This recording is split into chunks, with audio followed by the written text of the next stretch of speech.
What's up, everybody? My name is the Cabbage Man Can, aka Iron Leaf Cabbages, and today we are finishing out the end of chapter 3 and going into chapter 4. And I know we did that last time, but then it decided it wanted to freeze up right there at the end, so we're gonna have to do it again. Because when I tried doing it after that, I would have missed things. So I didn't want you guys to miss out, so we're doing it now. That's why I'm on a little bit early. Barely. Let my kids use some stuff, like my tablet and a couple other things, and fighting ensued. I was trying to be on like 15-20 minutes earlier than I was. But I already know what I'm doing. We're here. Also, pretty soon this will have another piece to it. We added this cockade and these medals. Started out with just purity seals on the coat.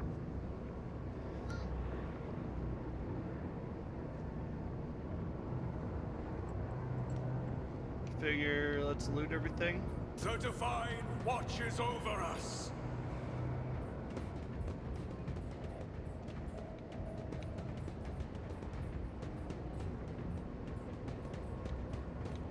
Or we'll level up.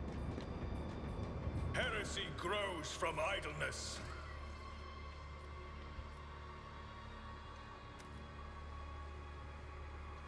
Alright. Don't have a high athletics. I have an okay awareness.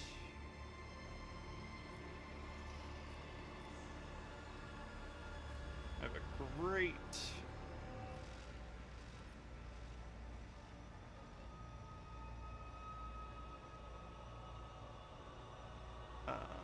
demo, pretty good lore Imperium.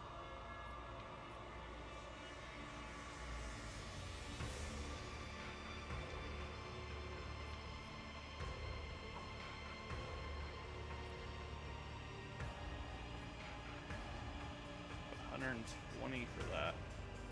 Oh.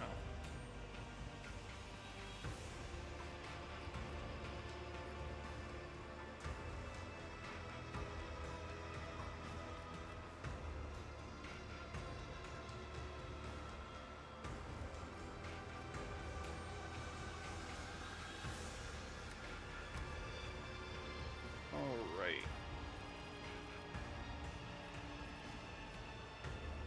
At least one temporary wound.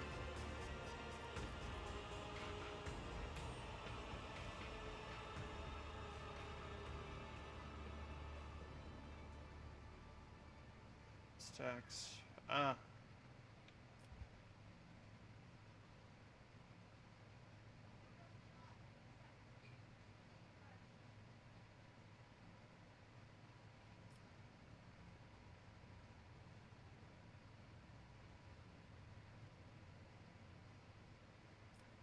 Let's go with overwhelming provocation. Start debuffing these gits.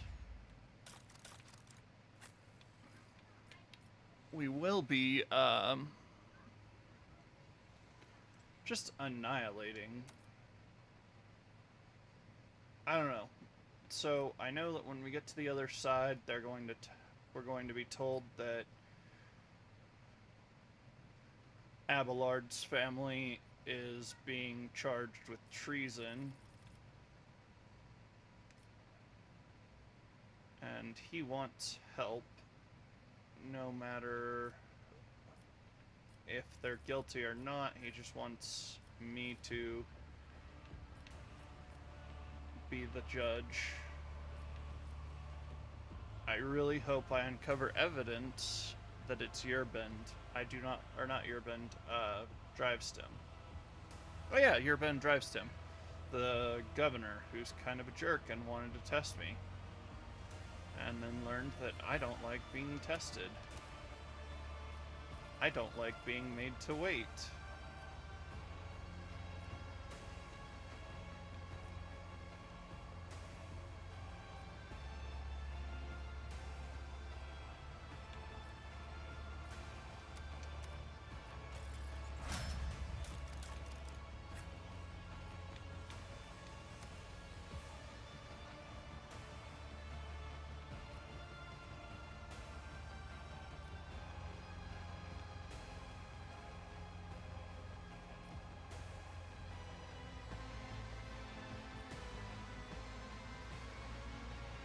demo, logic.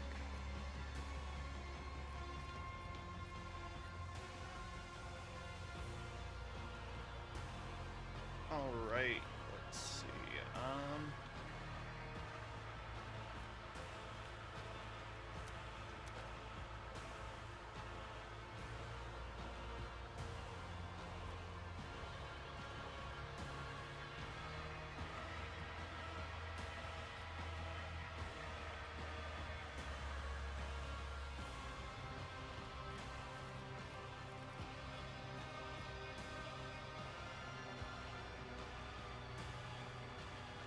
Awaiting orders. It's one of the best ones for the Archmilitant, in my opinion.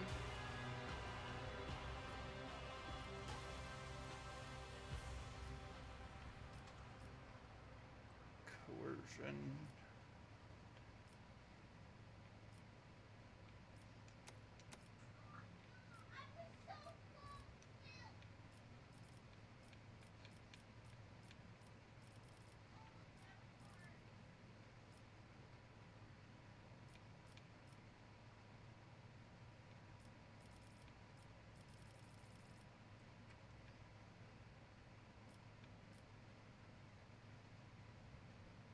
Using a stratagem on a combat tactics. Where?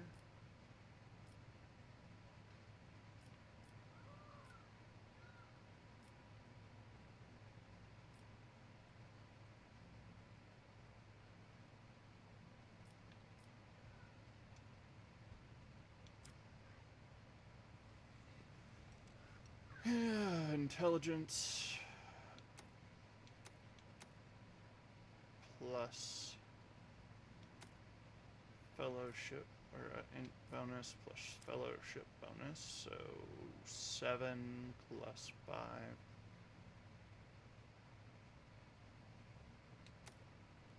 Divided by 2, 6%.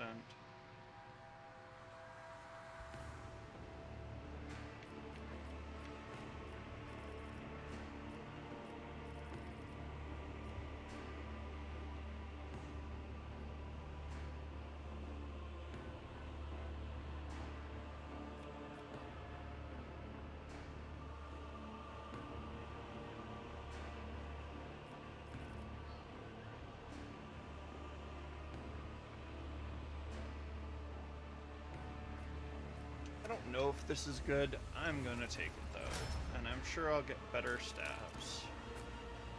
I mean, she does a huge amount of damage.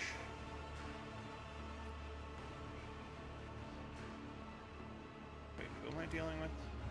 Ah, Highnesses. Awareness. Oh, I want you to be able to do Lore Warp stuff.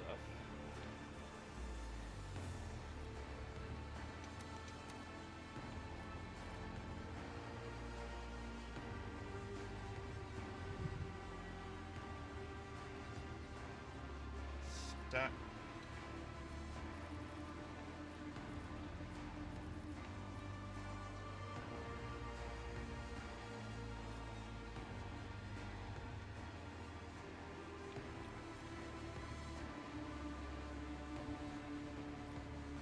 Psyker uses a damaging psychic power on targets that are 6 cells or farther.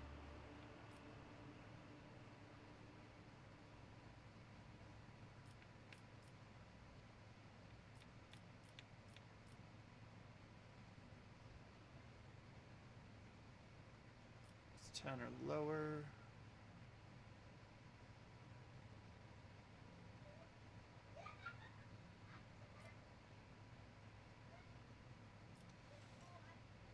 Second sight might be good.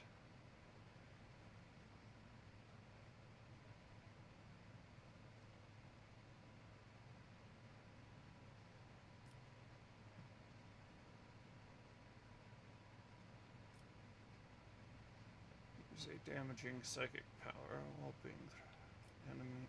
Let's see.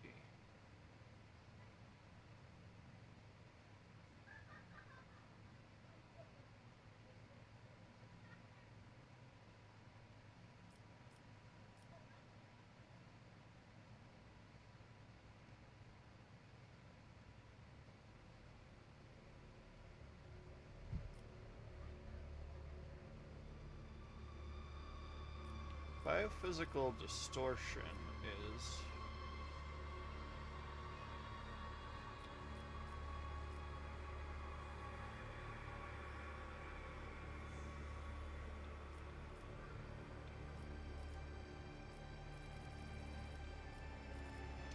Yeah, that's not a bad one to have.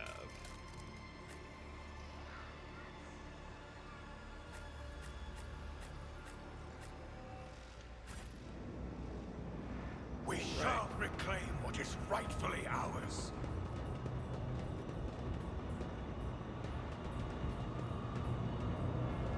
I believe we are going to get out of here. I am not a big fan of it.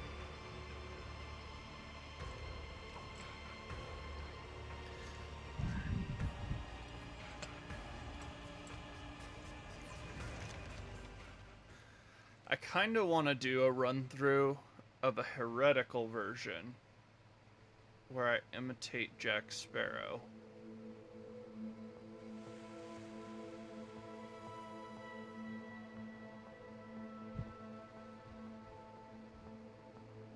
High charisma, mid-level intelligence, and yeah. With the physical horrors of Camorra behind them, a long and arduous journey, possible only with the help of a Xenos guide, lay ahead for the rogue trader and his party.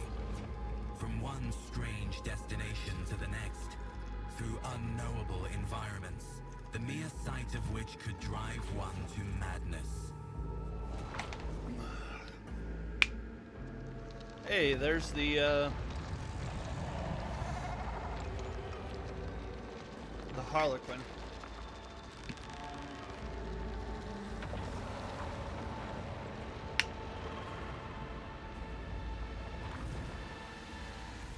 Despite the challenges, they managed to escape the labyrinthian webway and find their way back home.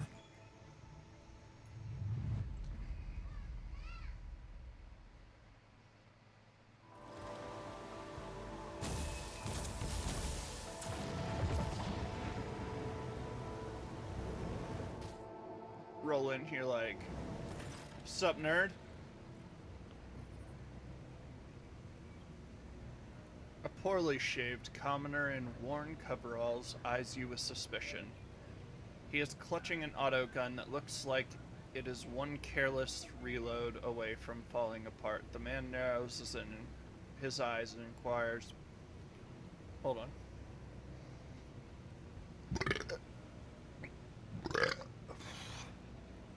Yeah, we're going with it. He's drinking on duty. Oi! Who are you lot? You bandits, are you not? Who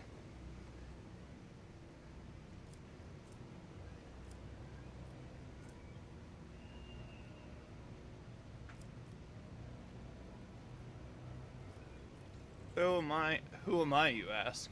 I am rogue trader von Valencius. On your knees, knave, while you still have them. Now, let's be kind and benevolent. I am the master of this planet, Uriel von Valencius, and I require something of you.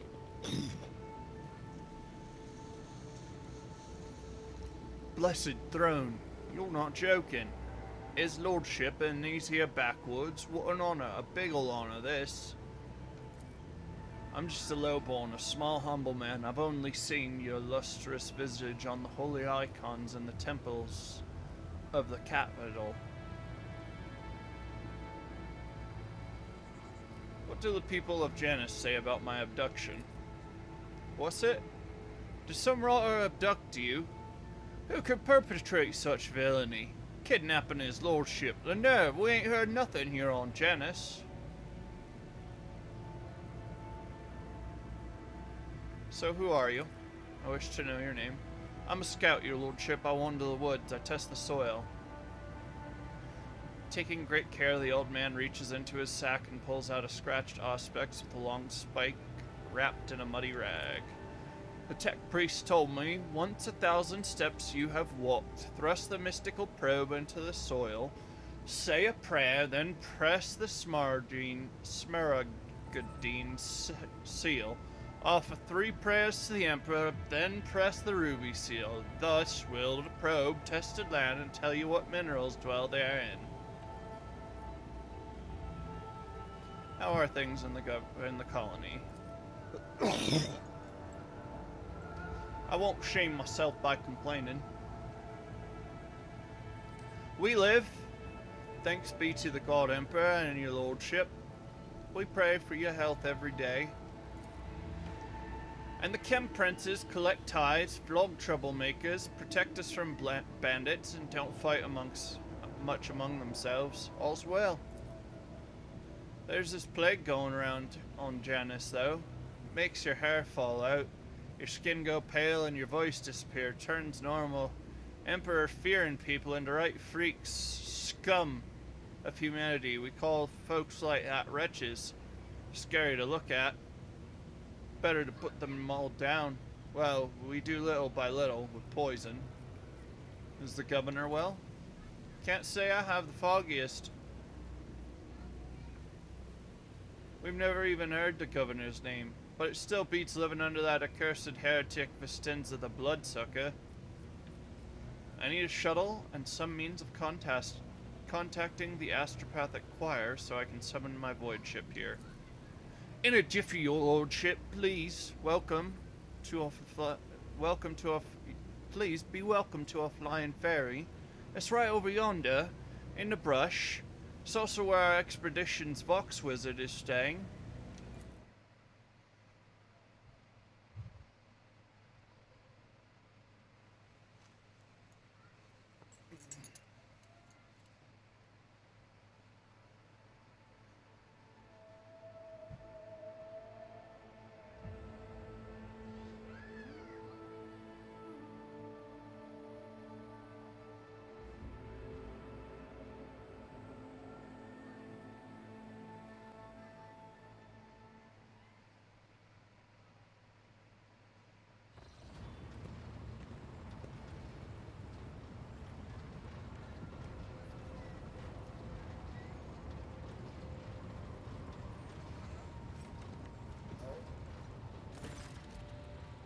High factotum. Generous Danrock. The high-ranking officer beams with genuine happiness. Danrock steps forward and solemnly says, "Welcome to the bridge, Lord Captain. Like the rest of the crew, we are overjoyed by your return and thank the Emperor for it." Alpha, the crew stares in awe and terror at the giant towering over the crowd. This is a thing called transhuman dread. Some make the sign of the Aquila on their chests, others collapse to their knees with a prayer to the God Emperor on their lips. Forgot to get the bot Rex up and running.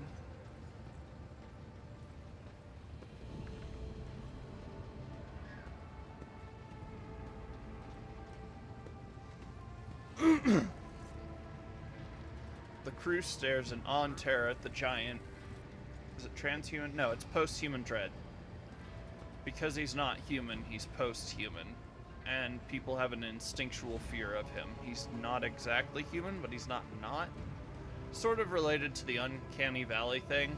It's worse in other things, in other beings, like Primarchs or, say, Custodes. The crew stares in awe and terror at the giant towering over the crowd. Some make the sign of the Aquila on their chests. Others collapse to their knees with prayer to the God Emperor on their lips. This wave of pious shock does not seem to discompose Alfar in the slightest. He just chuckles into his beard and glances around curiously. Jay, Shireen, light of my eyes, I am overjoyed to see you among us once more. Truly, the Exalted One is merciful for showing you the way back home. I hope all the Ashmags who left us to languish without our Lord Captain have already become food for the warp demons.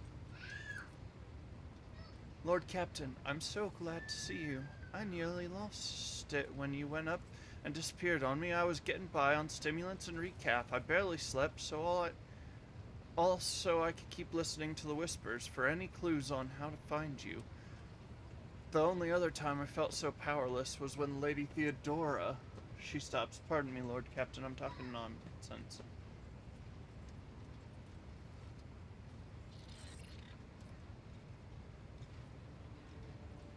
Where's my ship been all this time? The officers' council decided to take the ship to Footfall, where one can hear the gossip of the entire expanse. Our agents tirelessly search for information about your lordship.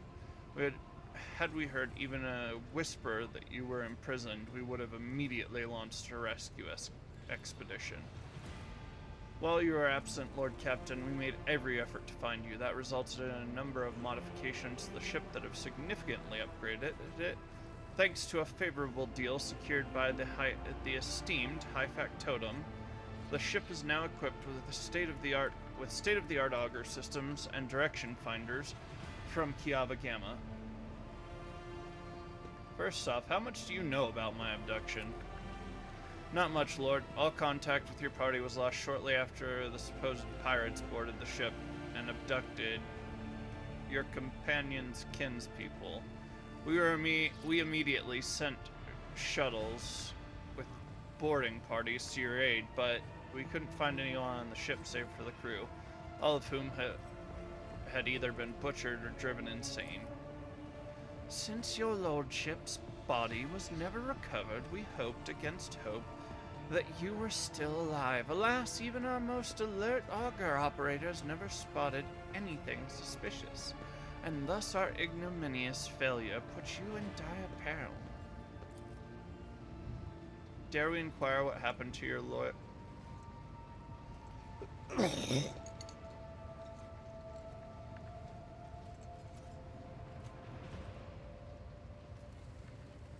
What happened to your lordship?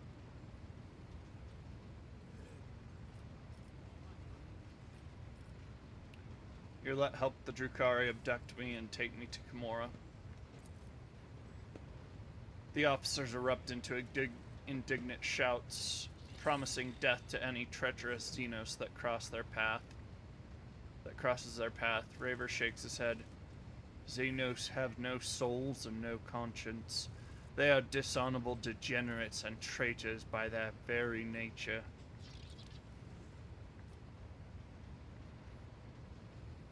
Enough empty talk. Your master is waiting for a proper celebration.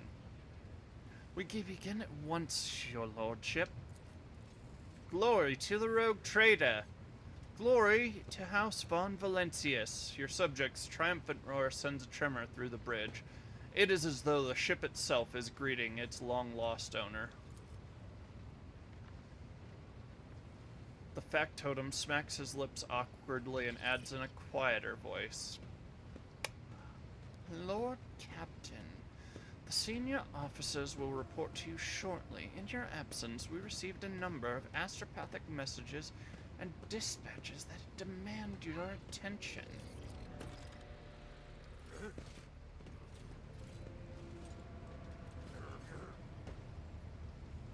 A group of servitors suddenly stirs, their movement frighteningly identical, even for automatons. They stare at you and say in perfect unison, Hello, Namos have come to welcome you back.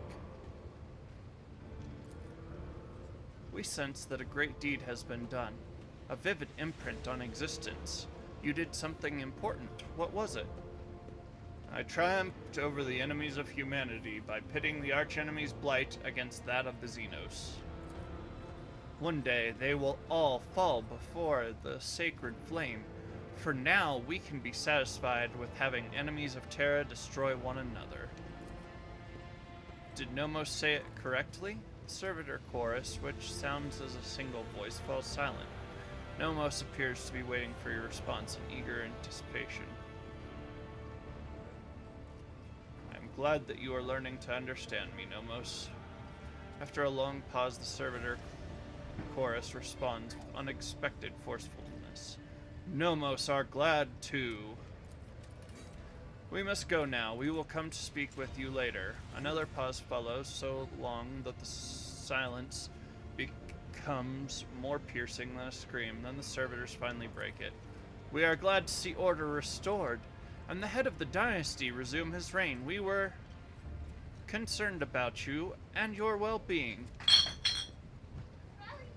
One can detect with the naked eye the movement when Nomos leaves the bridge. The servitors stop moving in sync and slowly shuffle off to their posts.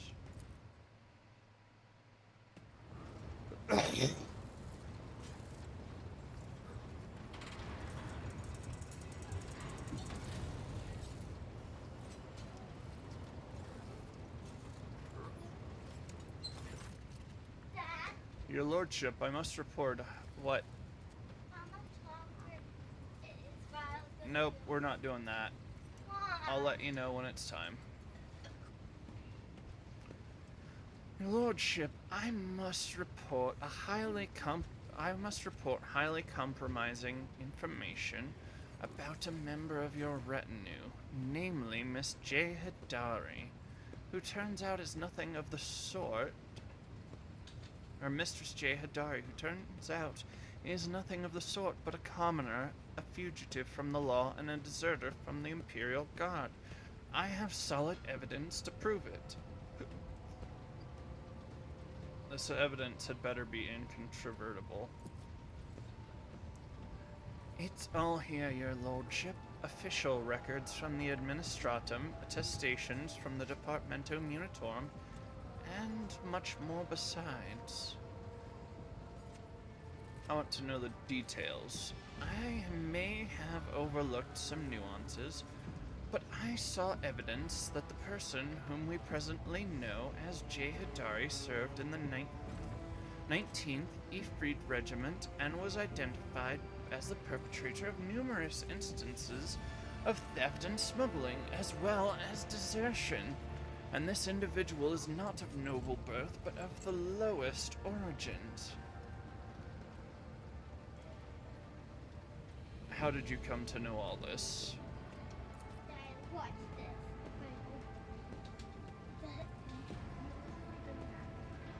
Yep. In your lordship's absence, the burden of watching over the dynasty's treasury fell upon my shoulders. I deemed J. Hidari the likeliest threat to the dynasty's material security. I had my people conduct an investigation, and they uncovered a past connection between Hidari and an individual by the name of Mercy, a highly influential figure in the Kaz Basilica mission, with a dangerous reputation. What do you think, chat? Do we, do her in? That's what I did last time. Fearing that the predatory interests of the Kaz Basilica would pose a threat to your coffers, I began my own investigation. It was entirely reasonable to suspect collusion of some kind between Hidari and Mercy. So my suspicions were confirmed.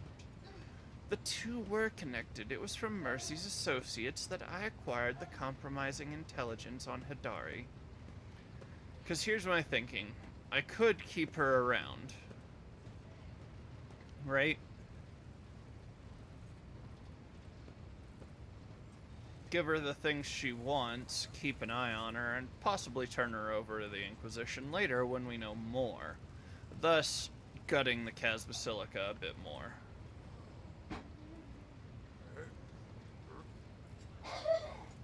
It was from Mercy's associates that I learned the compromising intelligence on Hidari.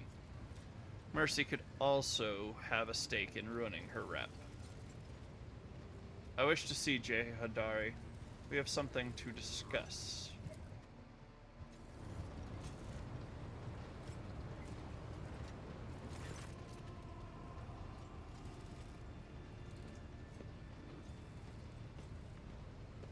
Shopped me, did you? You little wannabe quester. Jay's voice and bearing undergo a stark transformation. Biting soldier slang cuts through her typically gentle speech. The slate's tilted now. I could swear it wasn't like that before the outage. I'm not gonna read everything. I'm already reading everything. Don't miss a thing, your servants, Uriel. And they're sneaky as, too. They'll climb up a Grox's arse to find the way out to find out what they want to know.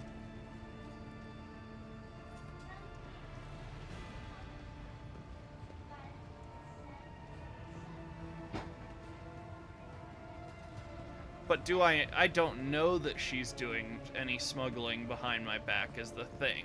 Like, in character, my only motivation is, as a former naval officer, desertion is heavily frowned upon and is punishable by execution. That's the thing. There are naval commissars. They usually stay on the bridge, though, because if the officers desert or show cowardice, it's time to kill them and assume command. The officio prefectus does, or the commissariat, whichever you like.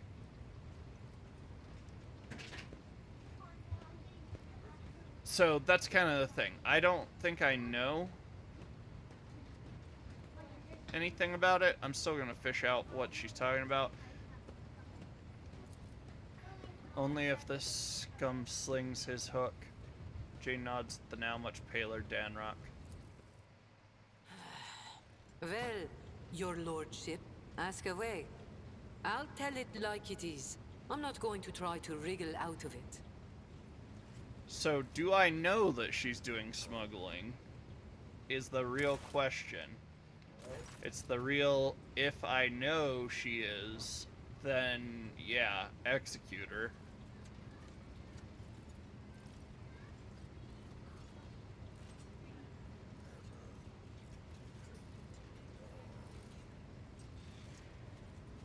I'd rather find out she's smuggling behind my back and then do it. So, tell me your real story. So what do you want to hear, Shireen? A children's tale about a beautiful princess? A ballad about a queen of thieves? How about a new story, Shireen? Once upon a time, there was a little girl who lived on a sand-covered lump of rock. And the core of that rock contained untold riches for servants of the Imperium. The girl scraped out those riches with her little hands, breaking her back and coughing up her lungs, on behalf of people who had never clapped eyes upon her, and who would never know her name. She did this every day until she turned 16, and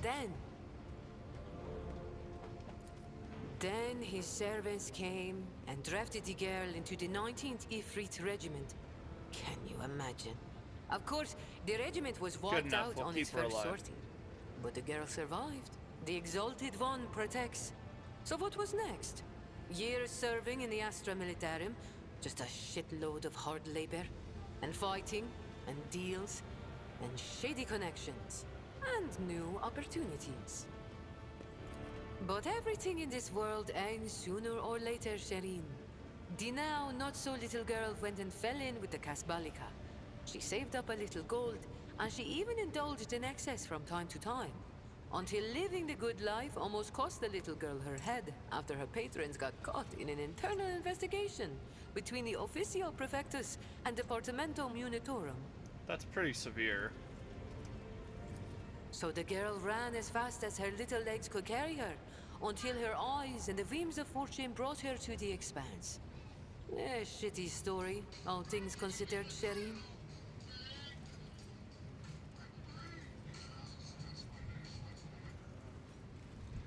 Answer the tablet. Your Nana is calling.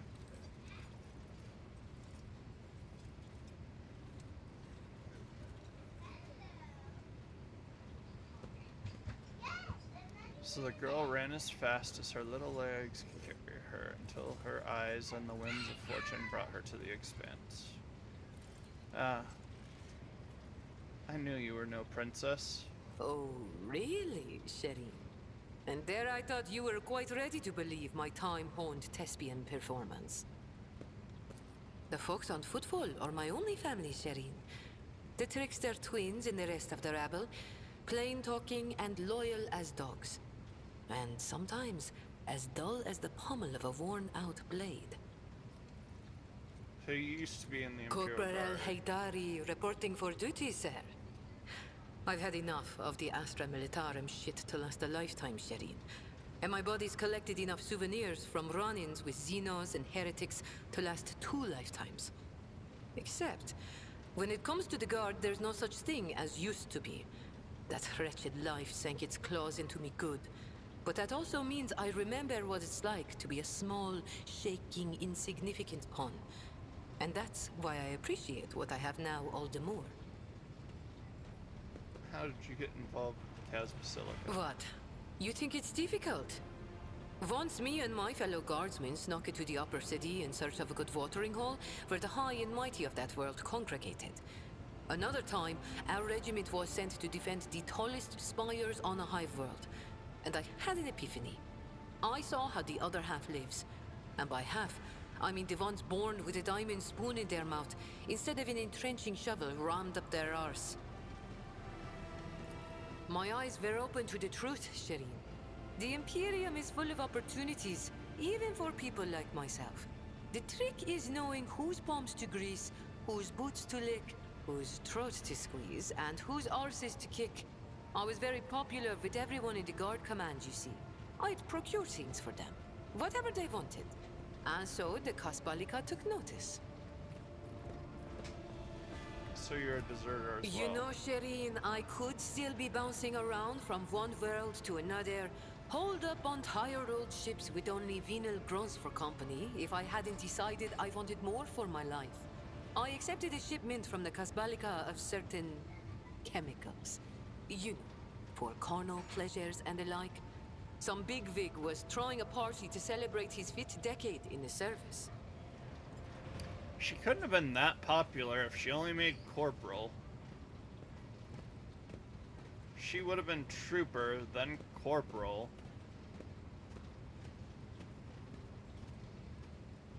Maybe if she was Sergeant Hidari, the story would be a bit more believable that she's popular. I would promote somebody to sergeant so that they could sit on my staff and get me stuff, personally. And that's when I caught the attention of the newly arrived commissar. I was rummaging through the pockets of Astra Militarum with one hand and shuffling the Kasbalican cargo with the Instead other. of, You can imagine what would have happened to my head had the ASL, commissar not assistant started squad with my leader. higher-ranked patrons.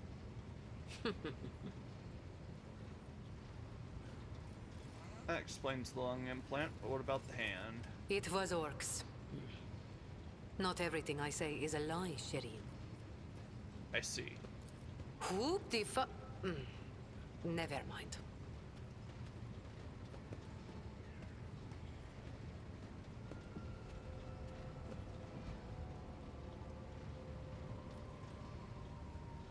About your new persona. Are you worried I'm going to start spitting on the deck and shriveling your officers' ears with my foul tongue? Don't be, Shireen. I much prefer being seen as a princess rather than a deserter. I'll continue to play the part in front of the others, but you wanted to talk frankly, so I've dropped the act. Who is this Mercy that Danrock has accused you of associating with? We knew each other once. He helped me make the move to the Expanse and establish my first connections.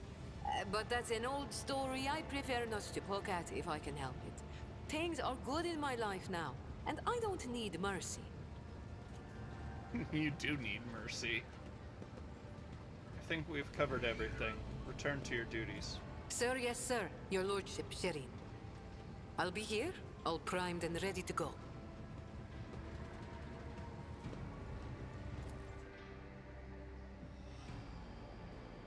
Now then, Lord Captain, shall we get to business? We have a number of items to go over. The Expanse is in flames, your lordship. Squadrons of smaller groups of despicable Drukhari radar systems, the cult of the Final Dawn has emerged in full force, wreaking havoc everywhere. We've heard rumors that the fall of Santael's Pride House Quarters World, An outrageous sacrilege given how abundant and inexpensive promethium is there. Strife has broken out between House Winterscale and House Corda. Chaos reigns everywhere. Only the esteemed Lord Inquisitor is trying to fight it, concentrating all available forces on Footfall to draw them into a fist that will smash the rampaging heretics and Xenos vermin. What kind of Xenos are attacking? Drukhari, your lordship. Their squadrons, both large and small, are invading the Expanse, unleashing carnage on planets, taking captives by the thousands, and attacking your ships. It is as if something has poked their nest, if you will, and now they're lashing out. How fare the worlds of my dynasty? The heretics' malicious acts make it difficult to maintain astropathic contact within the colonies, with the colonies. The cult of the Final Dawn strikes everywhere. Their sleeper agents are active on every planet. On Vivos 6, a mutiny was crushed after a group of newly arrived prisoners succumbed to a blasphemous propaganda. But other worlds stand firm and against the onslaught of the enemies of humanity and do not succumb to their pernicious influence.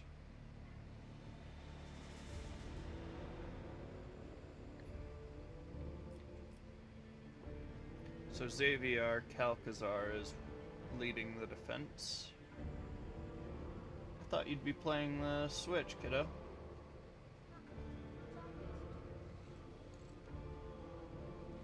I thought you'd have about 10 more minutes, but okay. It wasn't. I was going to tell you when it was her turn.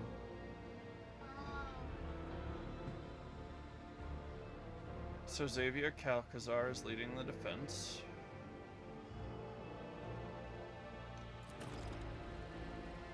Exactly.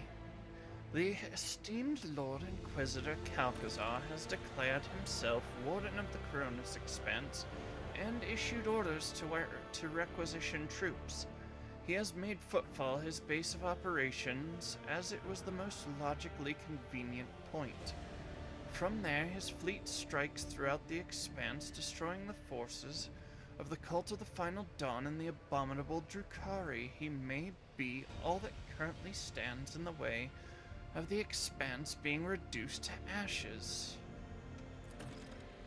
When the heretics laid siege to Euphrates II, the hallowed forge of the Cognizance fleet, the Lord Inquisitor sent an enormous force. Now they and the Explorator squadrons, recalled from the front lines, stand together against the heretics in the battle for the sacred planet.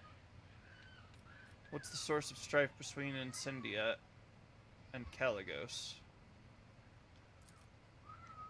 When the esteemed Lord Inquisitor called upon the rogue traders to join his forces, her ladyship Incendia Corda heeded the summons while his lordship Caligos Winterscale ignored it. Rumor has it that his refusal was defiant in manner and served as a pretext for Lady Corda to declare a war on House Winterscale. Winterscale's ships are being hunted, and his worlds occupied under the pretense of compelling them to submit to the Imperial Creed. Surprisingly, for all this love of fighting, Winterscale is in no hurry to defend his domain. According to intercepted astropathic messages, he and his retinue are currently on Quetzal Timur hunting down a Xenos fleet. Alduri, by all appearances. Is there anything else I should know?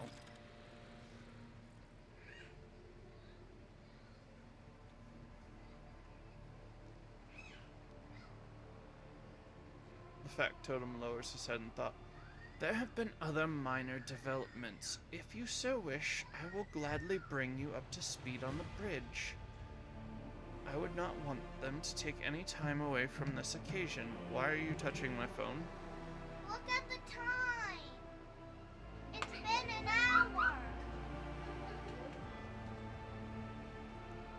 You won't get your time if you behave like this. It's been an How much time is left on the timer? 4 minutes, but I don't know how long you took away from Riles. That's not nice. I was She still has 4 minutes. first was tickling me, then I say when the turns are over. If you wish, I will gladly bring you up to speed on the bridge. I would not want them to take any time away from this occasion. Thank you for your report. Lord Captain, allow me to make a request, a personal one. While you are away, Zachary Wise received an astropathic message from Dargonis. It concerns my family. The Wissarians have been accused of treason against House von Valencius. Okay, so, alright chat, so I have figured this out. Well, I haven't figured it all out, but I have a lead we're gonna run off of. Remember when we were going through the whole thing of my big ceremony, my special day, whatever you want to call it? I got one of the younger Sourbacks to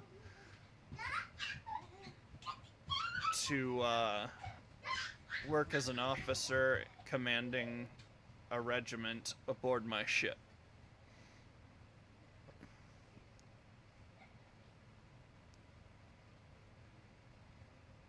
That same Sourback also has a crush on his granddaughter, on Abelard's granddaughter. So we can leverage that love interest there into something, I feel like. It concerns my family. The Wissarians have been accused of treason against House von Valencius. What? How is that possible? I cannot comprehend it. The seneschal shakes his head helplessly. The Wissarians have served the rogue trader dynasty loyally for generations. It's hard to admit, but the news has come as a crushing blow. The accusations were leveled by or on behalf of the Drive Stems, the governing house. Under normal circumstances, the investigation would not have required your involvement, and my entire family would have been. But being of noble stock, the Wissarians are entitled to an ancient custom to petition for a rogue trader's personal protection once in a generation. Your personal protection, Lord Captain. Do not deny us that honor. I implore you. Abelard, what if your family is guilty? Then the traitors will accept their due punishment. I have never relied on my position as an immunity guarantee, and I will not even try to sway your decision, as long as it is fair and balanced.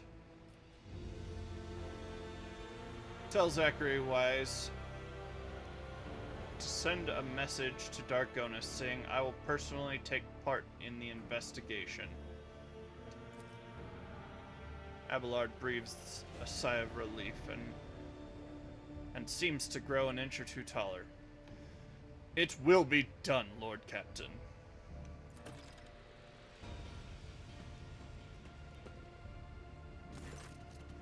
Yeah, Idira, I'm sorry. I'm gonna turn you over to the Inquisition now. I've indulged in some heretical crap, and it got me sent to Camorra. Like, the worst place in the galaxy that isn't the warp. Idira hurriedly enters the study, sniffling and hunching her shoulders.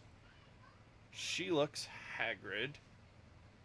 There are bags under her eyes, her hair is disheveled, and her hands quiver slightly every few minutes. With some effort, she focuses her eyes on you and forces a crooked smile. I swear, you smackhead, if you're back on the frigging Obscura. Thank you for agreeing to hear me out, Lord Captain. Here's the deal. After all that happened recently, the voices in my head suddenly flared up and started gabbing worse than before. Don't think the wrong idea. I'm handling them just fine. But I think I know of a way I can get them to settle down a bit. I keep having the vision over and over again. I'm walking down a corridor and there's this door at the end.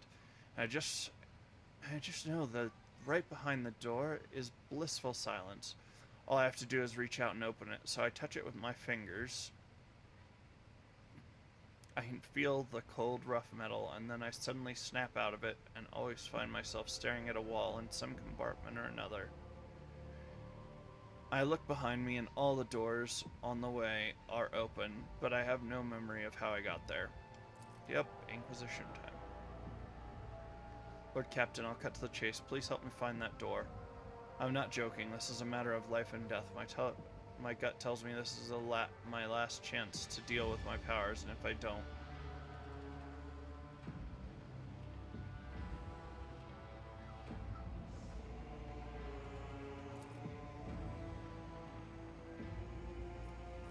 What if it is a trap? No way.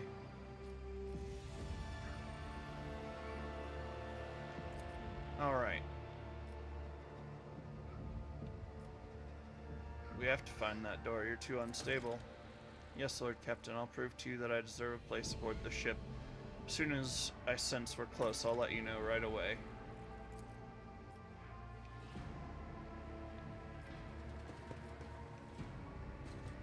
Organ time.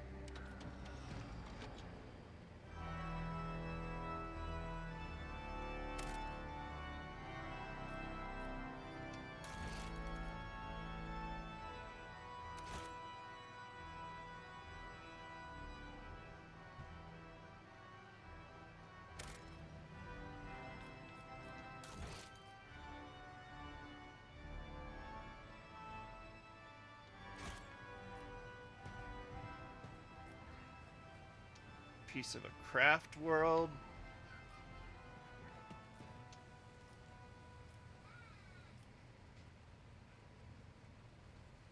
Wait, what? It seems to absorb any rays of light that fall upon it. Why do I have Necrontier crap? The glinting of the displayed weapons is mesmerizing.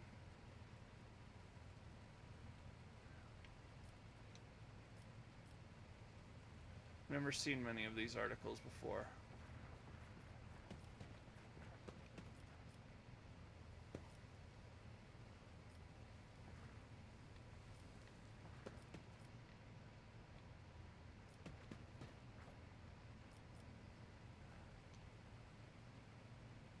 A Telos paint engine, the creation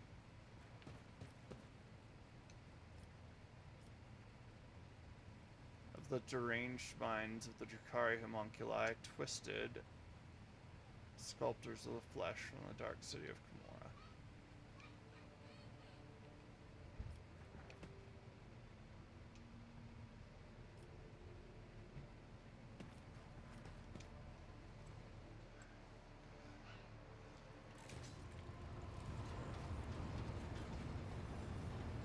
Ah, the man I've been looking. To what do I owe this visit?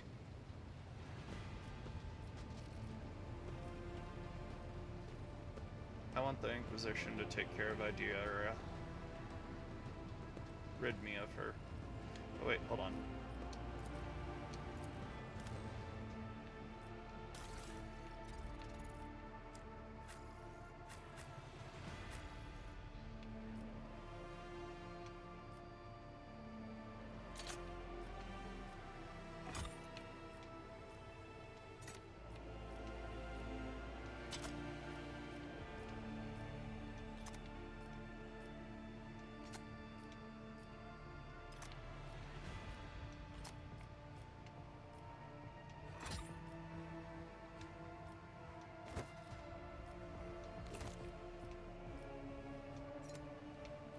Alright, now we're good.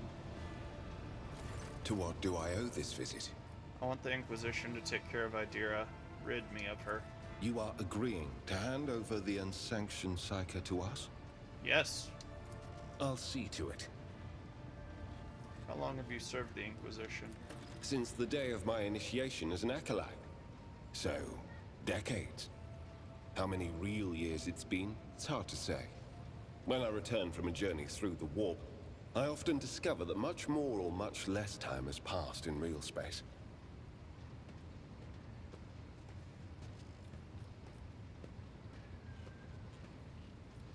For someone who's been in service for decades, you certainly look young.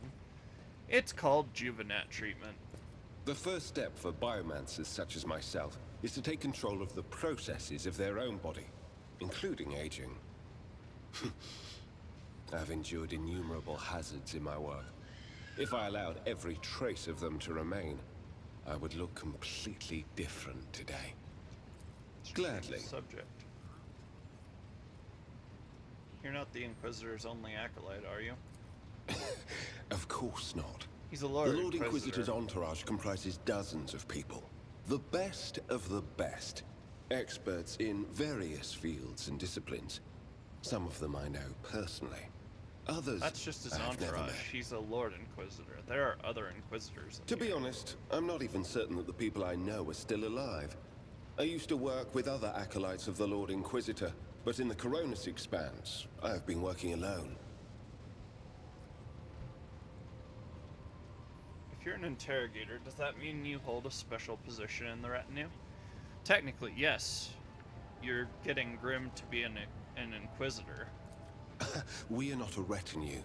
We are acolytes. As for your question, I am closer than anyone else to the one I call my personal teacher. The Lord Inquisitor deemed me worthy of undertaking the most important and sensitive tasks requiring the attention of agents of the Golden Throne. Such as? Must take my leave.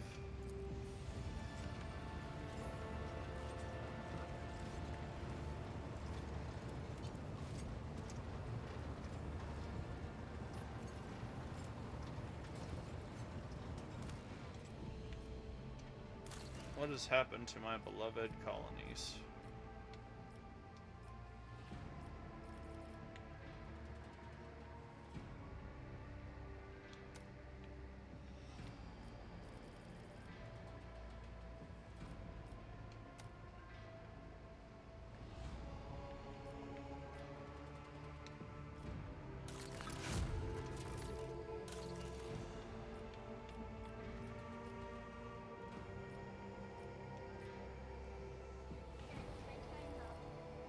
It is now, yes.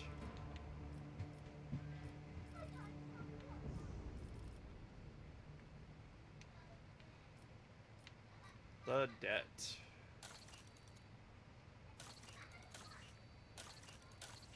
Dargonis. What's the story? I need 3 people for it.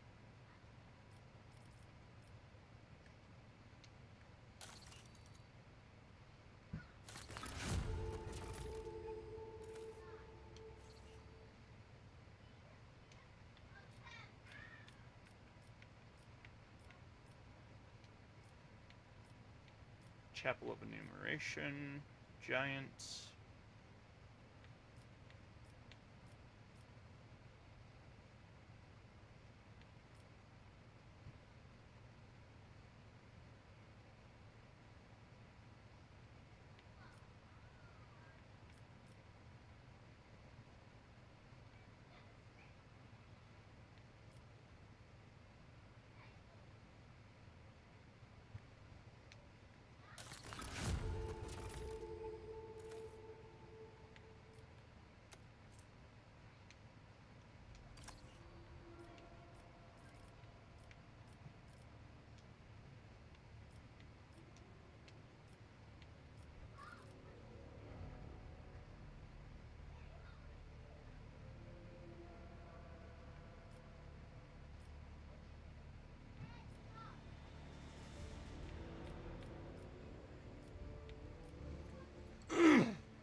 20% armor penetration.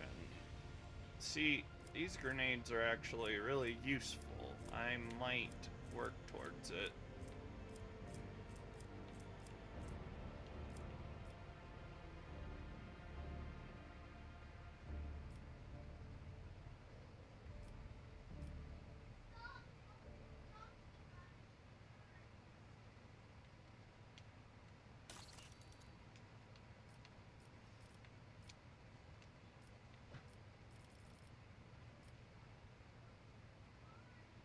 Grant Sacred Writ.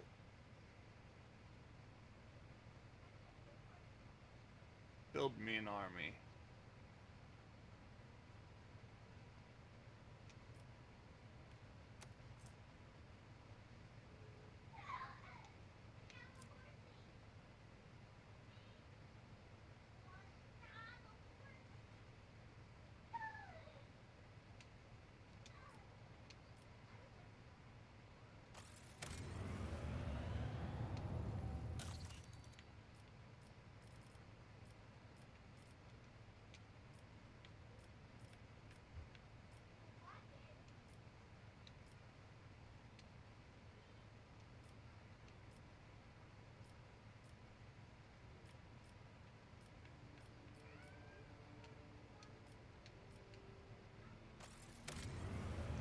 Begin the reaping.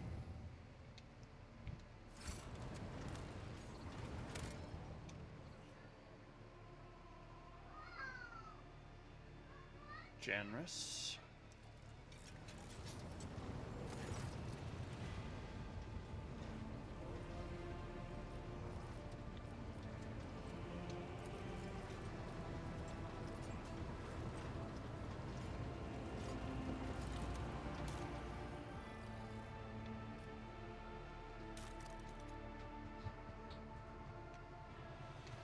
Actually, before I do any of that, let's go into the inventory.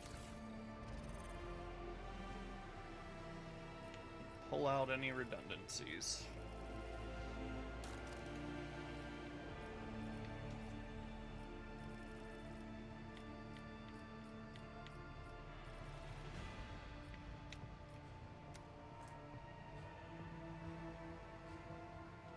+5 agility bonus, critical hit chance.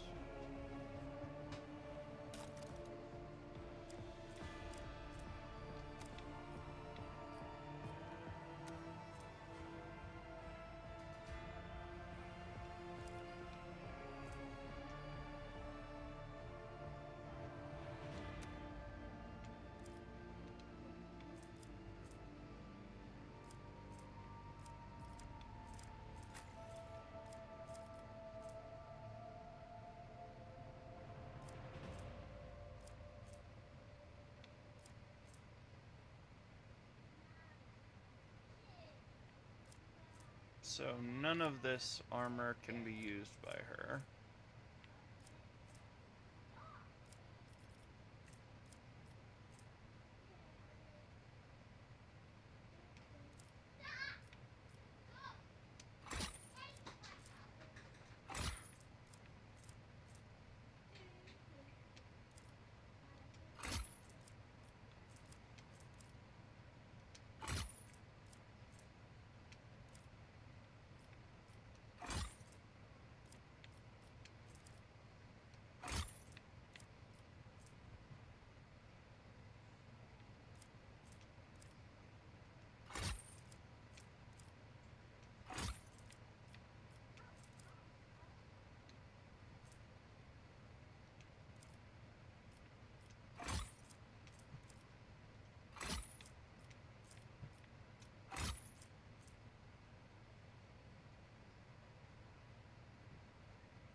All right.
Have a light splinter pistol.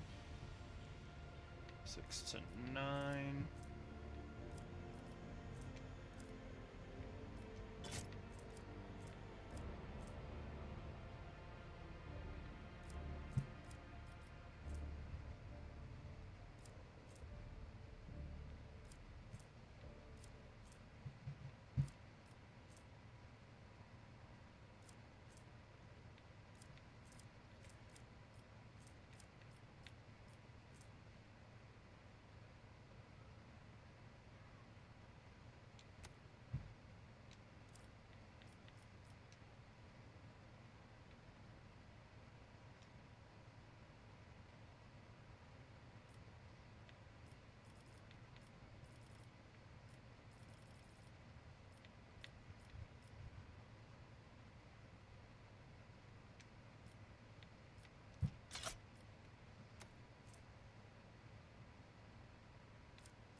Eight to 10, 12 to 16.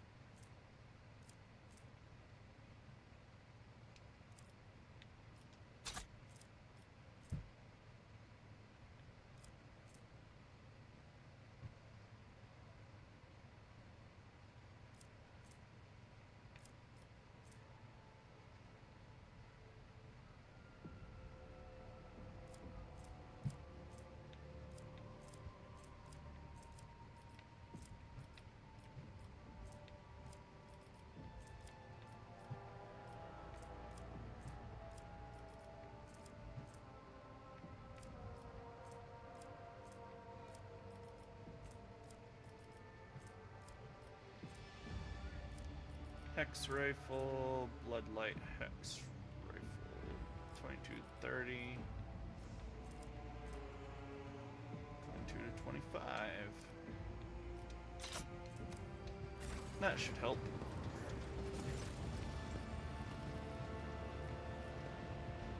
Order the shipping and transportation of goods.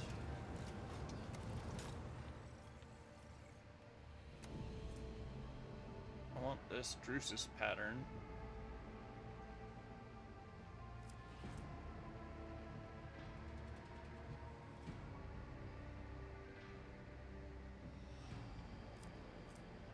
And Earthbreaker. And other stuff. An improved heavy bolter. You talking?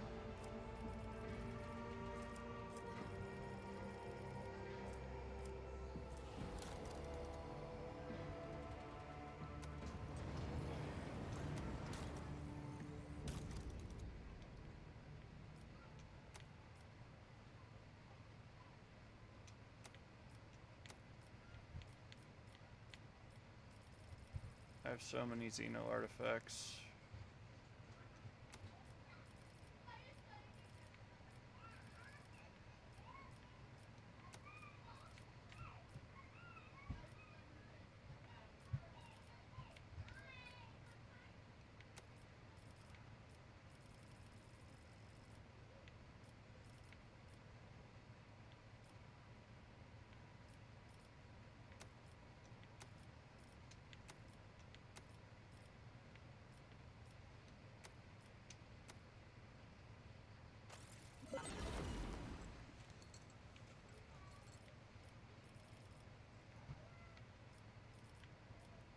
$15. Or I don't know what I really need.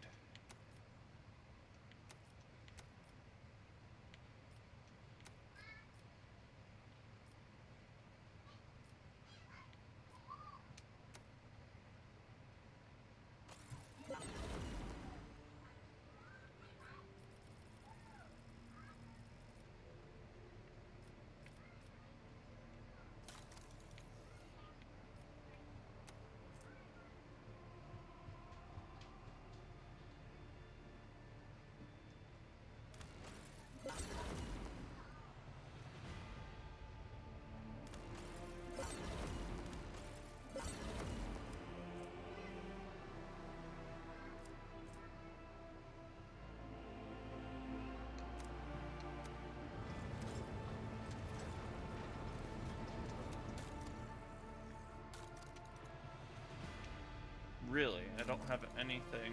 Didn't pick up any.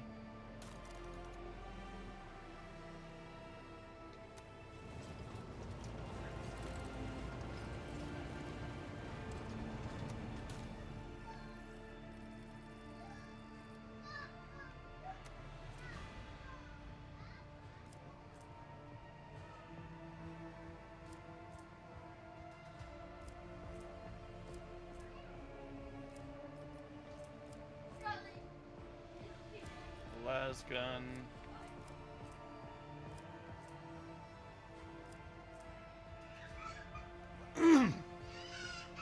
Yeah, see, they do have good stuff. It's just, it costs a lot to creep your way up there. Alright, let's see.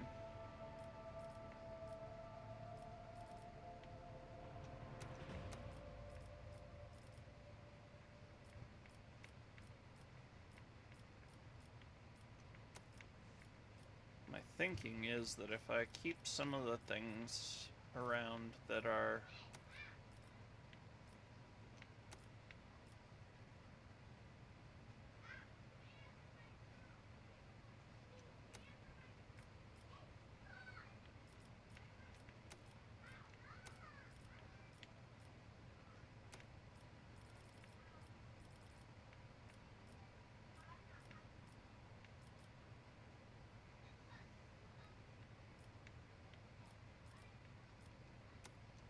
now, jewelry's pretty universal.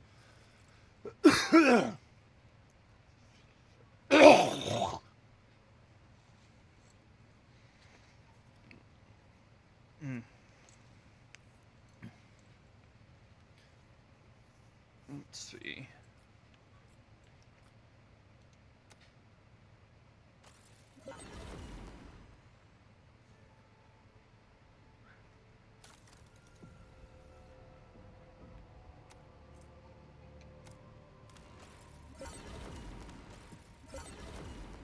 Almost able to get the sweet Drusus pattern. Inventory. Do I have anything besides this?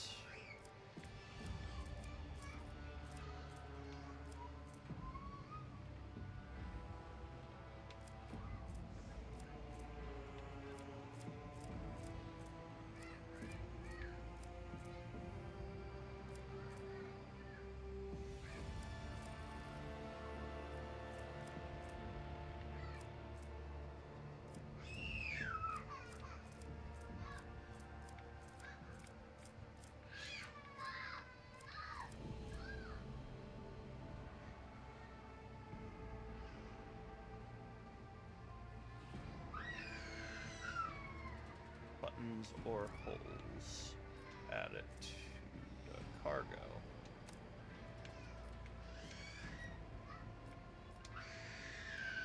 Or I can't add it to the cargo.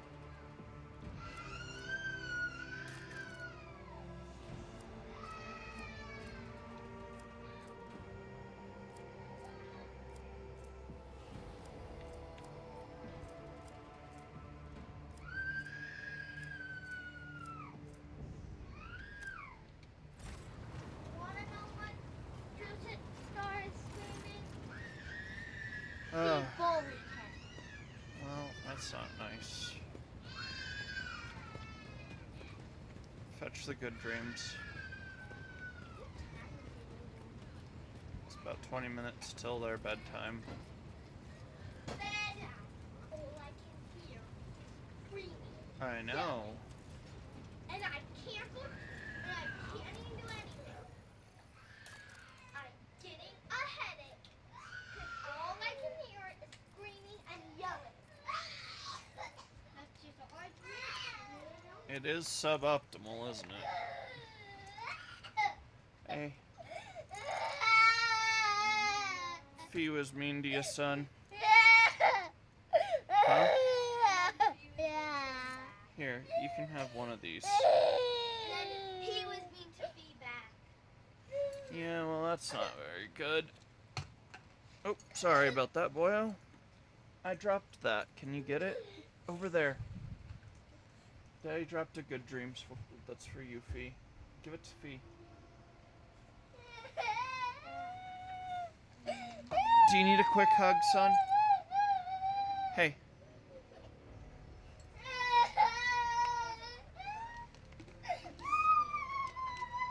McGiles. It's not time for bed. It will be very soon, though. Come here, bub. Come get a hug. Is it the coat? Does Daddy look weird in the coat?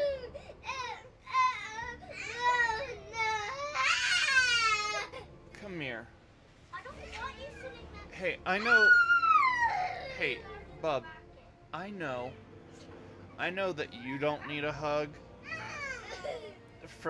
from Daddy, but Daddy needs a hug and a high five from you. Can you help me so I can keep streaming? Please? Can I have a bro fist at least?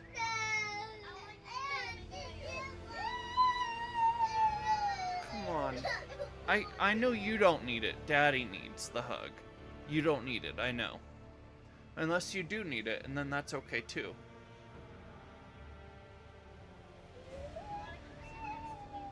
Calm him. If y'all are gonna be out here, he needs to not be screaming.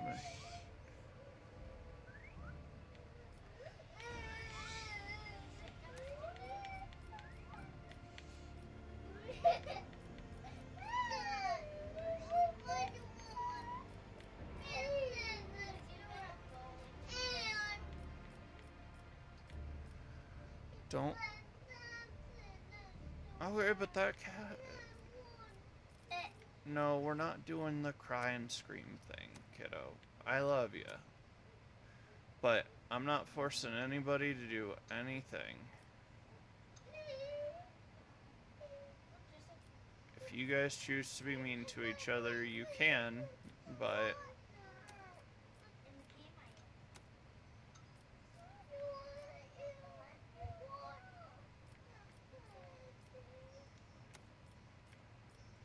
Can you do it without hurting Joestar?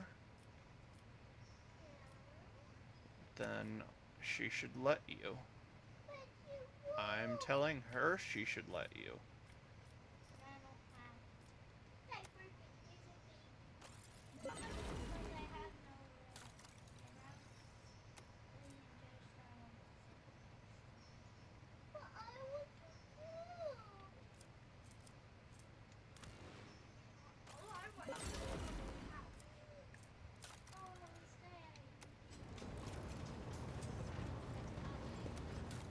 Alright.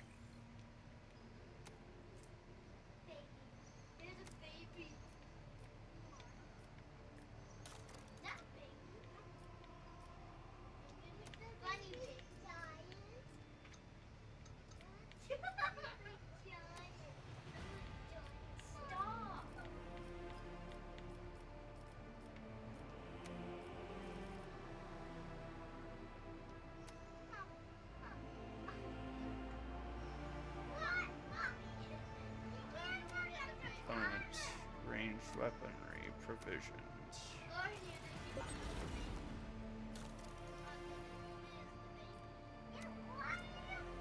Fortress World Tempestus Carpus. Hey.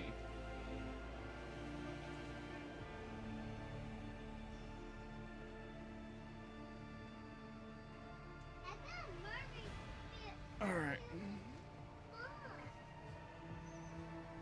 I need to get to 2,000. Eesh.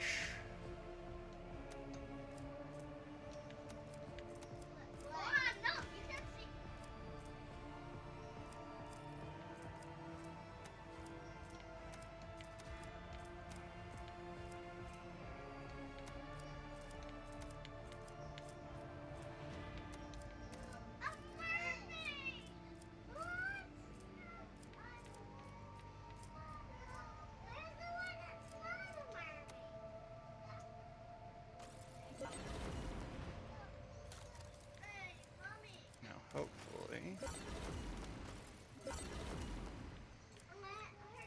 Mars pattern power axe is looking pretty cool.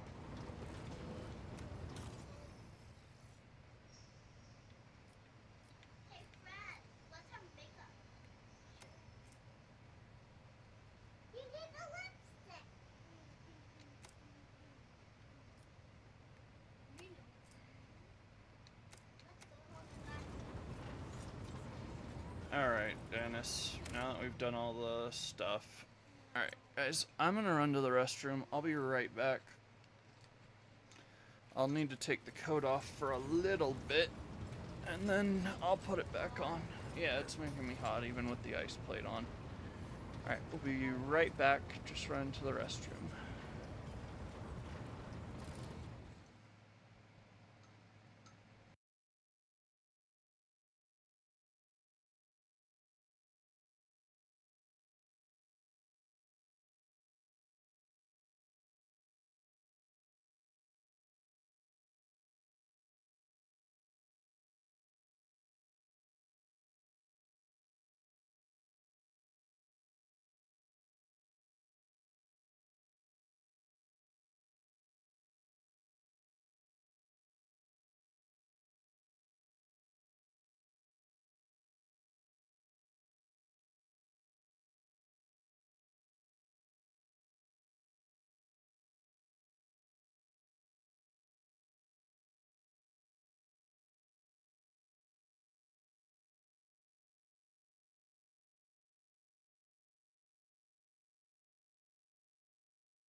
back.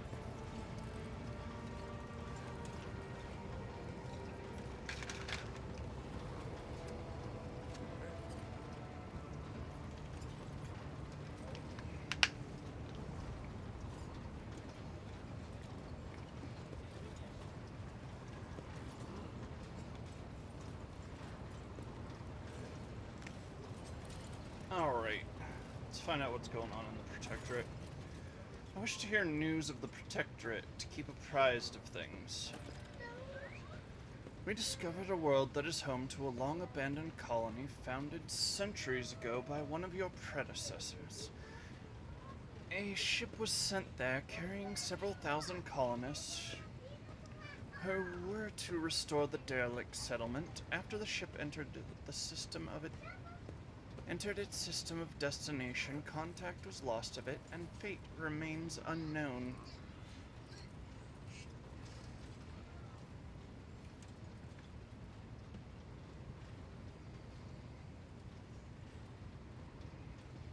Perhaps you might like to investigate the disappearance of that vessel personally. In addition to that, your lordship, pirates have presented a serious problem for your domain. For centuries, a group of bandits headed by a ship called the Elusive Contempt have been raiding cargo vessels on their way from the Protectorate's most plentiful extractia. The ability to deftly escape pursuit by patrols has allowed them to operate with complete impunity. The pirates' flagship has been spotted in a nearby system. Your ship, Lord Captain, is sufficiently powerful to finally chase down those brazen scoundrels and bring them to justice. The Astropathic Choir has...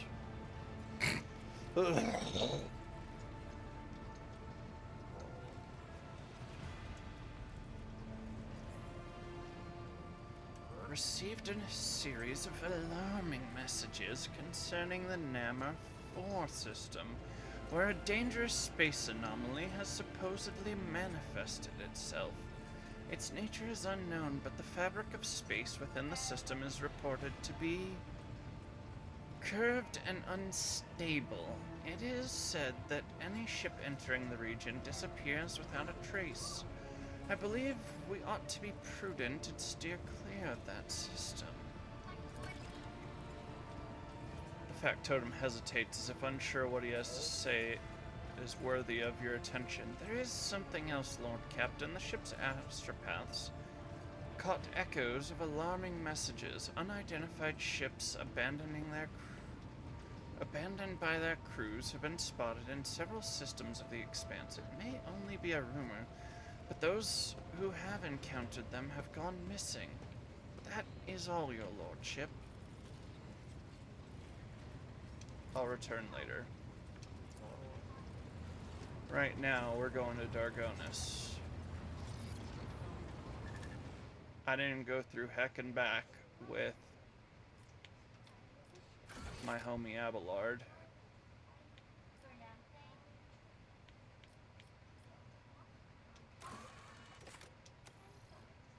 To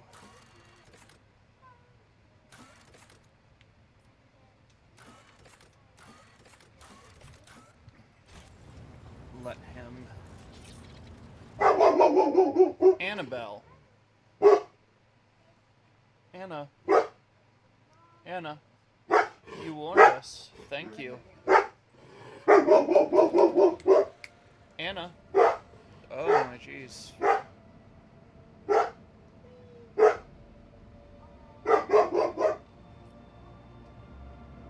Annabelle.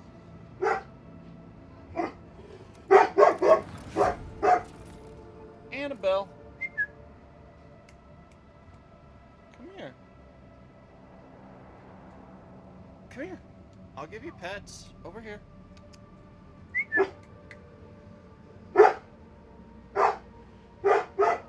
Riles, go pet the dog so she shuts up.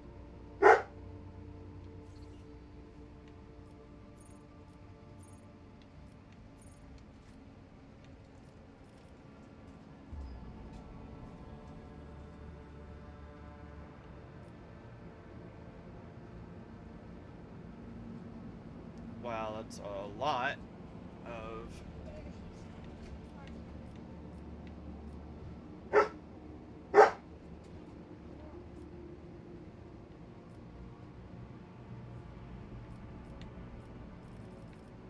Wait, what?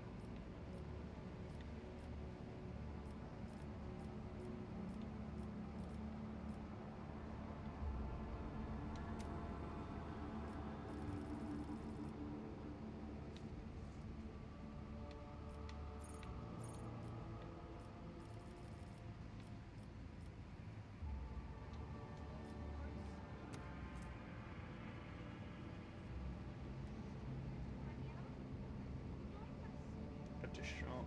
grants an additional area of attack that affects all adjacent cells around the user, around the wielder. Plus 1 damage per character in the party.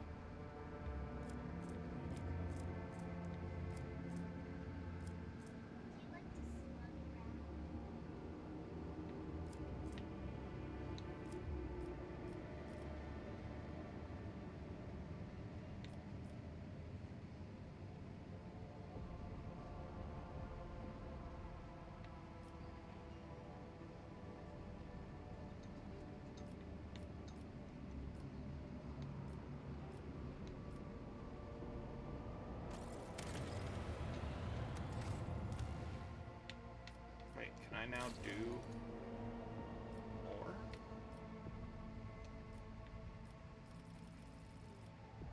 I can.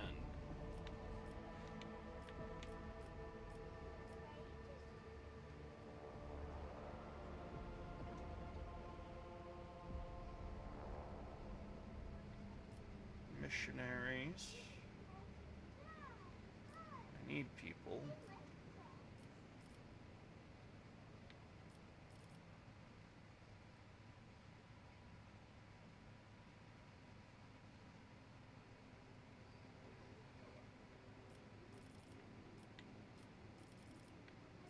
Lightbringers.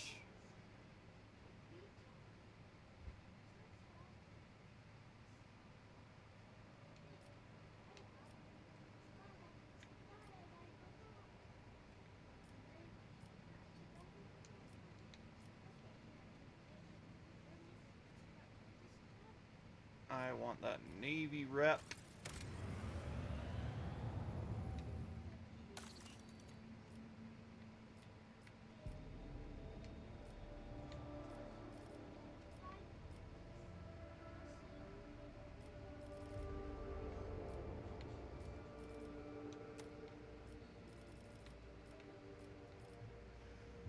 Oh.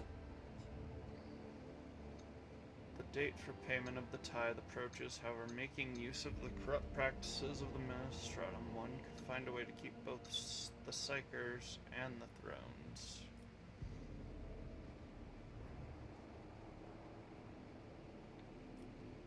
Pleasing the tired.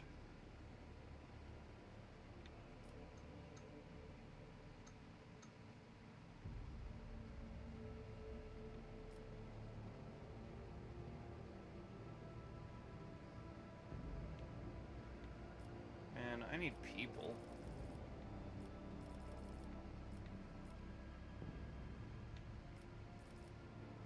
If I do that, I can get this done.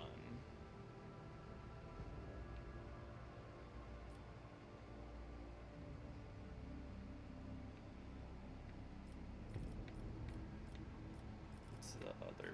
Is there anything else? Huh?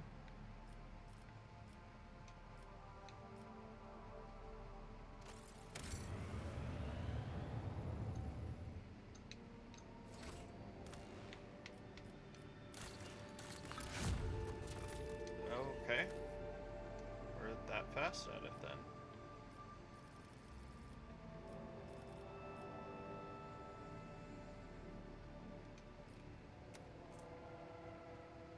Restores 3%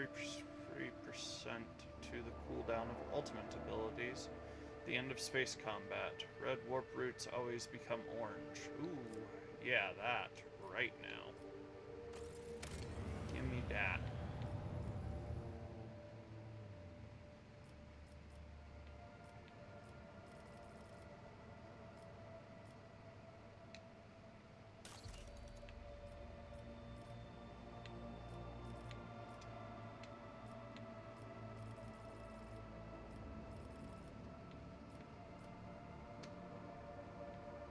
Pure blood.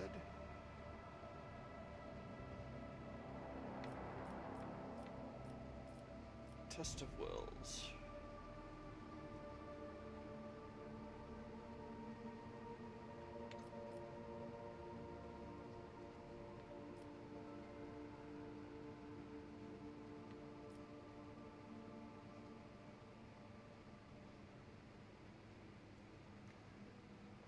Yeah. Whoa, whoa. That's a lot of less security.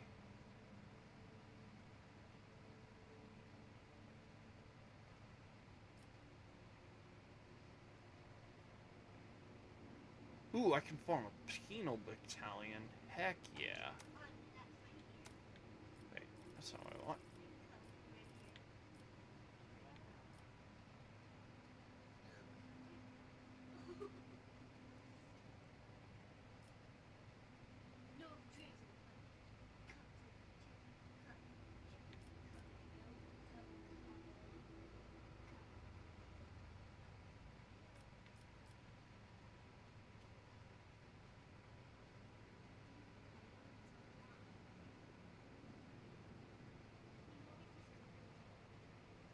I want this sheer leaf for flavor, but what's that? 10 macro cannons.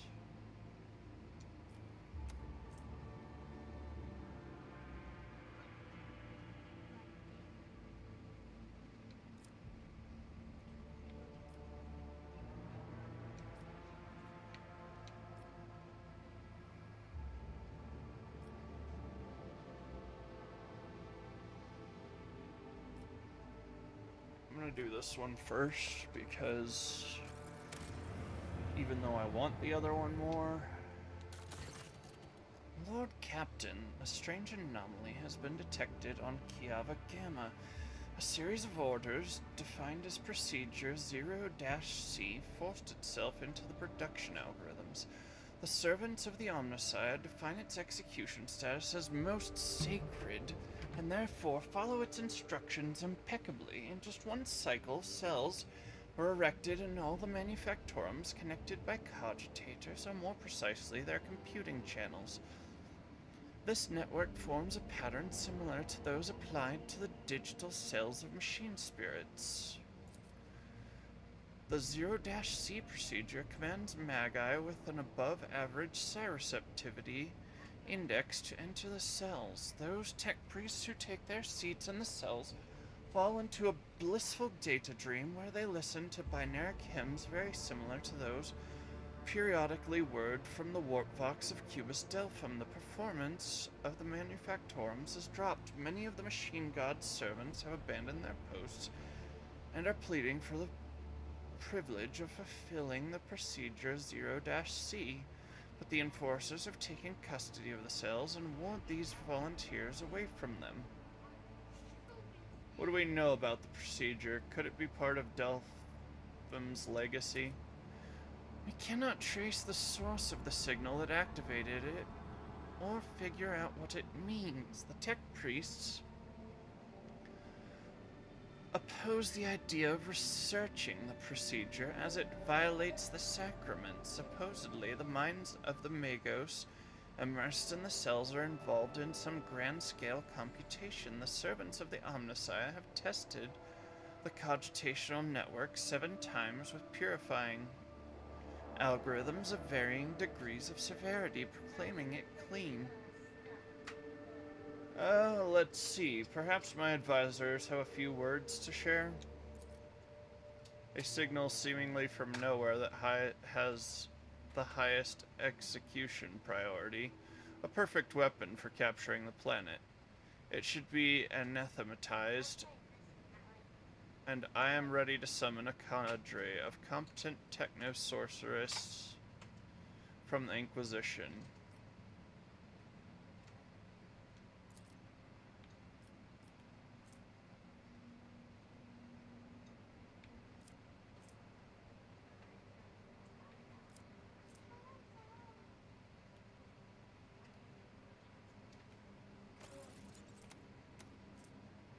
All allies deal 10% more damage to part machine, and Necron. Dang it, there are Necrons. Even the Omnissiah's spirits do not dare force their will upon the rogue trader. Yeah. Heinrichs, I will be grateful to the Inquisition for help with eliminating this procedure. I am familiar with the gifts of the Omnissiah and have prepared several specialists for the Lord and Inquisitor's revenue. There will not be any problem. Execution of the poorly understood Procedure 0-C was forbidden. In their efforts to root out its directives and remove the Magi from the chambers, the rogue trader's servants faced resistance, resulting in bloodshed and death. However, the tech sorceress of the Inquisition who arrived on the planet tempered the anger of the Omnissiah's servants by confirming the legitimacy of the Lord Captain's actions. It is 2 after... 8. or 12 after 8, yeah. Go to bed. No! Yes, you've already fallen asleep on me. Riles, you can take the tablet with you and go lay down. Just share it with V, okay? Share feet. Anya, you said you're gonna play. I said I was gonna play till 9.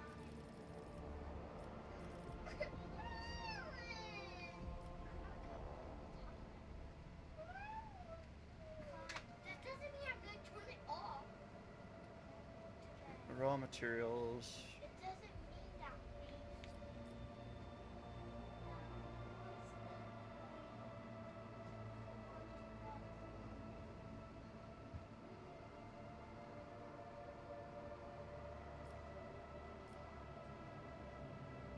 No, bed. Anya, you get to pick. It's up to Dad. What?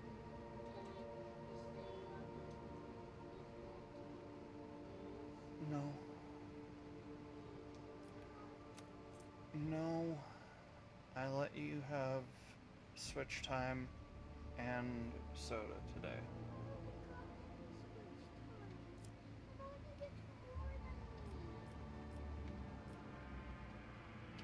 I stay up late. I have a...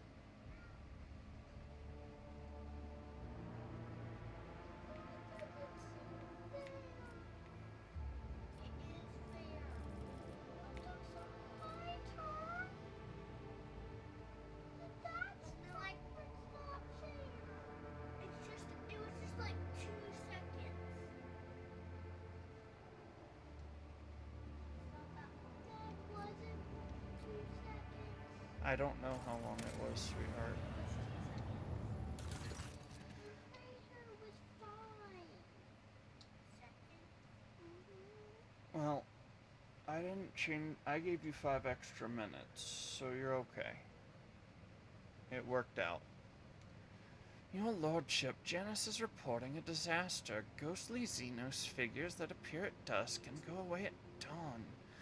And in a ravenous swarm, they attack one agricultural facility each night, freezing everything they touch. The attacks take place in complexes closest to the uncontrolled sector of the planet, where nature has turned it against us. Fortunately, not too many facilities were damaged.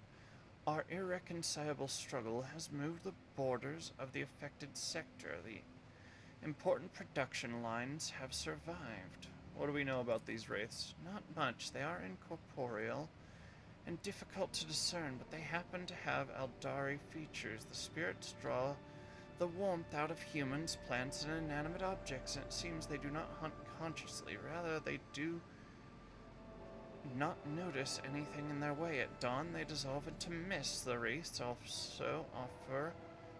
also differ among themselves. Some are as dark as the void, and others shine like stars in the night. What is spawning these wraiths? Is it the corrupted sector? It is likely. They gather at its borders at the break of dawn and whirl in a wild dance, howling and destroying all living things, then disperse into thousands of fading flashes, the agricultural facilities that happen to be in the way of their dance fall into disrepair. Something is not right. The wraiths appear on the planet's outskirts, rush toward the heart of the contaminated region instead of invading from within it. Furthermore, the differences may suggest that there are two different groups of wraiths opposing each other. But think my advisors. When dealing with Xenos, one should be prepared for the manifestation of all sorts of ominous mysteries. There is a whole cast of specialists among the cold traders who can whisper at Xeno artifacts to expel the spirits residing within. Perhaps we should ask them? Instead of relying on the wicked ways to solve our problems, it would be better to turn to our good priests. There are skilled exorcists in the ecclesiarchy who know how to drive out dark spirits.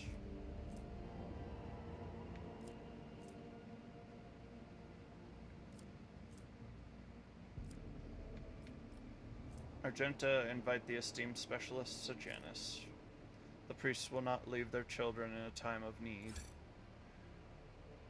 A group of haggard priests dressed in holy robes and accompanied by a retinue of repentant flagellants has arrived on Janus, armed with scriptures and lasguns. They lead their flock into battle against the unhuman wraiths. The wraiths did not disappear completely after the battle, but they have started to appear less often and avoid human settlements.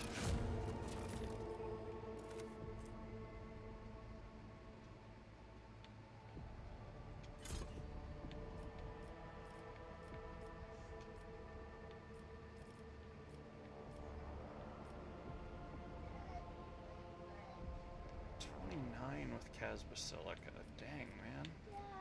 Yes, my child.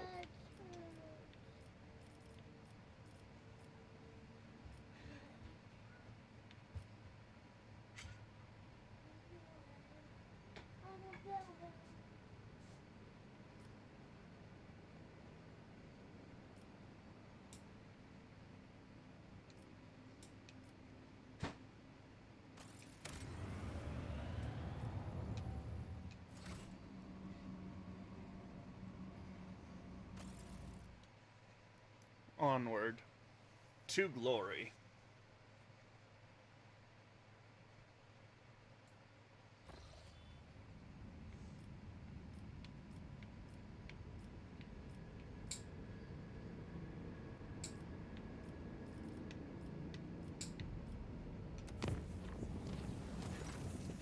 Lord Captain, we have visitors on the bridge seeking an audience. Your presence is required. What the heck? Who dares? How dare?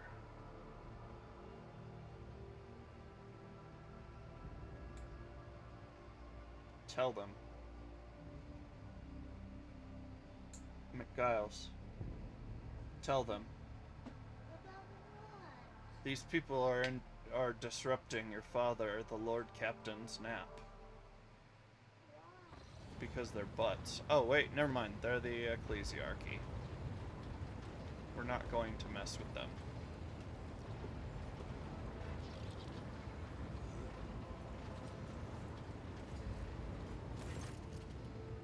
High Factotum bows low to you. Your lordship, if I may beg for a minute of your precious attention, I am elated to notify you that a delegation of high ecclesiarchs of the Adeptus Ministorum has arrived at your vessel. The holiest of his servants have come to proclaim their veneration before the rogue trader, faithful to his word and fearful of his wrath. Long may the Von Valentius name be praised in the annals of the Imperium. May the God Emperor protect this dynasty from peril and adversity. Noble Uriel von Valentius, your word of your righteousness and diligence in serving him has spread to the farmost corners of the Cronus expanse. It it would be folly to let a paragon such as you travel among the stars without firm spiritual support. We are here to correct this egregious oversight. From this day forth, this ship will be consecrated daily and nightly by the servants of the ecclesiarchy, given to you for toils eternal, so that his light in these halls may never fade.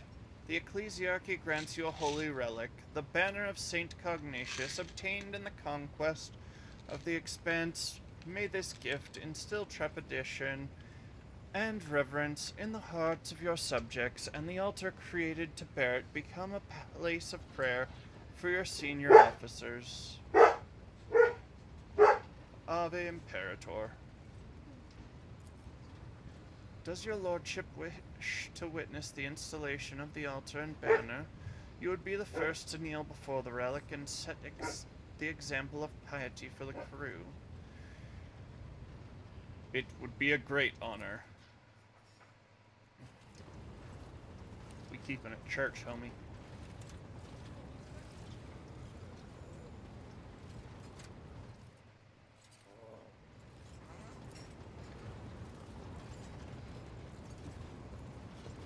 Oh heck, y'all brought it on the bridge.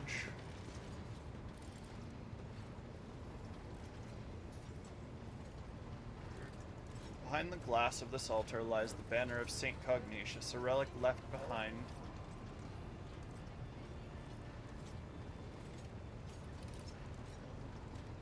by one of the Imperium's greatest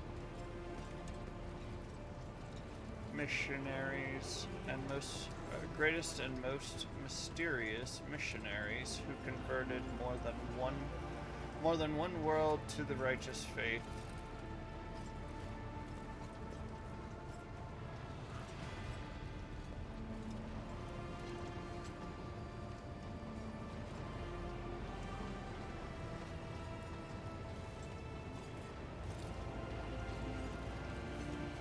How do I...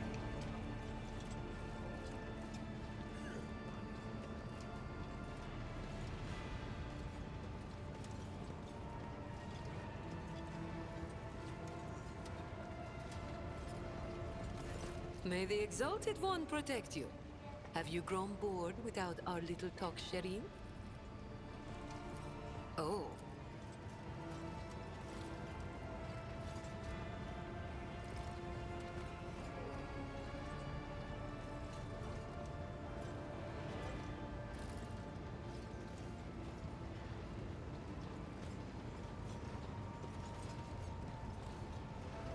Turn your thoughts to the God Emperor. Yes.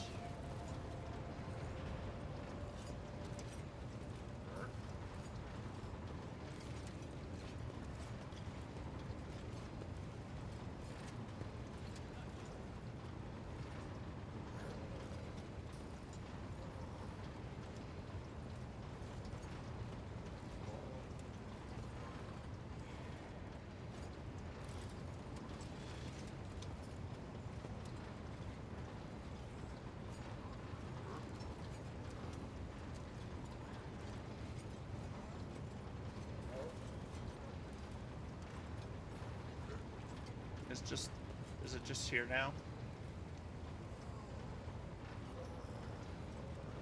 Ruthlessness is the kindness of the wise.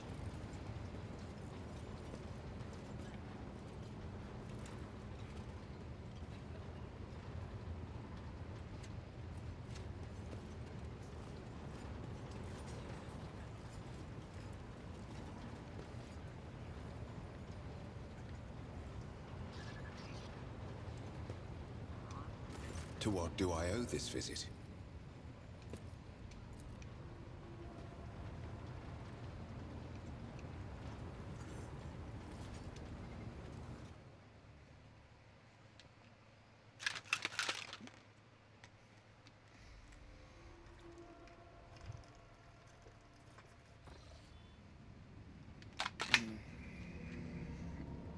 Let's go kick some nobles in the testicles. Right, Onion?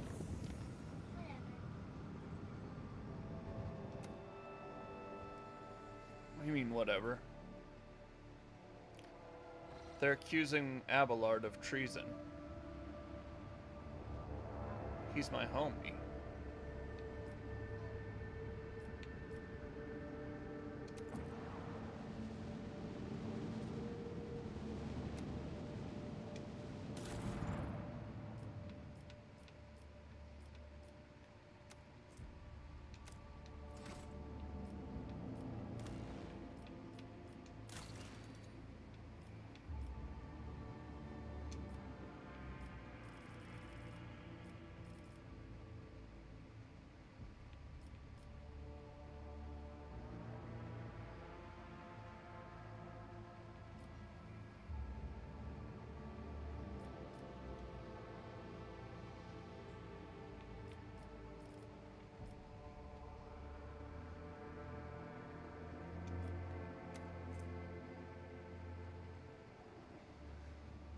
Whoa, blessings of Saint.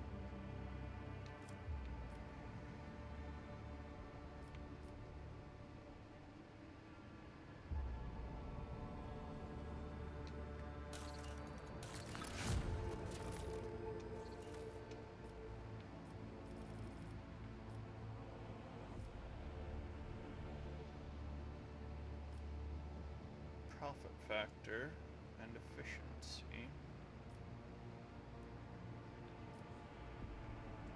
It's almost worth it to get the 18 people.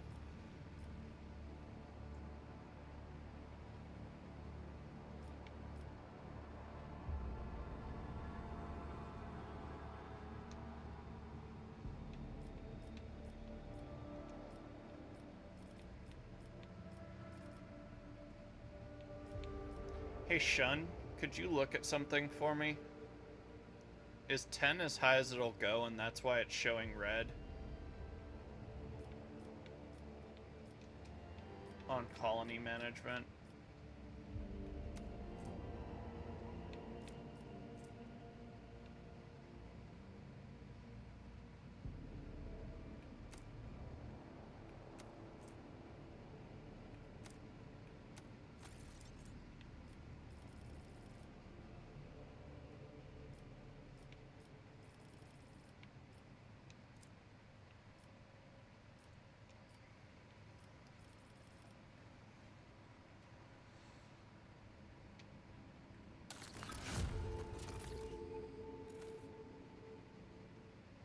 Alright, well that makes it easy to do.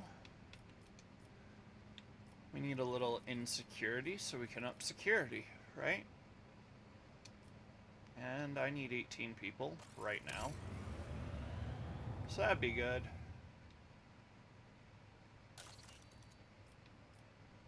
Another glorious day in the Cabbage Corps, eh, Botrix?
A large increase in tithes may be supplemented by a decree that addresses the current shortfall in other ways.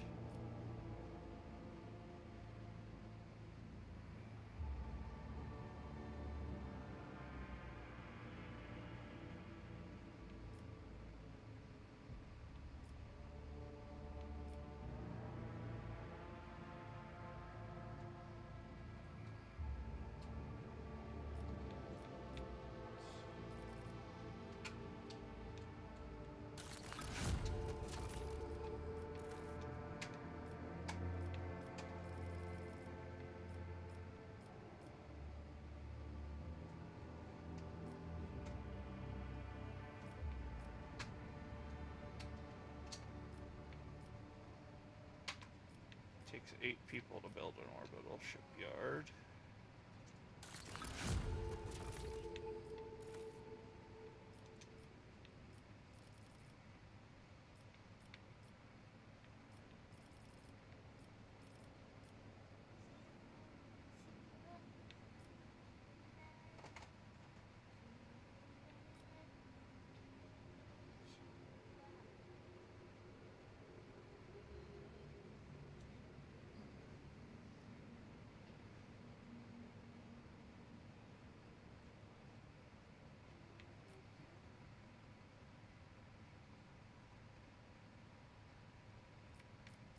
Penal Battalion.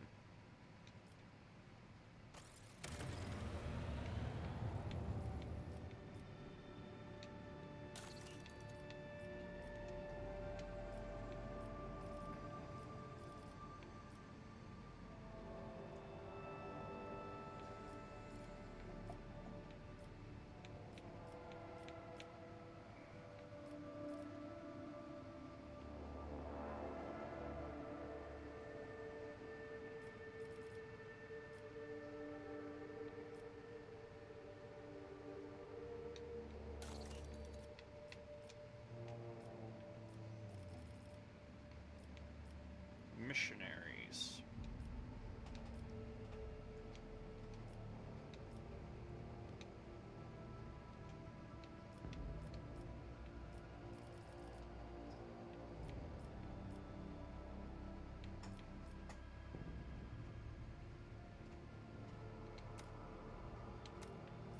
Wait, what's the Holy Man feature?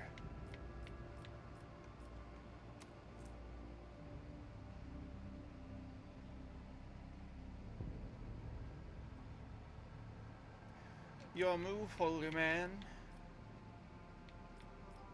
What do I need? Phlogiston. I can do that.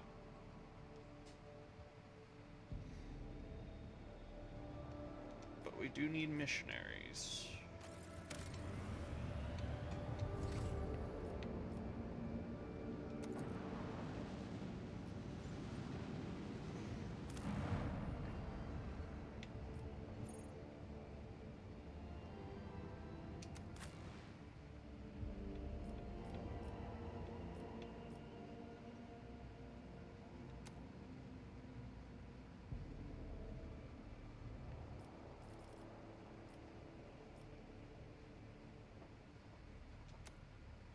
Yeah.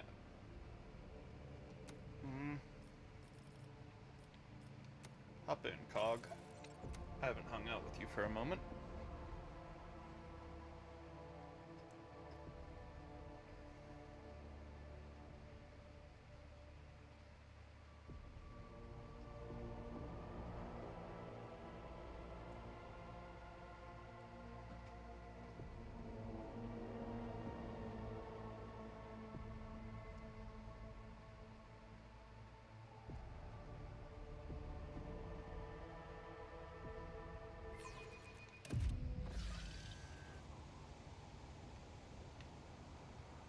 Ladies and gentlemen, please stand aside. No need to crowd around.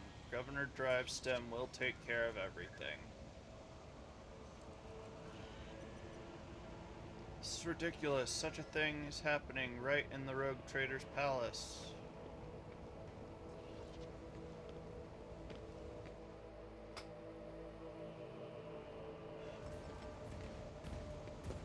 Y'all about to understand transhuman dread, or post-human dread.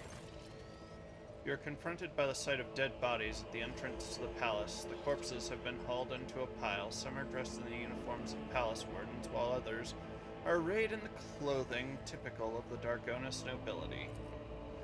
Upon seeing you, the young enforcer stands at attention and swallows noisily. His voice trembles, says, "Your lordship, we're honored by your presence."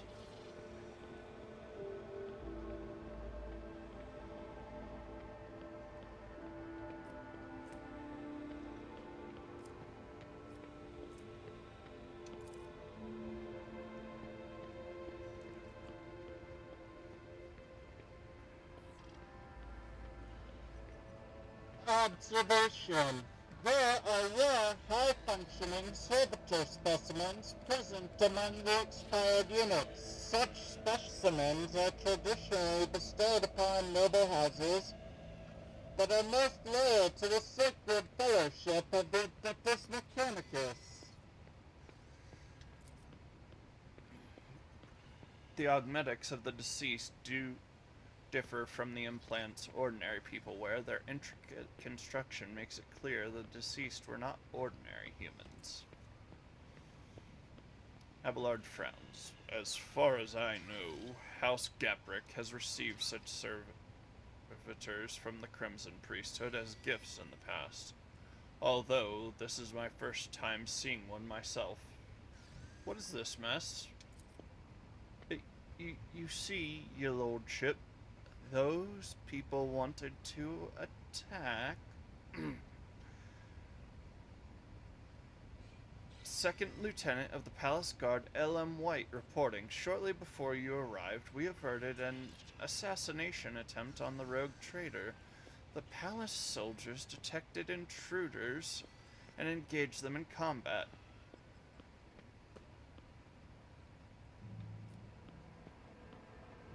Why is the governor not here to greet the rogue traitor? I do not know, your lordship. Perhaps he is... You can probably find him in the throne room, where the governor intends to put House Wissarion on trial, whereas the court chancellor, Clementia Wissarion. I think she is with the rest of House Wissarion, detained in the throne room. That is, Governor Drivestem has gathered all of Dargonus' nobility there to pronounce a guilty verdict against House Wissarion.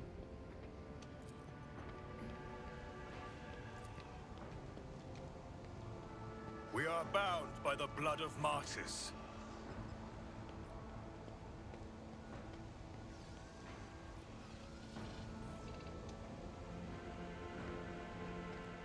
Bear multiple wounds is evident that they died recently. For the Emperor.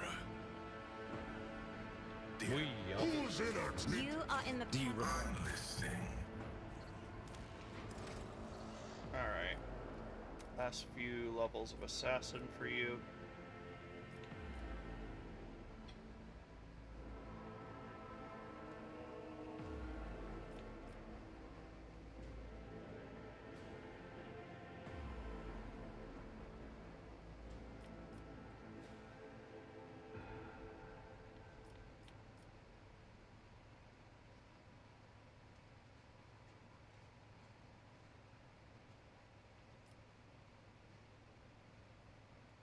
An assassin is elusive at the start of their turn.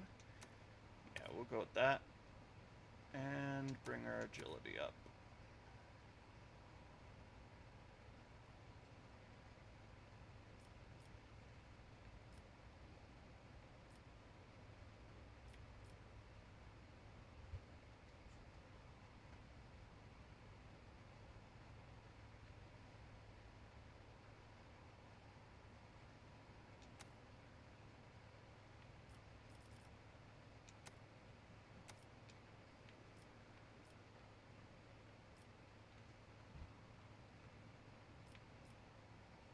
Target.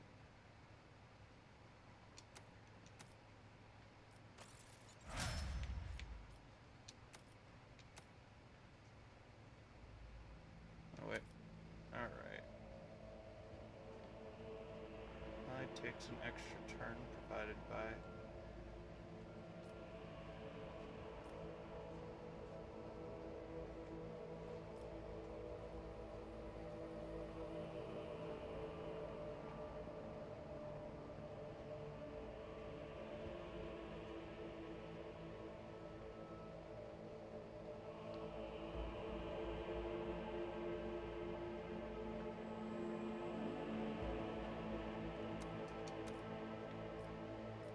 See.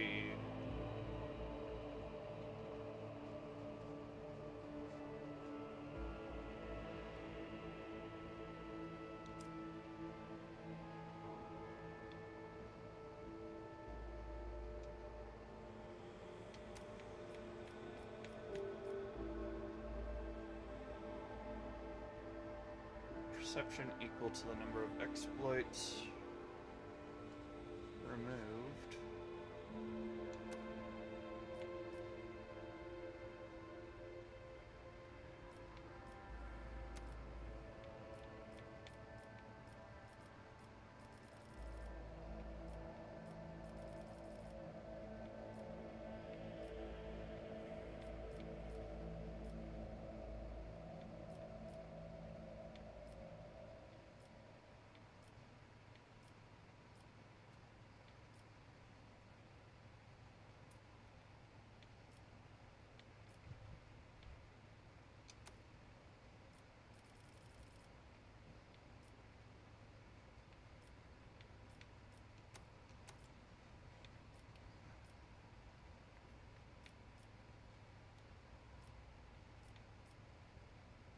First attack in combat with any plasma, melter, or power weapon deals additional damage equal to 5.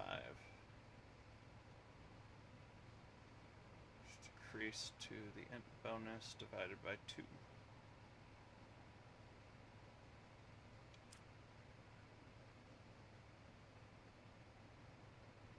2.5 is not bad.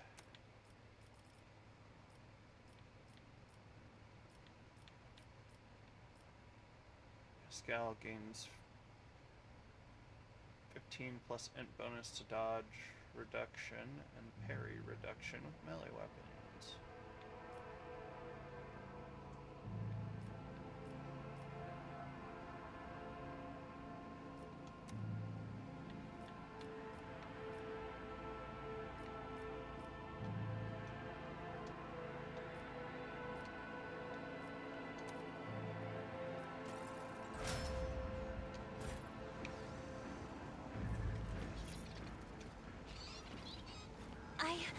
I didn't? There was a crumpled up letter inside the pocket of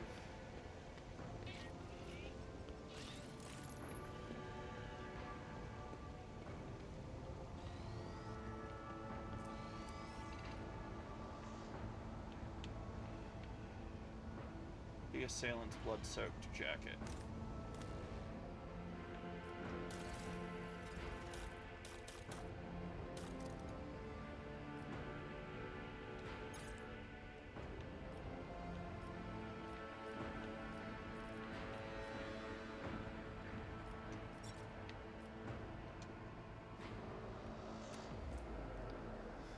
The letter is soaked with blood. Only a portion of the text is readable through the crimson blotches. Full and discreet. Keep away from the lords and ladies. You must look like a noble to the servants and wardens. Do not engage in conversation with anyone. Your task is to avoid exposing yourself ahead of time and let the Wissarians get away while the wardens are busy guarding the rogue traitor.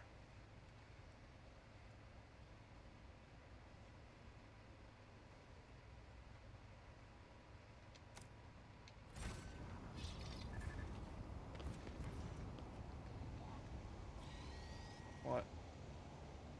Yeah? Let the faith guide my path to glory. Blessed is von Valencia's bloodline. Not right now.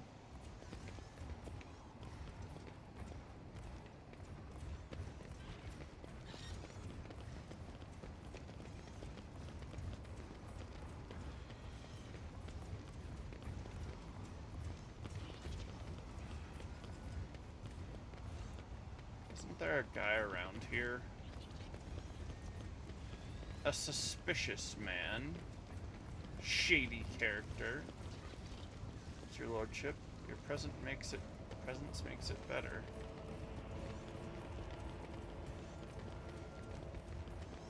The feel of your lips upon my buttocks does not make it any better, sir.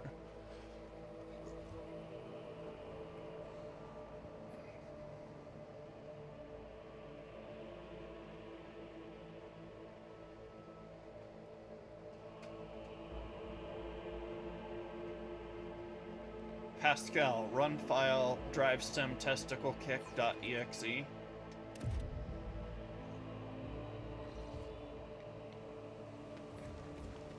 Magos, are you certain that this Nomus is not an abomination that requires immediate destruction? A creature from a cogitator that has taken over a mobile machine. It is only the absence of your approval that is stopping me from taking immediate action. Nomo should be studied. If it makes the unit Van Callox feel any better, I can broaden the study scope to include research into methods for killing the unit Nomos.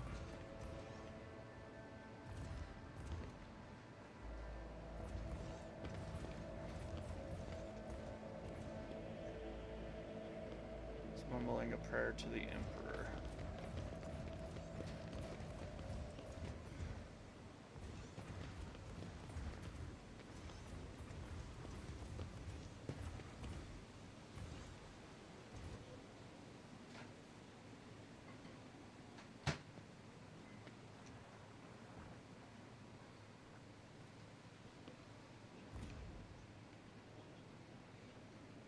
Let me through. I have an appointment with Chancellor Clementia Wessarian. My apologies, my lord, but you cannot go any further. Governor Drivestem's orders. This is ridiculous. I shall complain.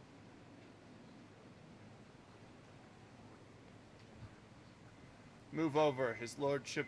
Let his lordship the rogue trader through.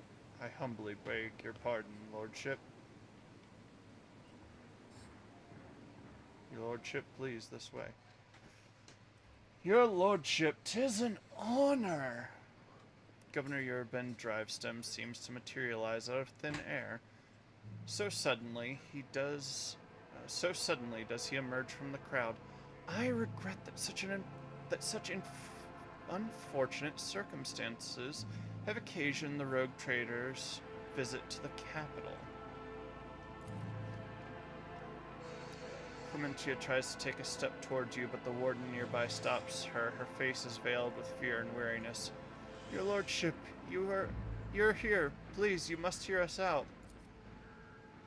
The rogue trader is undoubtedly here to listen to the testimony of each and every one of us and punish the traitors.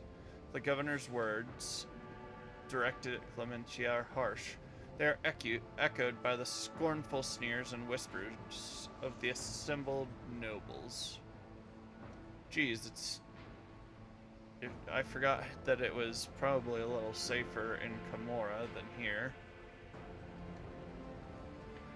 Pit of vipers is what I've fallen into.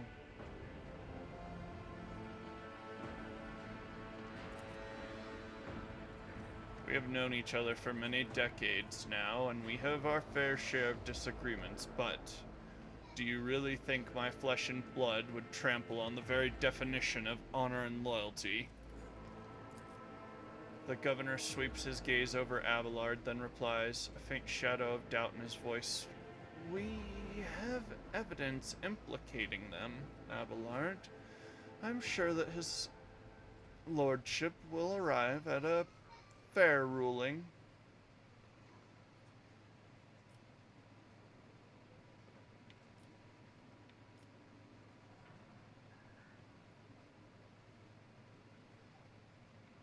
Let's start with the softball. Why are there dead bodies at the entrance to my palace? Your lordship, I humbly beg your pardon. You see, right before your arrival, the palace guard discovered a plot to assassinate you. Fortunately, the malefactors were disposed of before they could cause any harm.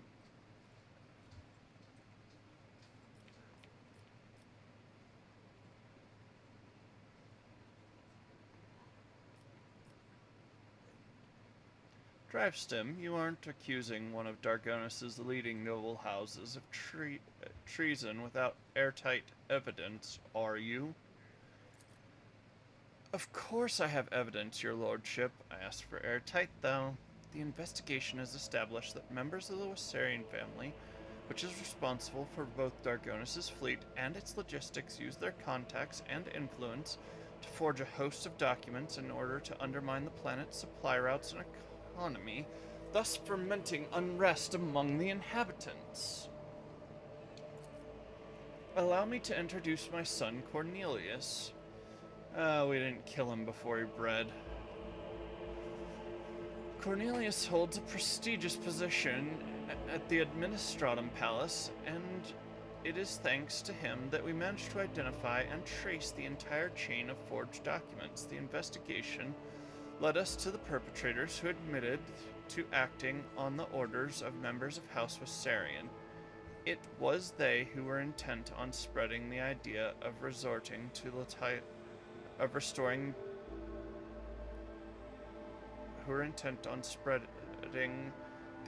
restoring the title of rogue trader to the true heir.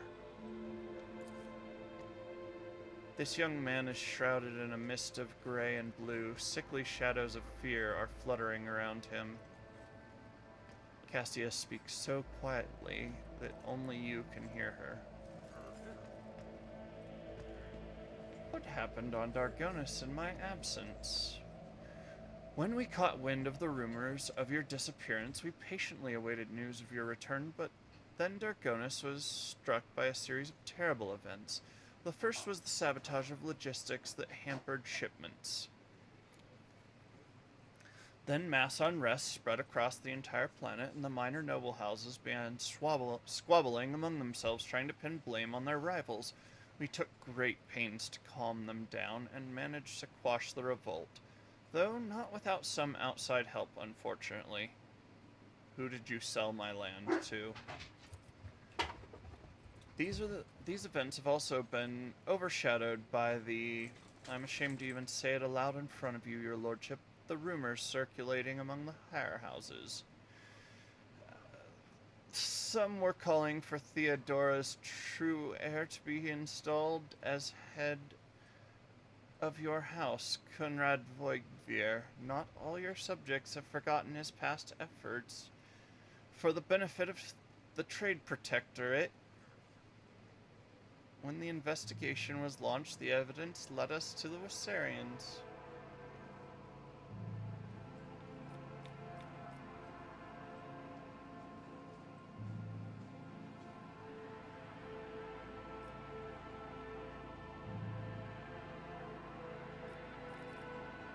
What are the charges against House Wassarian? Disruption of logistical lines, bribery of the Adeptus Administratum, officials, document forgery, and organization of heretical insurrections, on top of the evidence devastating economic impact this has had on your protectorate. Those criminal acts have impeded the delivery of the imperial tithe, which in turn has drawn the Administratum's attention. An esteemed member of the Adeptus Arbites is expected to arrive on Dargonis shortly, and before they do, we are obliged to identify and punish those responsible. Mentia, I wish to hear your account. Your lordship, House Wassarian denies all charges laid against it. Clemencia glances at the governor with defiance. These last few months have indeed been trying for Dargonis, but we have done our best to remedy the situation. My family's every effort was focused on stabilizing the capital's logistics and economy, so much that we failed to notice the web of intrigue unfolding behind our backs.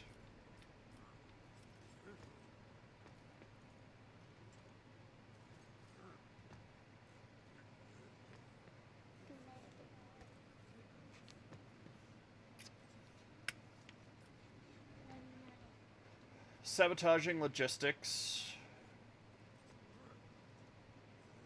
Well, this is a better one before I go into investigation, because we're already investigating. Do you support the governor's accusations? The aristocrats in attendance exchange glances, the noble lords averting their gaze, and the noble ladies hiding behind their fans. No one is willing to be the first to answer. Over his many years of service, Governor Drivestem earned Theodora's trust, and he holds his high office for a reason. On behalf of House Sauerback, I support his accusations.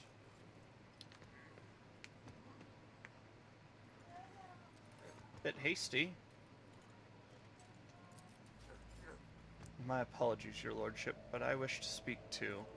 Regina looks into your eyes with a tender half-smile, then turns her gaze to her husband. Of course I agree with my husband. Governor Drivestem would not press charges against anyone if he were not absolutely certain of the authenticity of the evidence he had unearthed.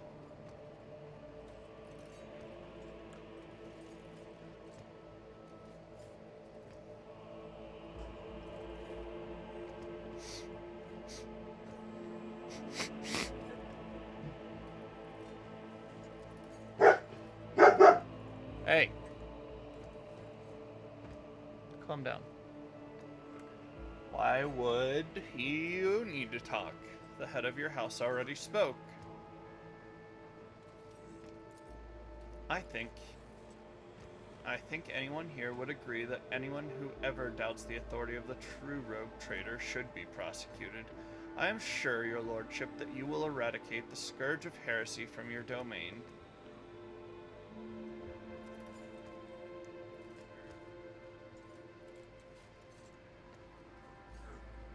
Well, being that all you snubbed me in one way or another, except House Wassarian, I really hope one of you is responsible.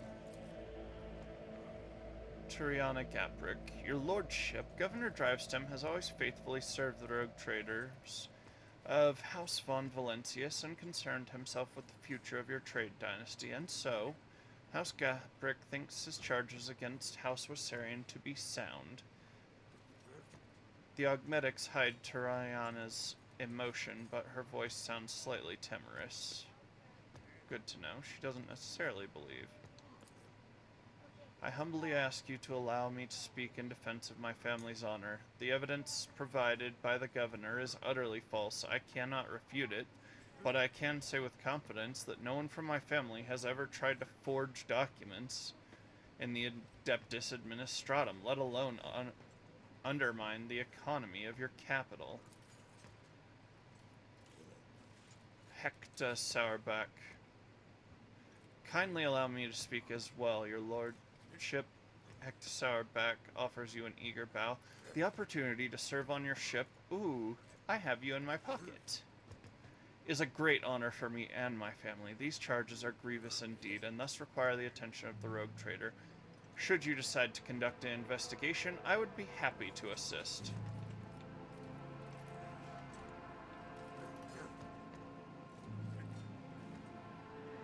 Sabotaging logistics, riots, conspiracy. The case appears to be flimsy. I wish to learn more before I make my final decision. As you wish, your lordship. The governor inclines his head in a stiff bow. Speak to me when you're ready to announce your verdict. Thank you for your willingness to help, Lord Captain. I am certain that all charges are false, and I would be grateful for your help exposing them as such. I think you should speak to everyone present, the noble lords and ladies.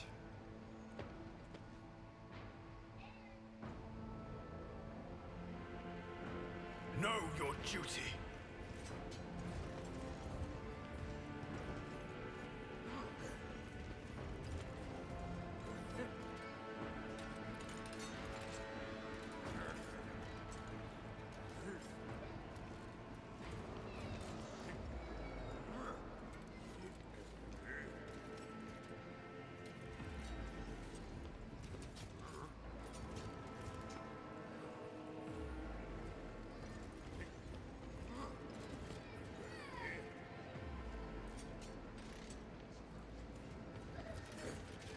Gaprick Sourbacks.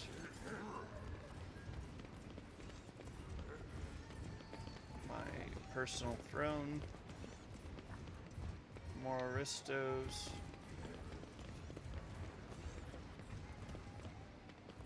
Wissarians.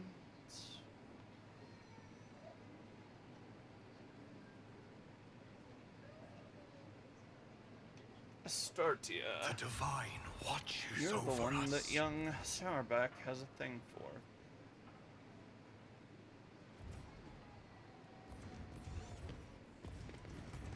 Well, we start with the accused.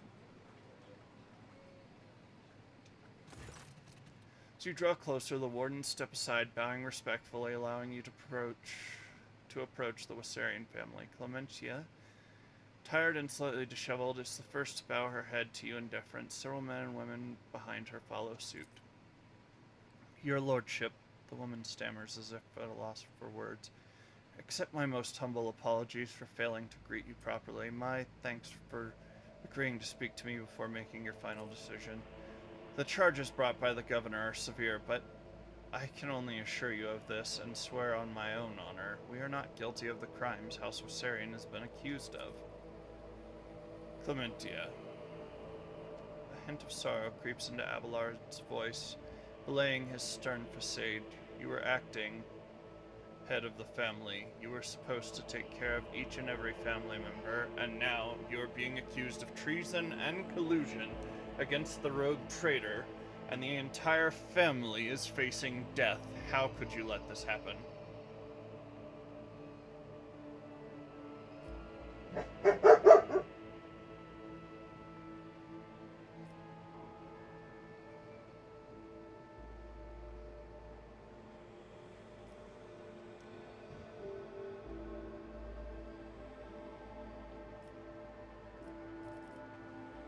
Are you truly guilty? Be honest. I will not tolerate lies. Clementia, if you know that a member of your family is guilty of the crimes you are being accused of. Abelard, this is your family too. You know, the woman's words burn with defiance. My apologies.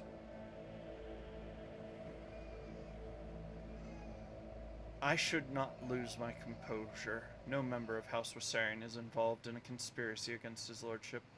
Honor and loyalty are not something we take lightly. We know whom we serve. The governor claims you forged documents in the administratum. The fleet is the primary remit of House Wissarian. It is our responsibility. Logistics and supply routes are another area of our responsibility. We have no direct influence on the inner workings of the Adeptus Administratum. The first large-scale deliveries were cancelled after quantities of food were miscalculated by clerks in the Administratum. Then we were faced with incorrect weather data and a meager fuel budget. It was clear that the cause of all these problems was the calculations performed in the Administratum in one way or another, but no matter how many times we asked, we could not ever obtain any clarification on the matter. I found this letter on the bodies of the heretics who planned the attack. What can you tell me about it? Your lordship, while Clementia reads the letter, the Wissarians behind her read it over her shoulder. Your lordship, let us be frank. It would be foolish of me to try and orchestrate something like this. Knowing how many wardens are patrolling your palace, I would not have a chance. Or something like this. Knowing how many wardens, I would not have let myself or anyone in my family get involved in such a scheme. The attackers were high-functioning servitors, ones that looked closer to ordinary humans. Do you know anything about them? Servitors, is that so? Clementia crosses her arms and furrows her brow, deep in thought. I have encountered servitors that were indistinguishable from normal augmented humans, but only once. They were accompanying several members of House Gaprick.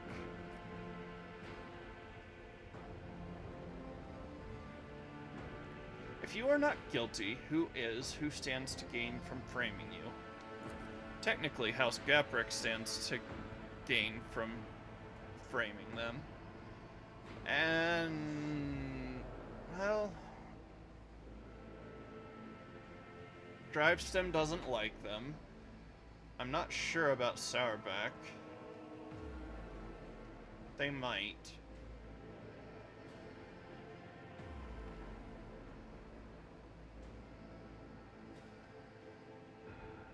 The other houses consider us unworthy of our position, and many would jump at the chance to get rid of us and gain control over what was once our domain, the planet's fleet and logistics at the very least.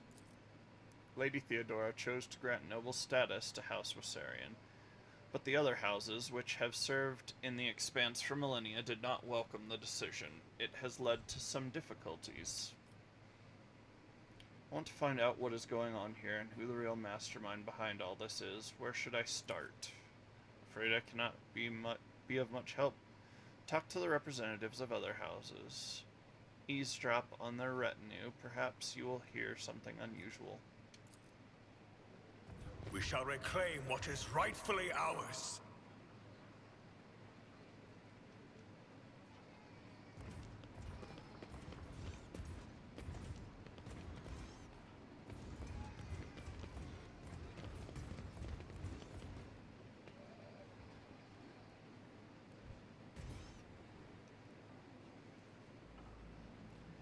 Claim you knew nothing about the attack, right? I'll put that in your file. When you end up on a penal world, the warden will be interested to read it.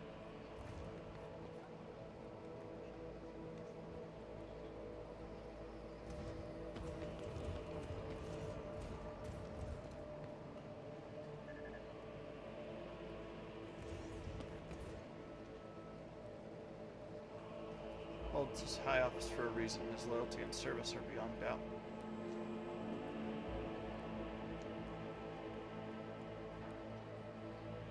A rogue trader, the true heir of Theodora von Valencius. Upstarts, what have they ever done to deserve their standing?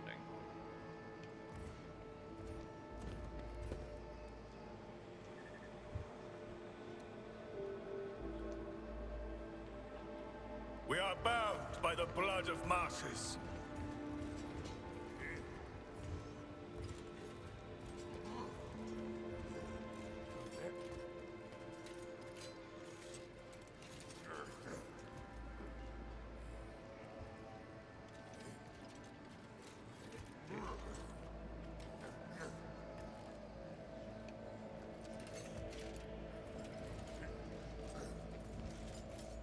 They have evidence of the guilt of Rosarian's guilt.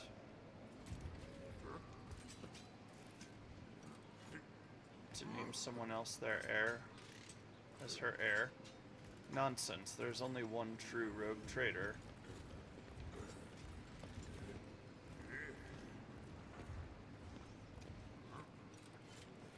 His lordship will make the right decision and punish the culprits, you can be sure of that.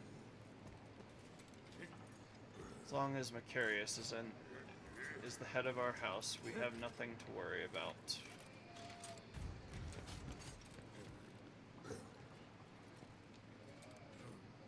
With each step, I forge my destiny among the stars.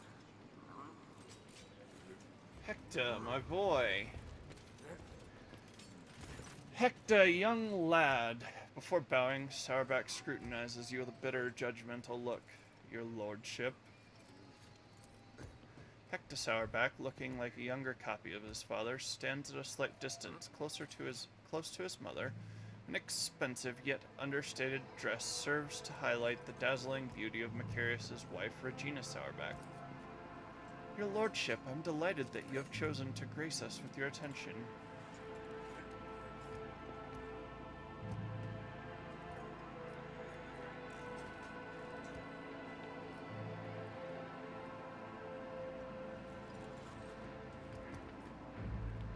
I am honored, Lady Sourback.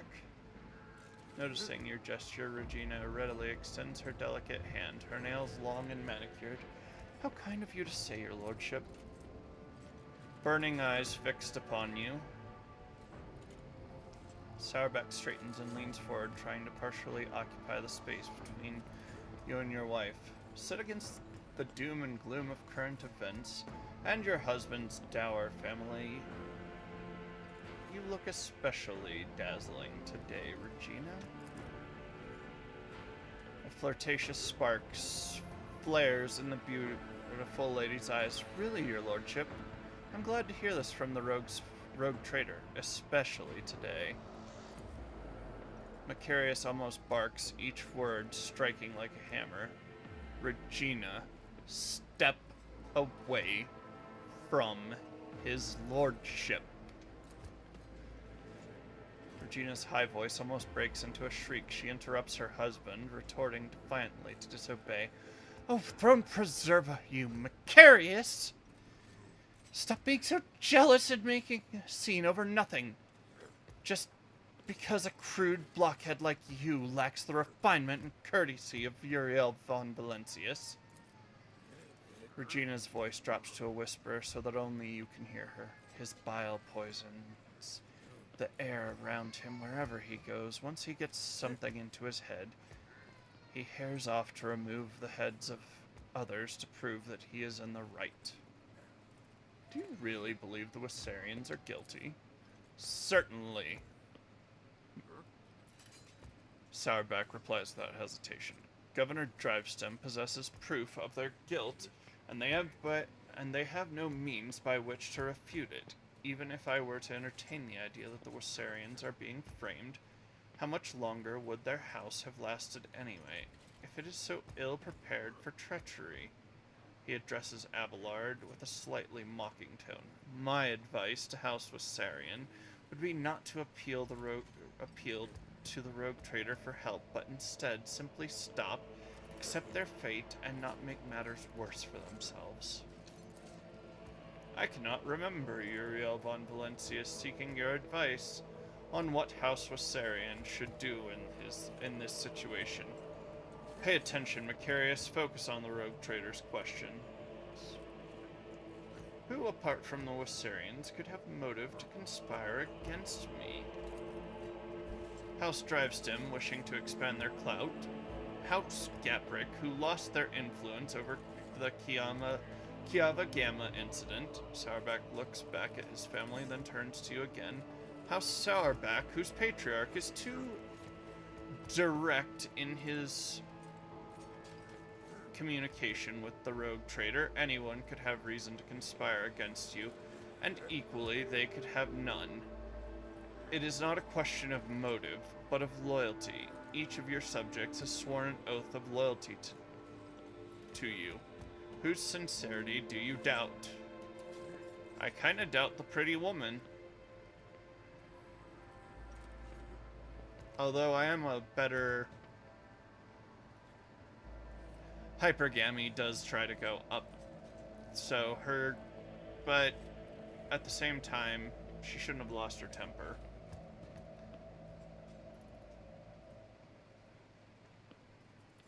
The assailants sent to the palace were rare, high-functioning servitors. Do you think the Gapricks could be behind the attack?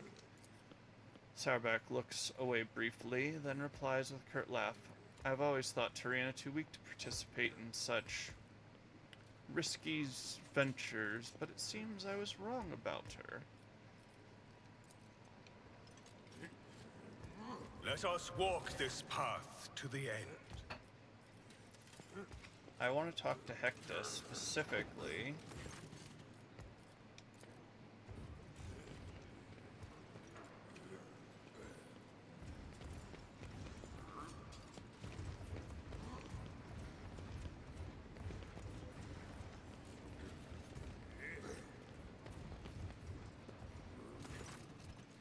The lords and ladies sumptuously dressed in the colors of House Gaprick are standing in a half circle around Toriana and her son Vincent.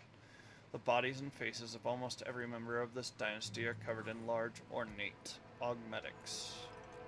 Toriana Gaprick curtsies to you. Her mechanical voice sounds distant and indifferent.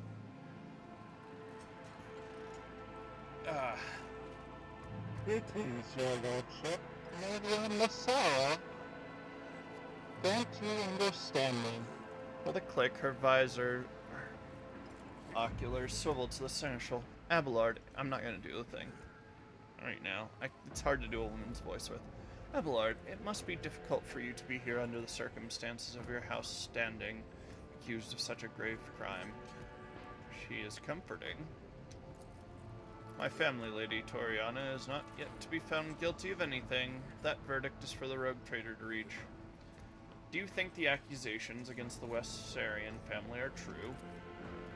I would not take such a responsibility upon myself and rule on their guilt, your lordship. I think Governor Driveston's accusations are worthy of consideration, however. That is a very measured response, and I appreciate that.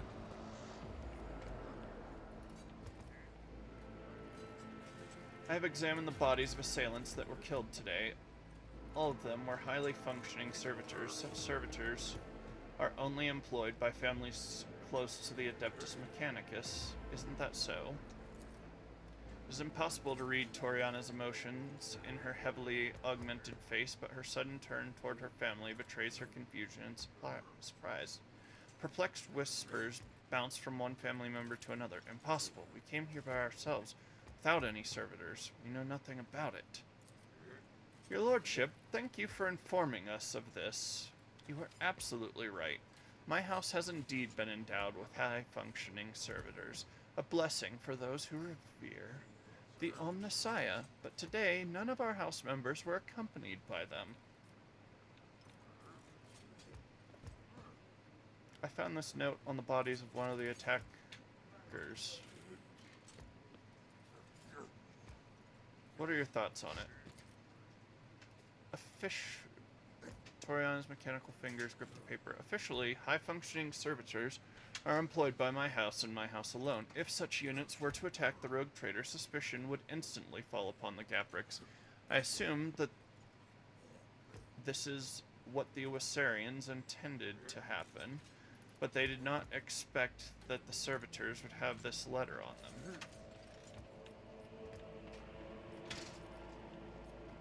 In your opinion, which nobles might have reason to be party to such a conspiracy? She thinks for several moments. Pardon my bluntness, your lordship, but I will answer truthfully. It could be anyone. Greed, fear, and ideals can drive even the most loyal subjects to the unthinkable. Vincent, I wish to speak to you. Ready to serve, your lordship. How may I help you? Oh no, it's Gaprick that is. What do you make of the charges against the Wessarian family? Could they truly be guilty?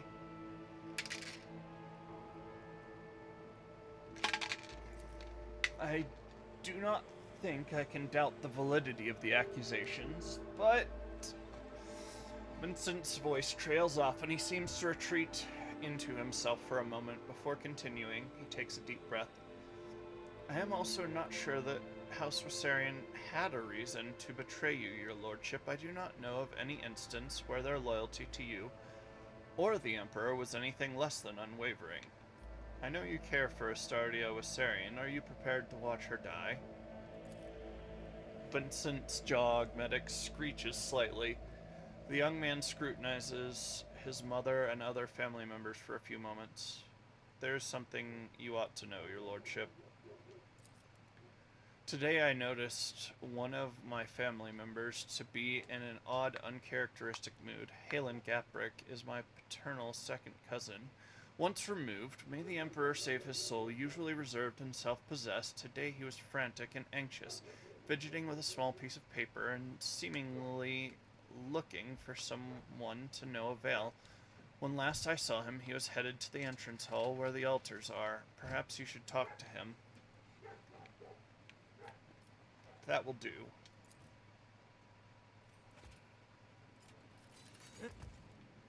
I shall take my leave. Let the faith guide my path to glory!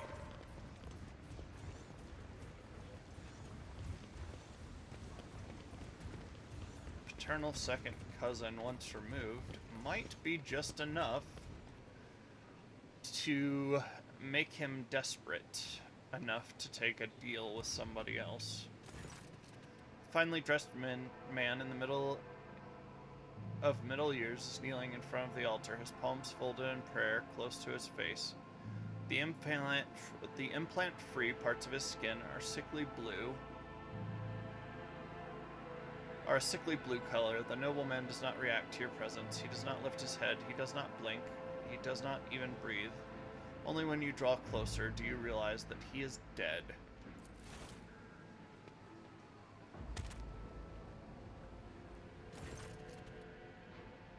Abelard looks at the man, his eyes grim. The colors of House Gabrick. I do not believe he decided to take his own life.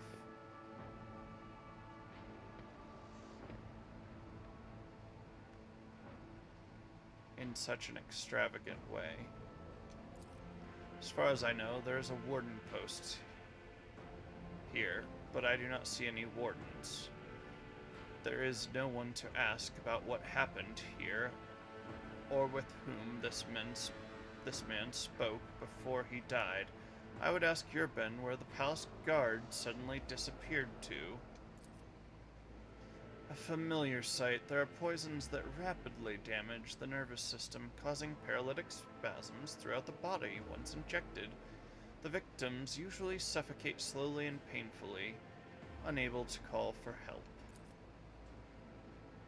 What a surprise. You are versed in the art of underhanded murder. Have you often resorted to the coward's weapon in your life, rather than fighting fair? I have. All of my victims were enemies of the Imperium who could have been reached by any other means. Would you prefer to still be alive, my Lord Ulfar? Henrix meets the wolf's menacing gaze with dignity, ignoring the almost palpable wave of threat emanating from the angel of the Emperor. Run his pockets! Closely, I am registering an injection site.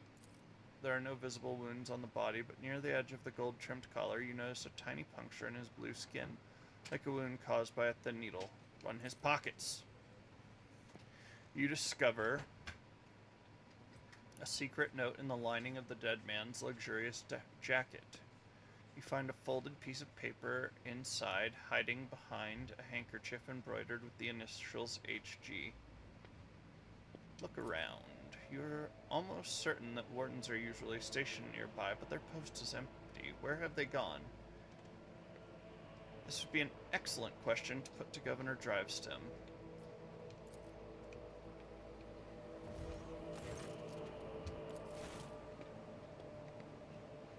I killed him a second time.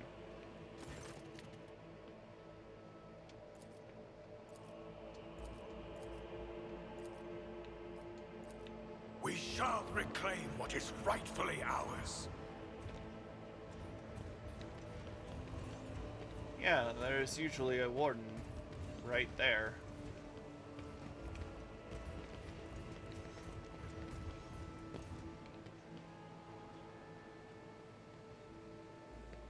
Your lordship, are you leaving already? But everyone is waiting so eagerly for your verdict. I humbly ask.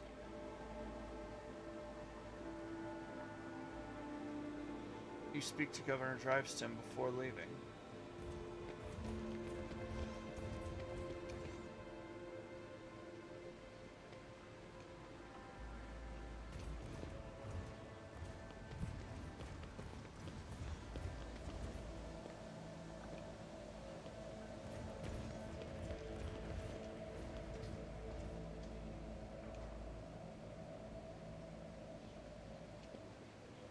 So the servants are missing.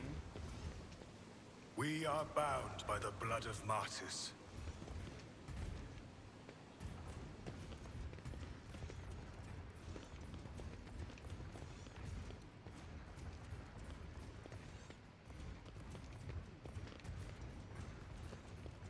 Hey, and get the gang all here.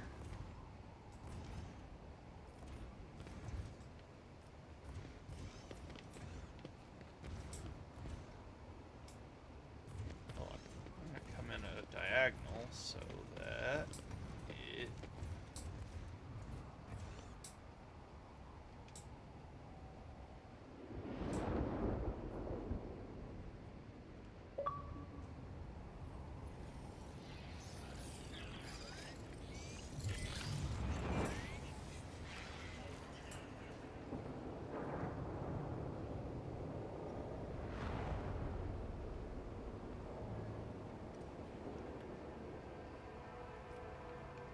With each step, I forge my destiny among the stars.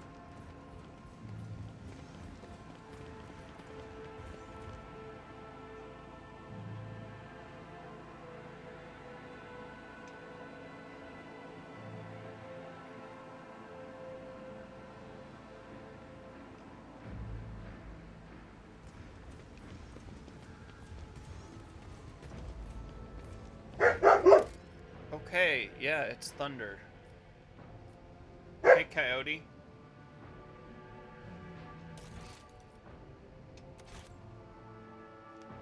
Hey, Coyote. Hold on. I'm gonna get my dog a bone.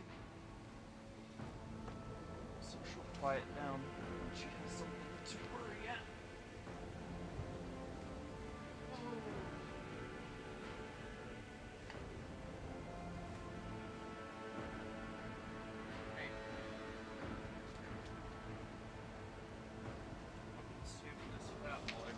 Literally a rainy day. Or a thundery day, whichever. There you go. Is this one you want? Does this interest you? Anna? Is this a bone you would like? Yummy?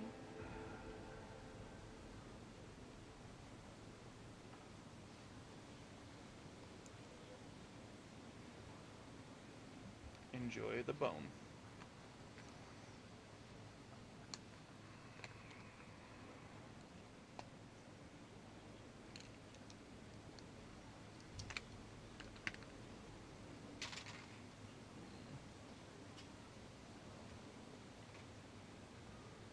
I need to get water. But my thoughts are, there are multiple discrepancies going on. My guards are not where they should be.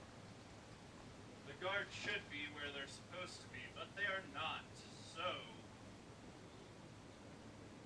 we have a murder that could have been me.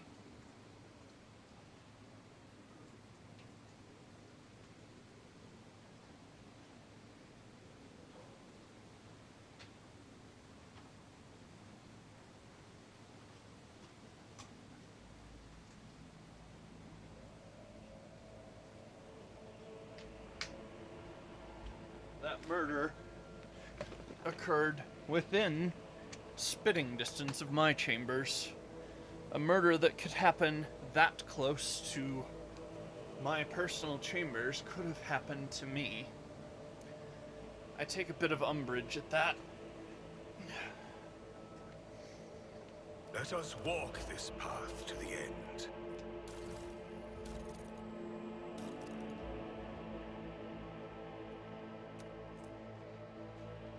Make sure that the rogue trader is attacked by someone loyal. It should appear as if it was all staged to let the Wassarian family escape. This is the last assignment. Soon your debt will be paid off in full.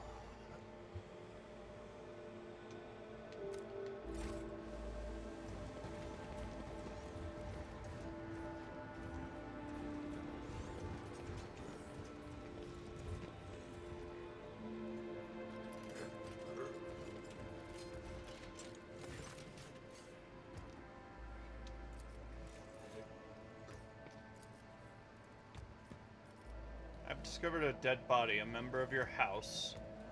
Right here, in my palace, he died kneeling in prayer. Toriana covers her mouth with her hand in surprise, turning to her family, looks for someone amongst them. Halen, it can't be. Halen was it? Tell me about him, Toriana. Halen is one of the lower-ranking members of House Gaprick. Despite his advanced age, he never held high office. But he was forever striving to better his position, even beyond his abilities. Many members of my house struggled to cope with the misfortune that befell Kiava Gamma and our family. Some members could not reconcile themselves to our new position. Halen was one of them. What could have happened to him? Toriana's visor oculars are fixed on the floor, her fingers restlessly clenching the fabric of her dress. Toriana, the time to keep silent is long gone. The future of the Von Valencius trade dynasty and your house are both at stake now. We lost Gamma, a truly devastating blow to every member of House Gaprick. I lost all hope for the future, and my kin lost their sense of purpose. We needed time to recover and chart a new course for ourselves. We were, and still are, more than capable of doing that, but I will not deny it. The other houses have offered us their assistance for their own self-serving ends. Perhaps Halen decided to take them up on one of their offers behind my back. The Seneschal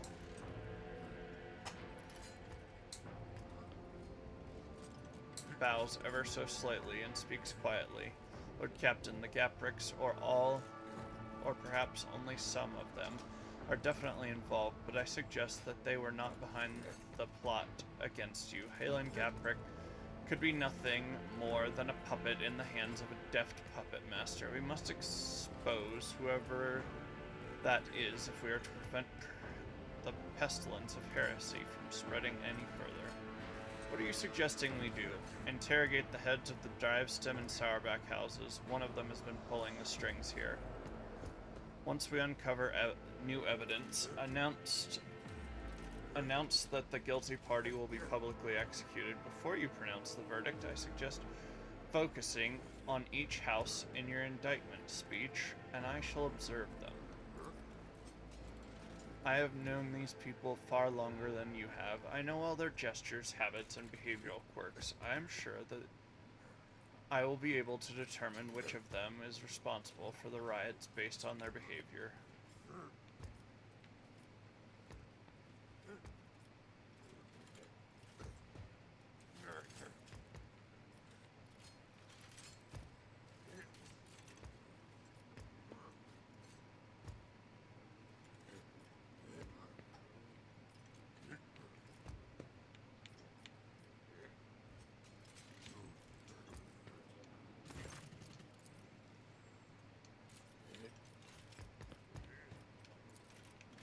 Let the faith guide my path to glory. I still must talk to...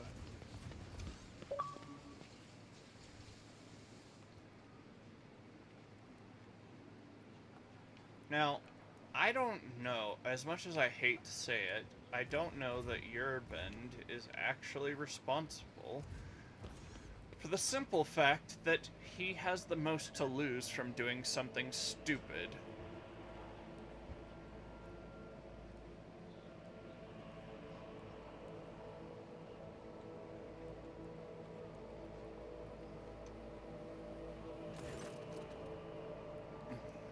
Governor Drivestem is surrounded by his retinue, who are all dressed in expensive gowns and finery. The matching color scheme of their outfits and the striking physical resemblance among them suggests they all come from one family.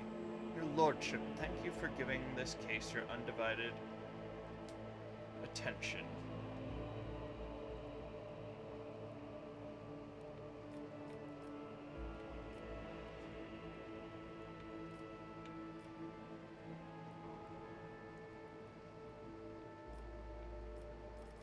I wish to hear your reasoning again. What makes you think the Wissarians are behind the plot against me? As soon as the logistical and economic problems gave rise to initial rumors, we tried to find the person responsible for spreading the calls for Voigtvir's return. The investigation showed us that some of the documents inside the Adeptus Administratum were forgeries. We can thank my son Cornelius for such astute observations. Your Lordship, a slender young man bows to you awkwardly and nervously licks his dry lips. I assure you that my humble person is undeserving of your attention. Cornelius holds a prestigious position at the Administratum Palace. It was he who discovered the errors leading to the disrupted logistics.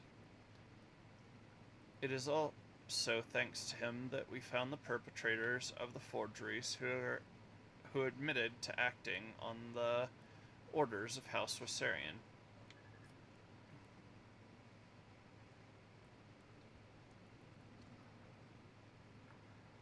What do you make of this letter? I found it on one of the assailants.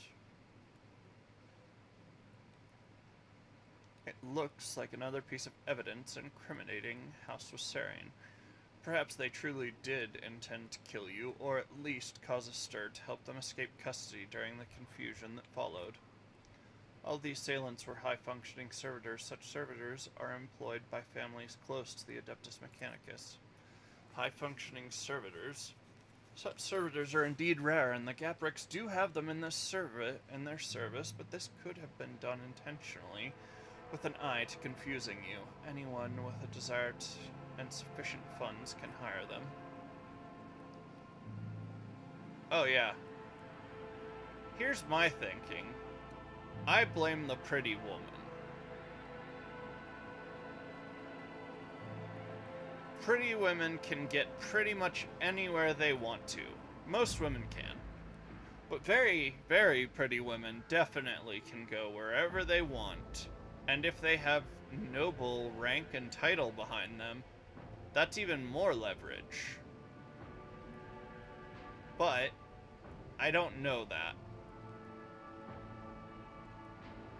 The way she's acting is weird to me, though.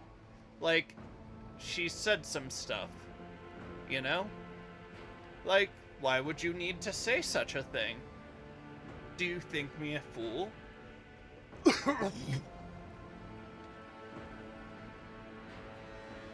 Anyone with the desire and sufficient funds can hire them. Tell me more about your son, Drivestem.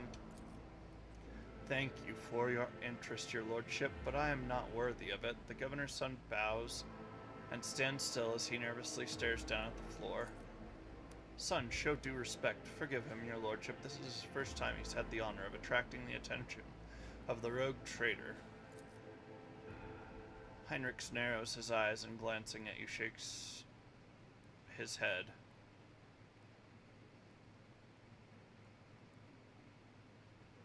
Tell me more about your job, Cornelius. What do you do? I manage the documents and records related to the economy of Dargonis. You probably know how scrupulous workers of the Adeptus Administratum are. I am afraid that a more detailed explanation of my duties would mirror the administrative processes of the Adeptus Administratum. Too long and overly detailed. Cornelius tries to look you in the eye, but it is clearly hard for him to do. How did you manage to find the forged documents in the bureaucratic hell that is the Administratum? When compiling reports on last cycle's supply chain, I noticed inaccuracies and discrepancies in the figures. With the help, I managed to find several other documents.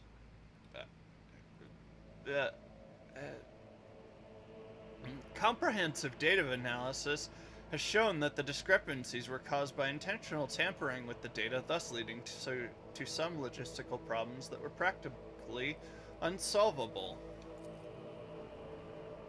Father and I have managed to single out the Administratum clerks responsible for tampering with the data. Following a heated interrogation, they confessed that they were following the orders of someone from House Wassarian. Everything was supposed to look as though they were the only ones suffering losses from the logistical and economic problems.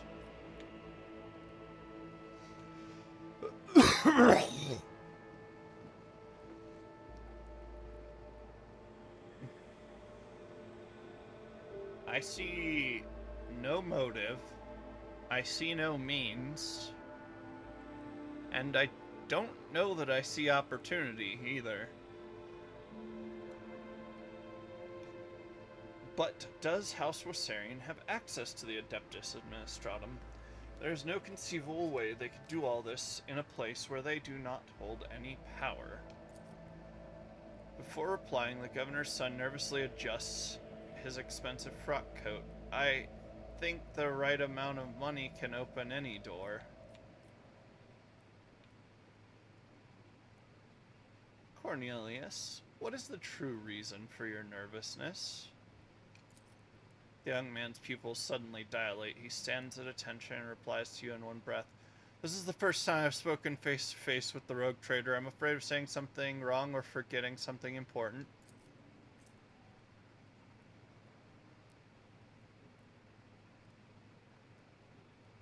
The governor closely watches his son. His tone changes now, sounding strict and curt.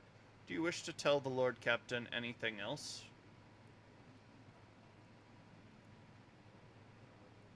You are speaking to a rogue trader, and my patience is running out. You see a flash of terror in Cornelius's eyes as he stares at your hand on your weapon. He speaks quietly and confusedly without raising his head. Forgive me, your lordship, I can't do it anymore.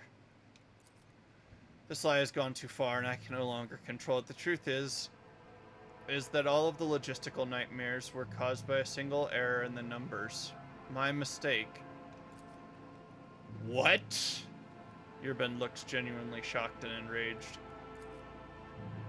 When I discovered my mistake, it was almost impossible to restore the supplier lines. Then I was approached by someone who said they were a friend. They did not give me their name and I never saw their face. They promised to fix the problem. All I had to do was pretend that the Wissarians were responsible for the mistake, and as for the rest of the evidence, they promised to arrange it all, and... Urband curls his hands into fists, knuckles turning white. What have you done?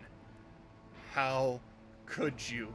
Your lordship, he suddenly turns to you as if trying to shield his son. This is my fault. I trusted my son, and have failed you in doing so. I beg you have mercy. Abelard shakes his head. And you never called my family... And you called my family's honor into question, Urband. Nevertheless, I harbor no desire to kick a man when he is down. Lord Captain, the confession you have obtained means that House Wissarian can now be cleared of all charges.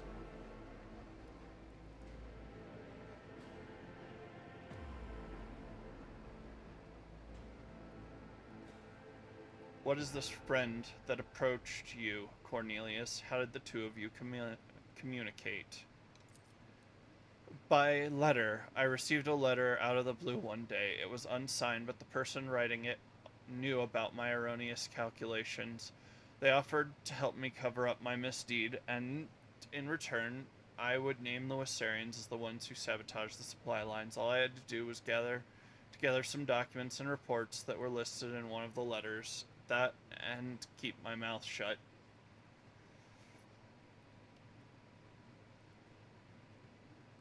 Urband, your son has found the courage to admit his mistake. I will try and find compassion for him in my heart.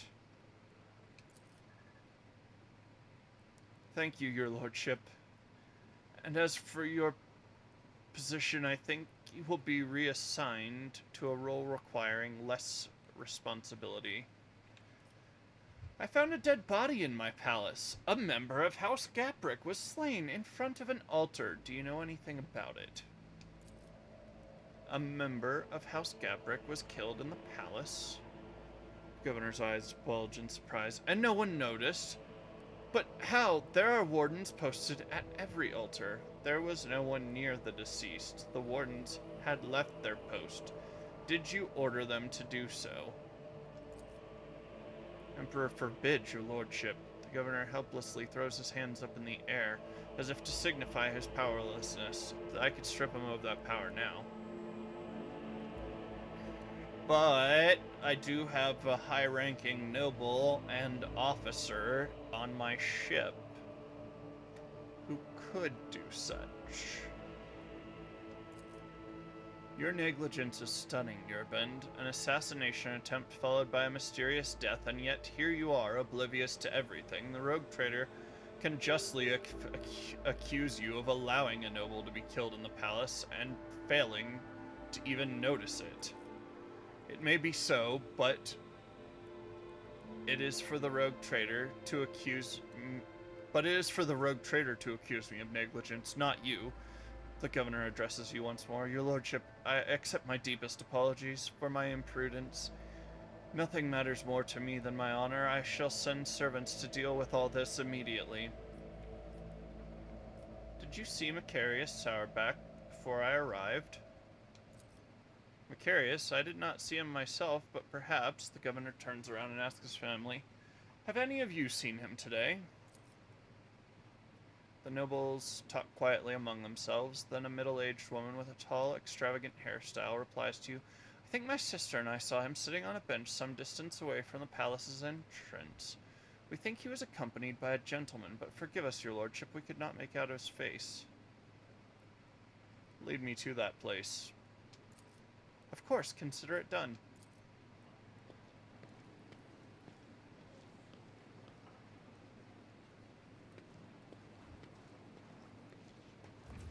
Know your duty.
Did I lose her, or...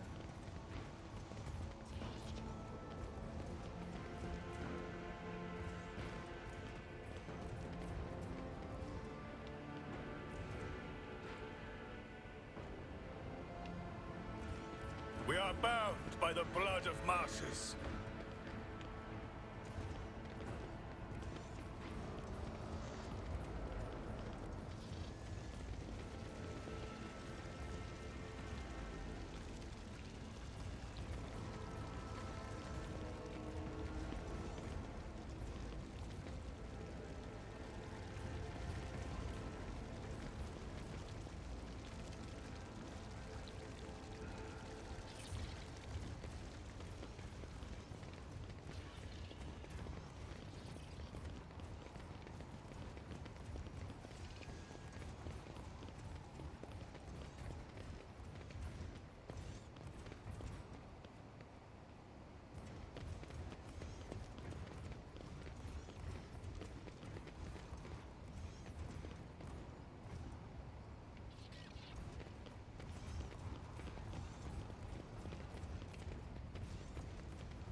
With each step, I forge my destiny among the stars.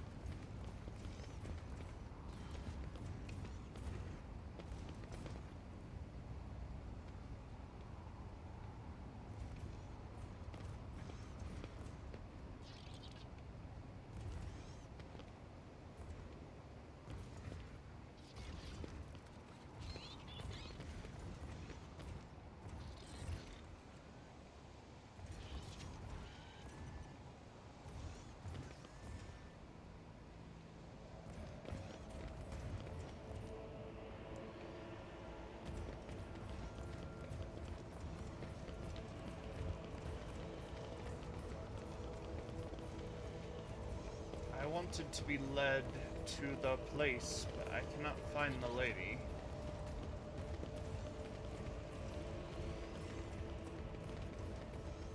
How did I lose her?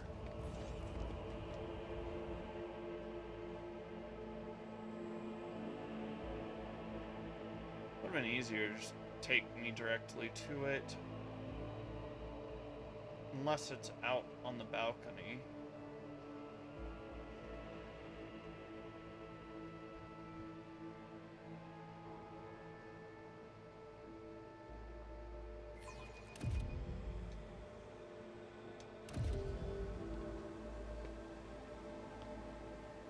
ship are you leaving already? Go away. Let us walk this path to the end.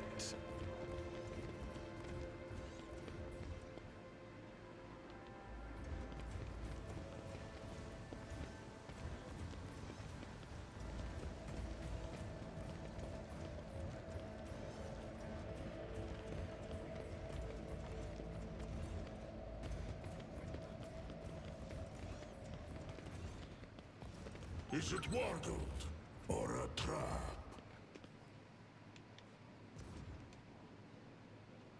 I've read about this. I recognize this bouquet. House Sarback usually serves this wine.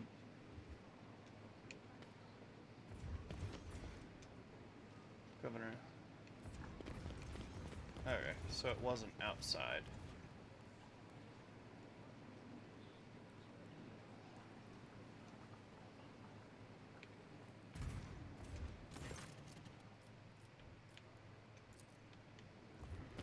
The Divine watches over us.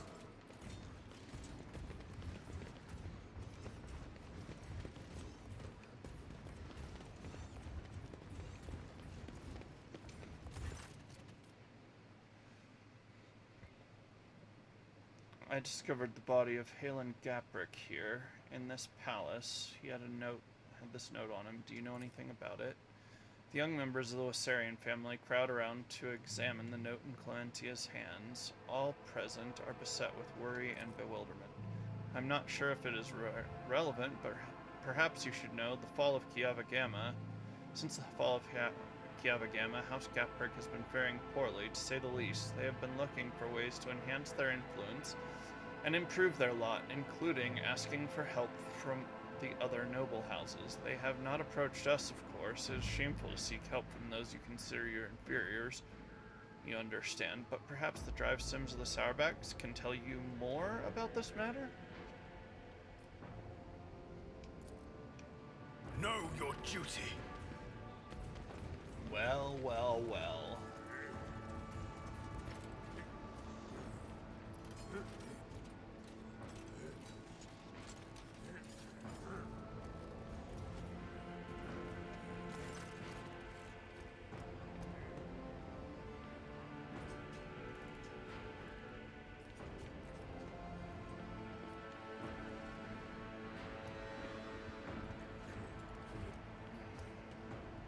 I discovered a dead body in my palace. A man of House Gaprick was killed while praying to the Emperor. He had this note on him. Do you know anything about it? Hector, standing behind Macarius, spots the note you're holding. Immediately, he balls his fists and jerks his head away. He exhales deeply through his nose in a bid to contain some clearly overwhelming emotion. Macarius looks at the note without taking it from your hands and replies, "No, I know nothing about this note." Hector, I wish to have a word with you. In private. Your lordship, perhaps you noticed my momentary weakness. My apologies for my outburst. That note, you see, I was not fast enough to read the text, but I'd recognize the paper anywhere. Those sheets with the custom gold embossing on the edges can be found in my father's office. The young man hangs his head, shifting uneasily from foot to foot. You seem tense. What is wrong? I don't believe my father can be involved in this. He can be harsh and rude. But a conspiracy against the rogue trader is unthinkable. This goes against everything he has taught me ever since I was born. I cannot even imagine the possibility that he has betrayed himself in such a way. Let us return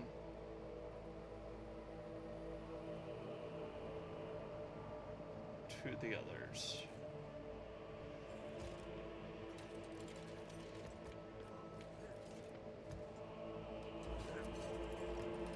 We are bound by the blood of martyrs.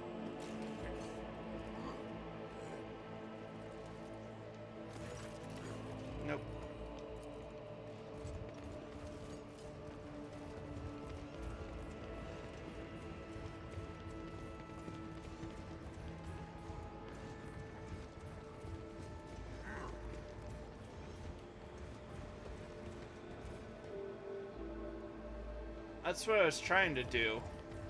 I was trying to talk to her. I think the boy is right.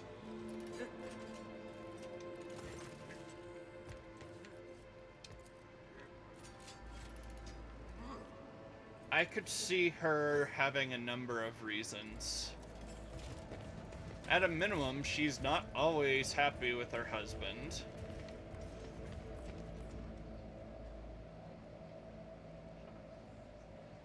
Alright, We shall reclaim what is we're not rightfully gonna ours. save scum, but we are gonna save right here to figure out what's going on.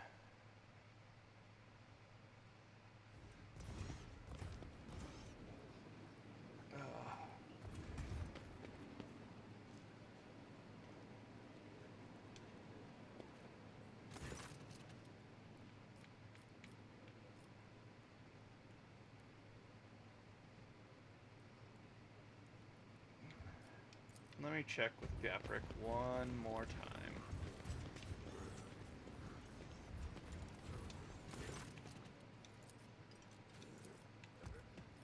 Alright.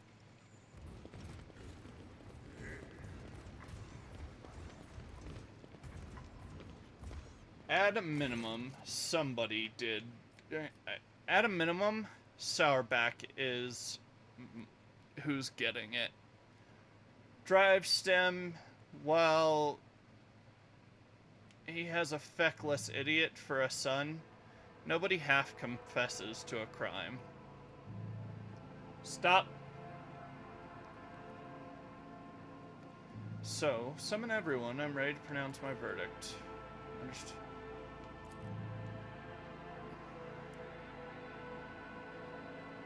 The charges brought before Governor Drivestim were fabricated. House Wassarian had nothing to do with the orchestration of the riots or the plot targeting the rogue traitor. However, the real perpetrators are here in this very room.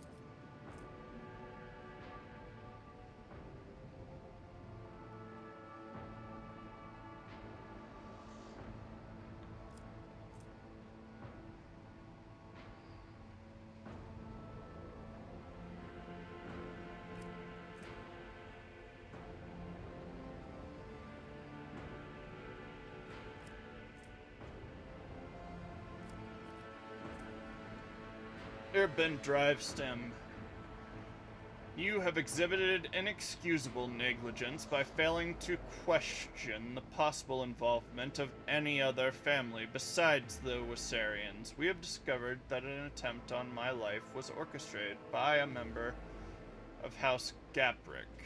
Now, I don't know if I get to do this more than once.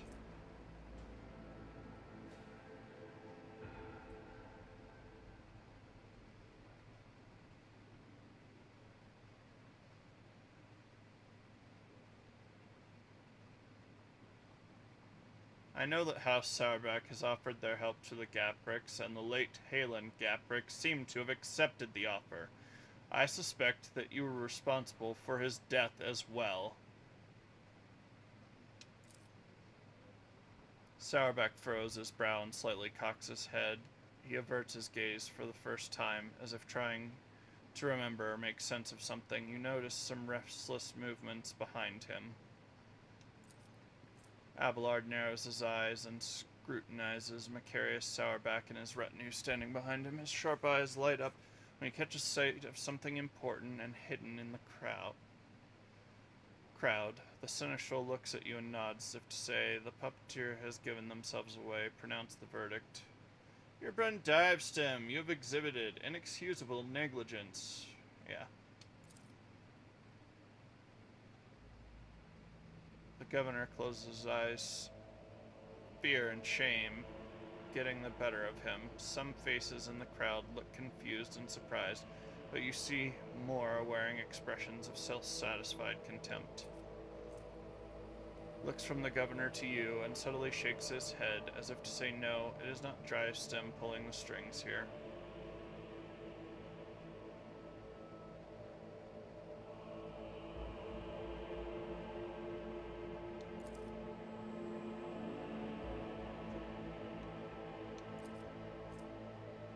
same deal. Toriana Gabrick, a member of your family, orchestrated an assassination attempt against me here in my own palace, and though he has already been found dead, his act is reason enough to forever brand your house traitors. Everybody coming down a peg. We airing that dirty laundry. Mocking whispers creep through the crowd. Toriana does not raise her head, perhaps out of fear of meeting her fate face to face. Seneschal's hard gaze softens, an elusive gesture, visible only to you, conveys the message. Toriana Gabrick is guilty of only her own poor judgment. Macarius Sourback, your overt contempt toward me is reason enough to implicate you in the conspiracy. The crowd remains silent. Sourback's brows raise higher, and you notice his jaw working nervously.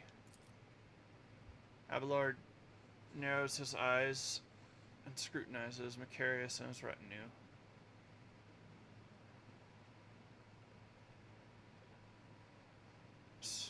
And his retinue standing behind him. For a second, his sharp eyes seem to have caught some sight of something. You only to lose track of it the next moment. A disappointed sigh tells you it could be a Sourback, but is he really the one behind all this? So Abelard knows. In the conspiracy against the rogue trader, I find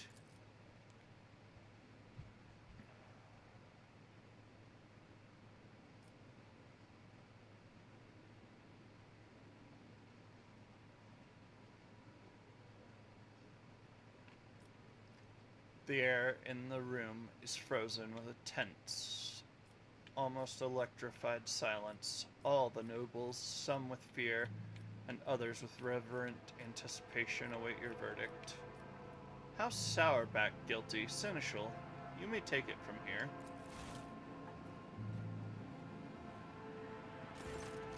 Abelard steps forward and stares intently at House Sourback's patriarch. Macarius, I must admit, I have always admired your bluntness, but just as I once had to say goodbye to a promotion because of my dislike for intrigue, you and your family may soon say goodbye to your heads. Tell me now in your blunt fashion, are you loyal to House von Valancius? Sourback narrows his eyes, grimacing. I am loyal, Wissarion. Abelard studies Sourback, but then suddenly nods. You are not lying. But someone else is. Someone who is poised to destroy both you and your family for her own gain. Called it. Macarius does not have time to respond. Regina, who is standing beside him, raises her arm as if to slap the elderly seneschal. Abelard deftly catches her wrist, stopping her hand right in front of his face. Her dainty hand is adorned with a massive augmetic ring topped with a thin spike dripping with venom.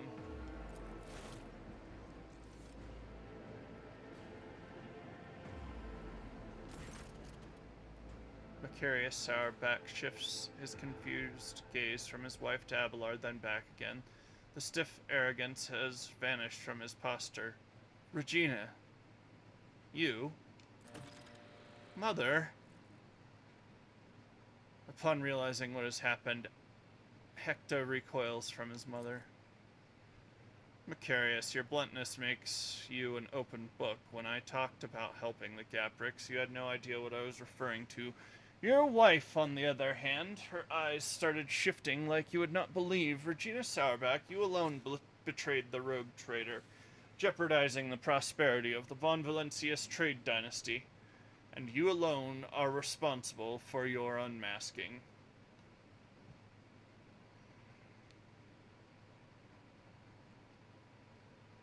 Regina, why would you do this?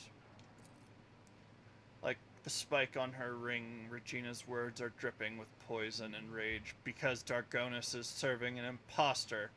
The true heir of the Protectorate bears a different name. When Kunrad appeared on Dargonus, he paid me a visit and opened my eyes to the truth of the situation. Theodore was killed by the one whom she had so unwarily taken under her wing. Macarius is too narrow-minded to even consider opposing the rogue trader, even an illegitimate one. So I had to wait for the right moment, and the disappearance of the Lord Captain could not have come at a better time, and it was quite simple to trigger the chain of events on Darkonis so that the people remembered Master Voigtvir's past service. It seems that many of your subjects do not actually consider you a worthy successor. Why the Wassarians? Because when stripped of the Seneschal's position, this house is the weakest one on all of Darkonis, and they are also particularly disliked by the governor's family. It would have been easy to bury the Wassarians under accusations of heresy. Who aided you? There's no way you managed all this on your own. Of course I didn't. I have too many helpers to list them all, but rest assured there are plenty of them, just as there are plenty of people who follow Master Voigtvir. My death will not change anything. The true rogue trader will come and take his rightful place when the time is right. Why did you kill Halen Gaprick? Halen was a good agent, but he was also a coward. He came to me just before our formidable rogue trader arrived. He was ready to confess everything. I suggested that he plead for the Emperor's forgiveness first, and he did grant him mercy, did he not? I thought there could have been something special. No, I'm not there. Abelard, the sentence has yet to be carried out. Finish this. Does the rogue trader condemn only the rotten apple or the entire barrel?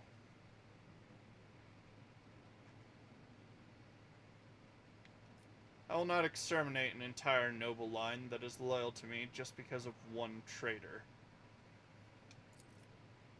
In that case, Regina Sauerback shall be subjected to intense interrogation, followed by execution.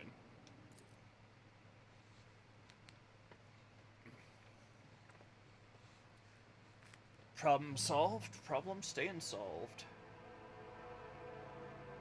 Sauerback is actually useful to me.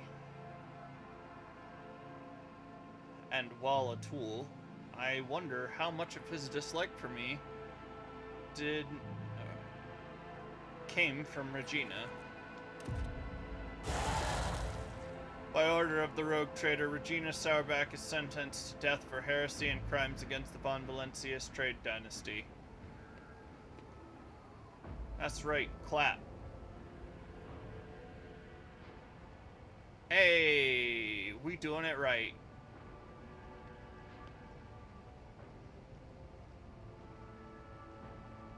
Oh, death on an excruciator table sucks, but hey, you have it coming. Well, we didn't get the ruler out to smack the PP. We got out the entire yardstick.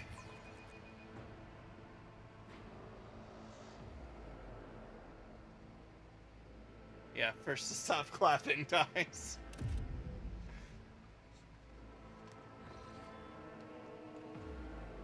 When the other nobles disperse, sated by the bloody performance, Abelard approaches you, his steps firm. Lord Captain, you have my thanks. A rogue trader should not waste time on the matters that his servants and trustees can resolve, but in this case your intervention was necessary. Not just for the sake of my family, but for your trade dynasty as well. Regina Sauerback, evidently Conrad's accomplices, continue to plot against your protectorate. I fear we have not heard the last of such scoundrels. Thanks to you, Lord Captain, House Wassarian is saved, although it came close to being wiped out as a result of scheming without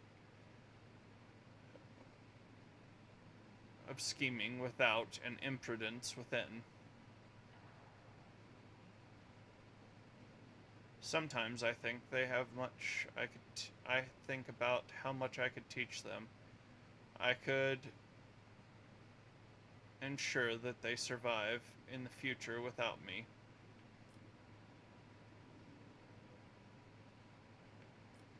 What are you going to do now? I need time to reflect upon what happened and the role I played in it. I think I'll be ready to resume this conversation later when we are back on board the ship.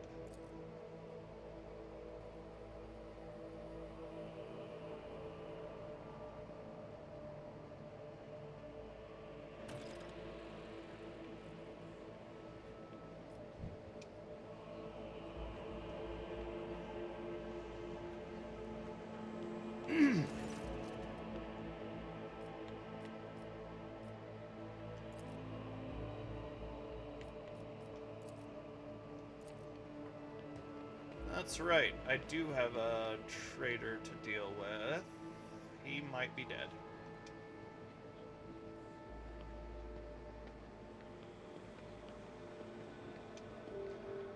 The lack of observers on this world has led your nobles to become extremely complacent.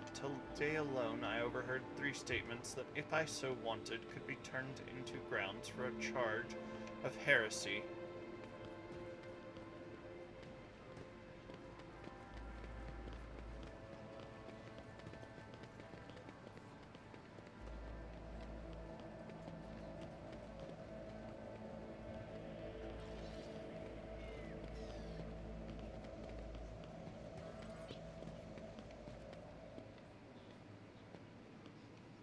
It was my boy Pascal that carried out the sentence.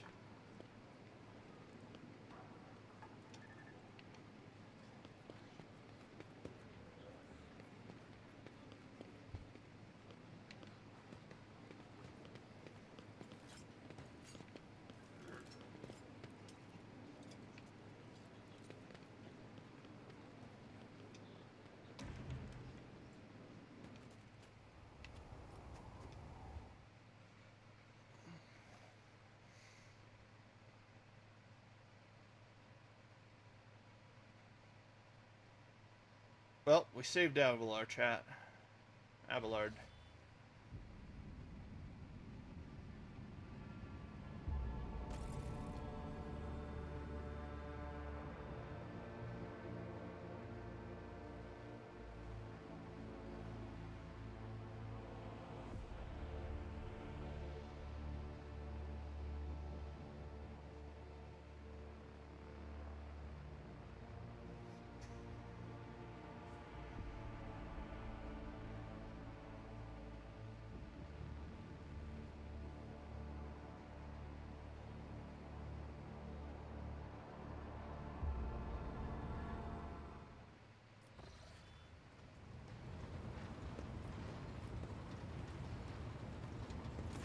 Lord Captain, allow me to express my gratitude once again for your assistance. If it weren't for your intervention, my entire family could have been executed on false charges. I could have lost them all. My homie Abelard. I never imagined the Viserians would be so vulnerable while I serve as seneschal to the Lord Captain himself, far from home.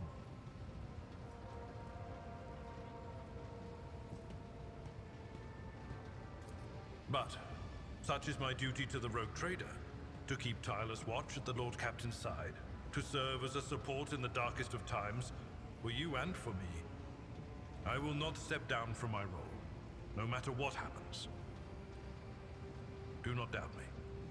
The Viserian family will learn from what has happened, and if our blood is worth anything, we'll be ready to face new trials without my guiding hand. Don't you wish to return to your family to make sure the Viserians do not fall victim to any further accusations? I cannot guard my family as if they were little children. I once tried to protect you in the same way, and quickly discovered that you have your own head on your shoulders, and your own opinion on things, even if I do not always agree with them. No, my duty is to be at your side, to be your seneschal. Well then, Lord Captain, it is time I return to my duties. Is there anything else I can do for you?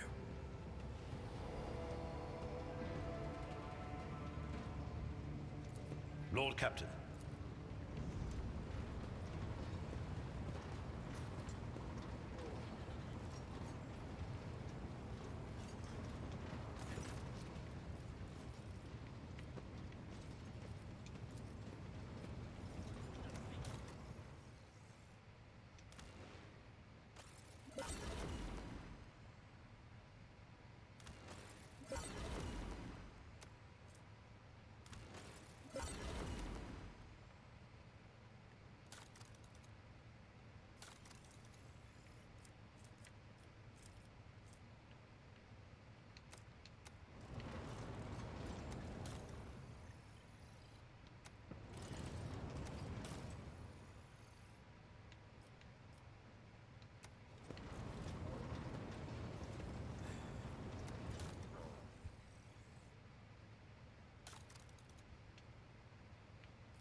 jewelry, holy gifts, fuel, provisions.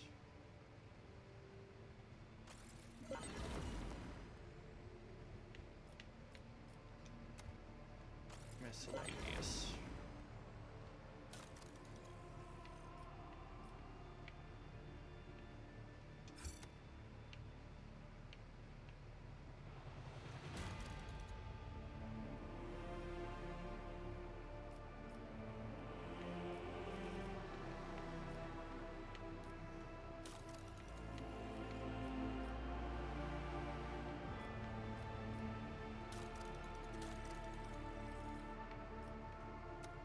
It's a pretty good one.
They don't give a crap about provisions, do they?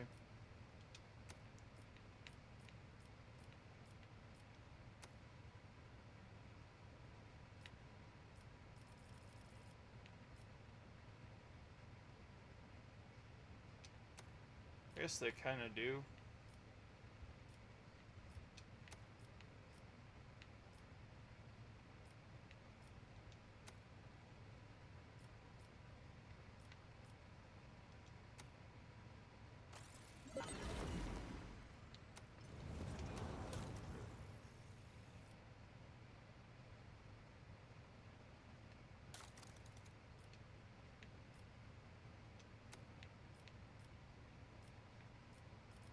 I don't want to give you my heretic trophies.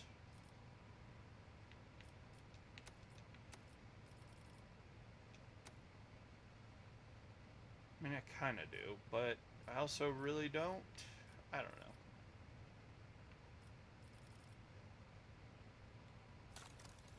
They're much more useful giving to the Fellowship of the Void, or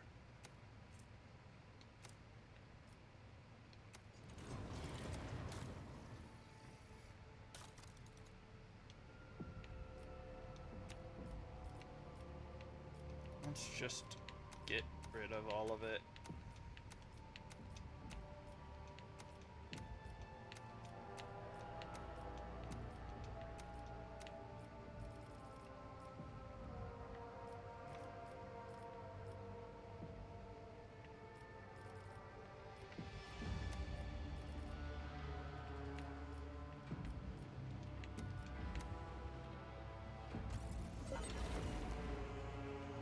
Boom.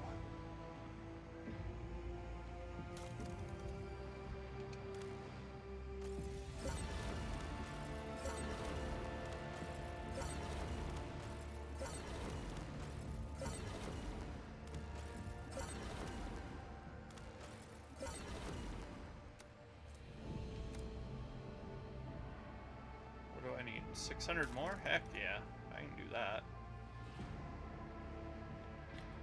Melee and provisions, miscellaneous, another melee,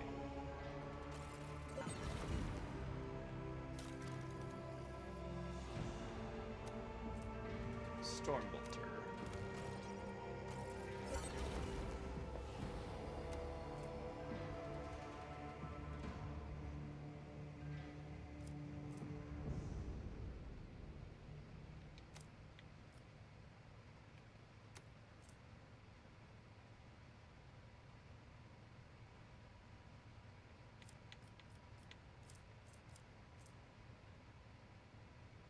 better Astartes stuff is on here too, because of course it is. It's the black market.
Let us see what we have.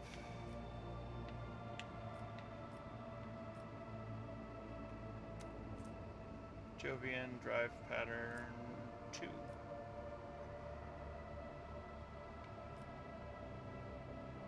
"14 speed with low acceleration and braking. 13 speed. Strong acceleration and braking.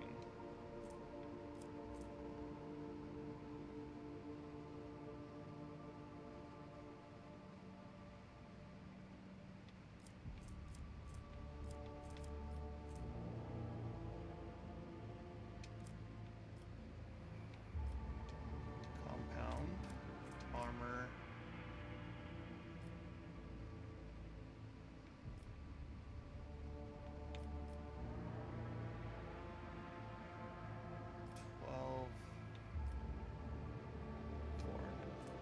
Sure.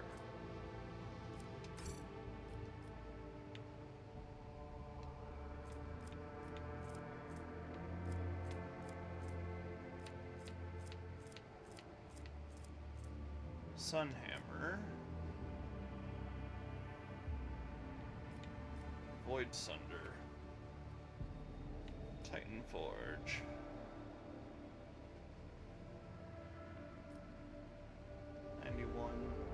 Wide firing arc.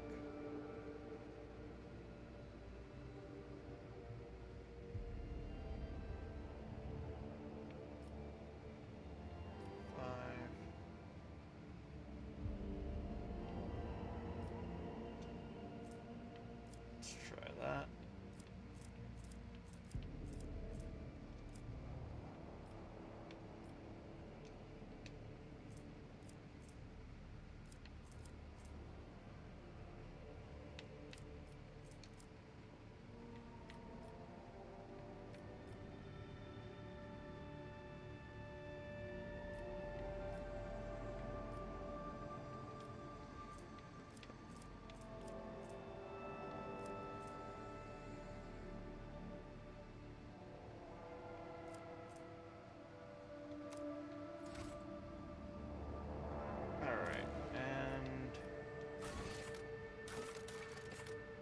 Unquenchable Greed, Inspection Master.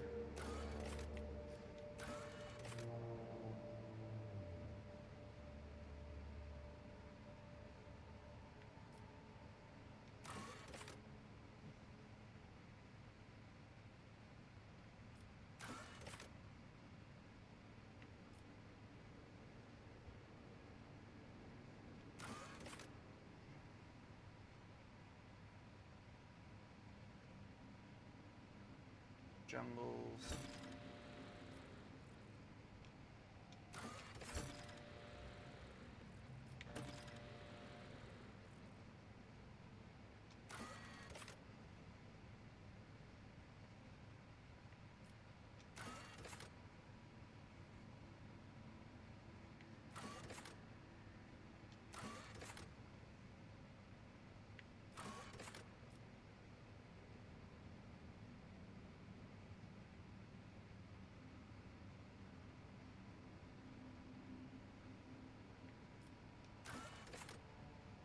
Bye.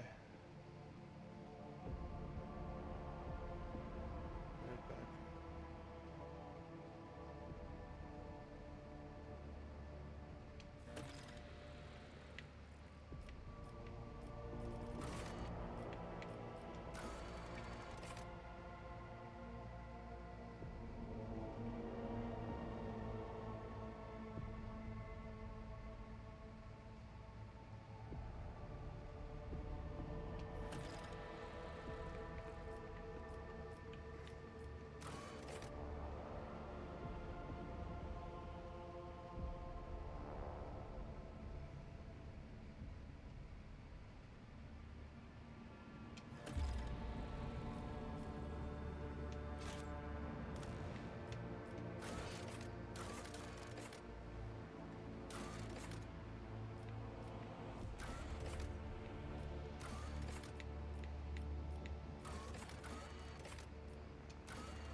Soon after the war.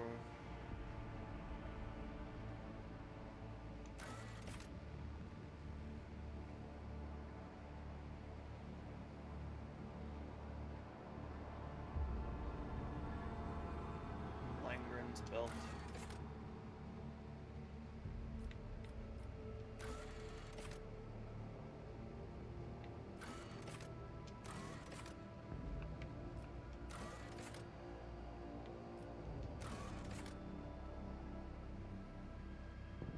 Mundus Nullius.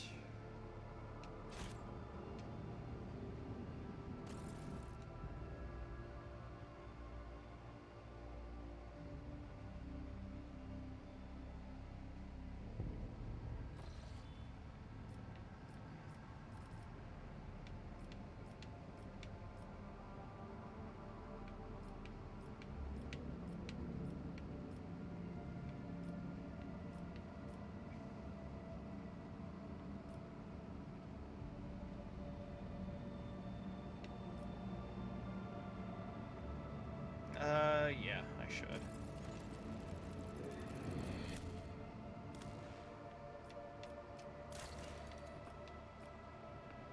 Indeed, you are right. I want holy ammunition.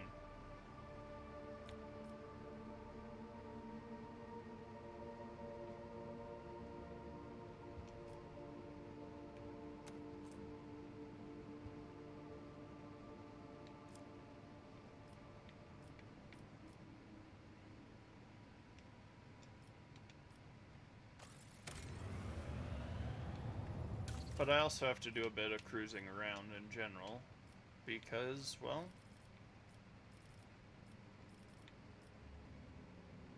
I need more stuff.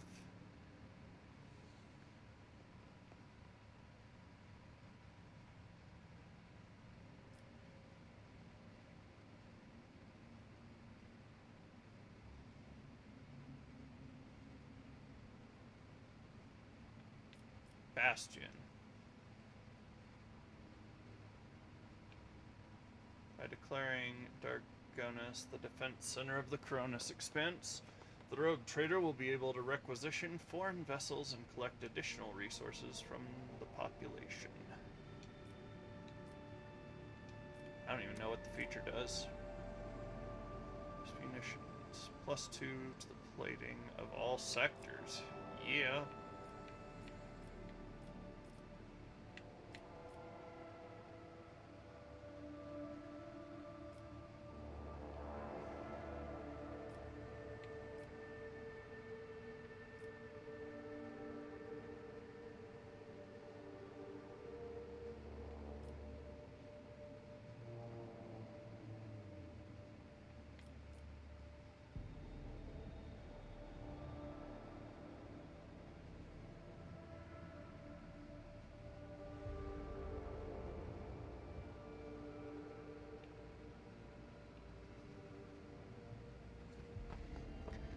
$12,000 RP from the thing.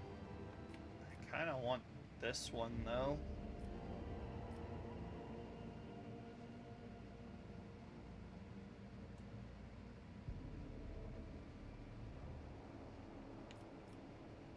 I that Imperial Navy rep is real nice, but this is the one I would go down.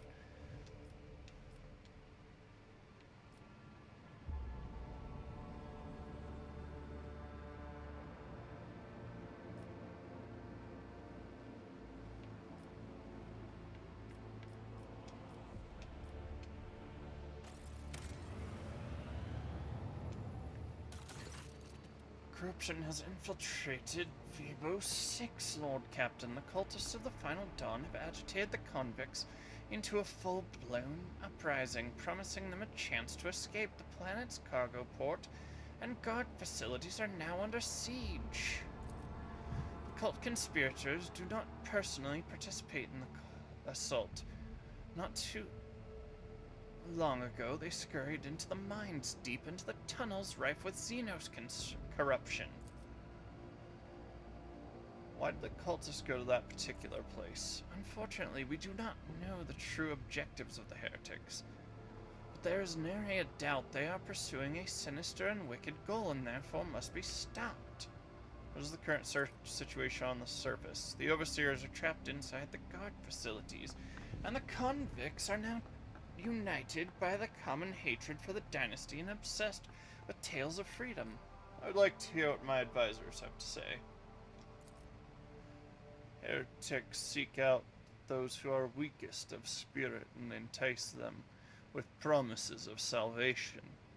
But such spineless lot lacks the resolve to fight and will drop their weapons should someone give them reason to fear. The purpose of many tactics in warfare is to sow terror in the enemy ranks. I know some of these tactics well. Make them quiver et veter, and those weaklings will forget about their heinous intentions. Lord Captain, your resources and status allow you to make use of one of the most blunt and affordable tools of all, mercenaries. These dogs of war would even be ready and willing to go inside the warp if you paid them well enough. Provide the overseers with some backup for their ranks, and the crisis will be over in mere moments.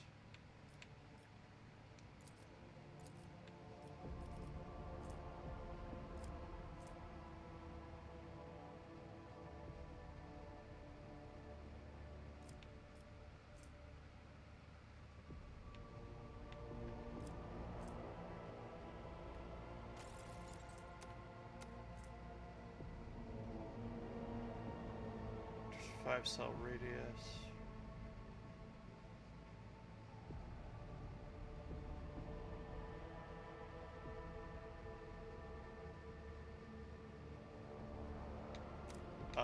I am the fiend. Show my people how to make fear. Ha! I shall teach them some secrets of this art. Skyrim belongs to the Nords. I mean, wrong game. My bad. Following the advice given by the formidable Space Wolf, the Overseers carry out a series of reprisals and acts of intimidation, leaving behind mutilated corpses and infiltrating the rebel camp under the cover of darkness. They have crushed the rebels' morale and forced them to surrender their weapons. I am the Void Fox, boy.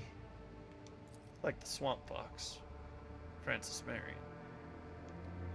The leaders of the conspiracy, the cultists of the Final Dawn, are trapped in the mines. They have surrounded a strange, dark Xeno obelisk, covered with glyphs, trying to awaken it from its slumber. The glyphs on it were similar to those that the mad convicts were drawing. The monstrous construction contained enough energy to tear the planet apart. By heroically disrupting the cultist plan, the guards have disrupted the terrible machine. Instead of exploding, the obelisk emitted a blistering heat wave, melting itself and turning those around it to ash. Vivo 6 had been saved.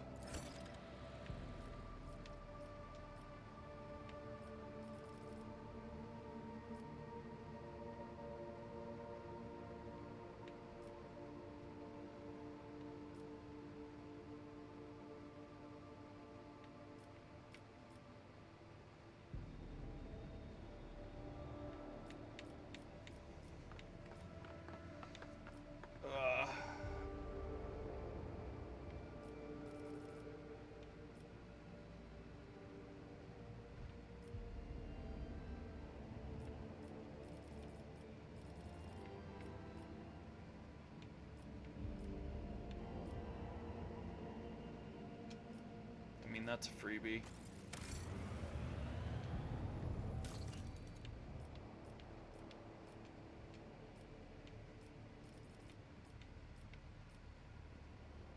Need plasteel.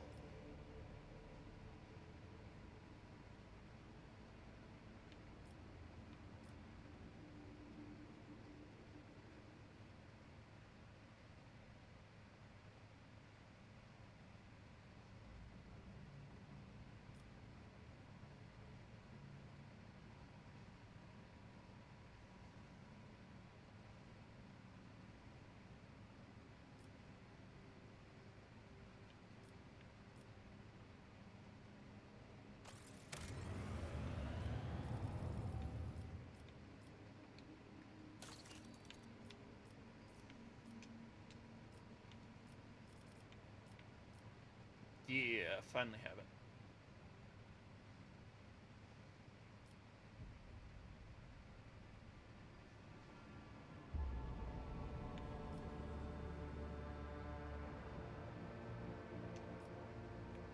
Make sure.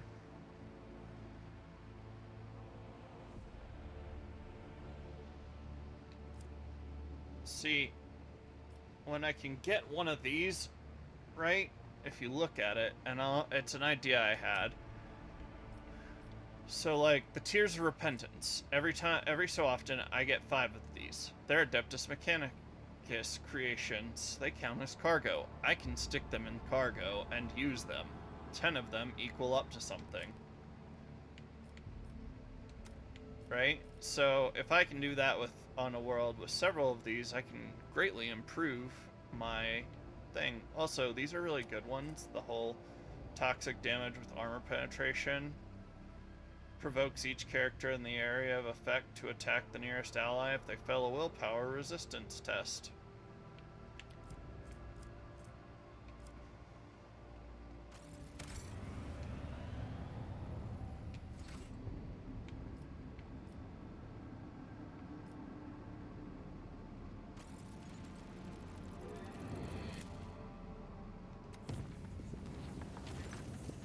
Lord Captain, an urgent message. Our enforcers have arrested a dangerous saboteur who attempted to gain entry onto the bridge. The incident may be worthy of your attention. You see, both the saboteur and circumstances of his capture are rather strange. You cannot tell if Vigdis sounds baffled or worried. I think it would be reasonable for Magos Pascal to take a look at him as well. What's so unusual about the saboteur and the way he was captured? The thing is, Lord Captain, the saboteur is most definitely a tech priest. He found his way aboard the ship and penetrated all our security systems with staggering ease. Both his ability to communicate with machine spirits and the combat potential of his augmentations are extraordinary. Nevertheless, the enforcers managed to capture him. During the arrest, the intruder, he offered no resistance at all. Instead, he asked for an audience with the great machine spirit. When he realized the enforcer had no idea what he was talking about, he asked to meet with you. I considered it necessary to appraise you of the situation. This infiltration of a rogue trader ship authorized by authorized engine seers cast doubts on my tech comrade's stability. If he is indeed my tech comrade, that is. Regardless, I will request permission to communicate with the captive. Very well, I will speak to him.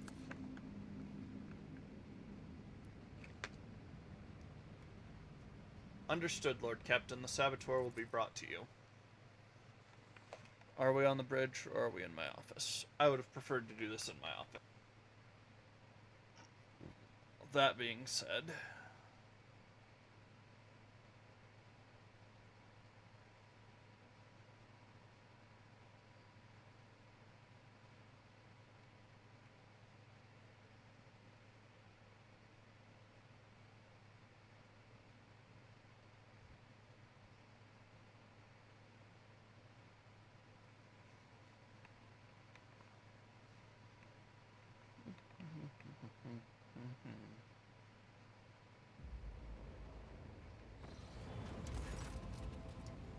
Nomos, the group of servitors whose movements are suspiciously well synchronized, stares at the towering prisoner.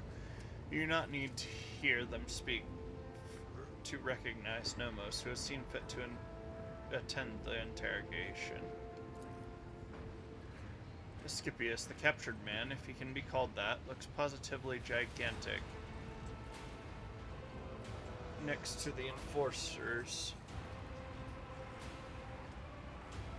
At his side, deadly-looking metal gleams beneath his faded crimson robes. His hands are folded obediently, and his mechadendrites are perfectly still. I greet the master of this vessel cathedral and offer my humble apologies for this unbidden intrusion.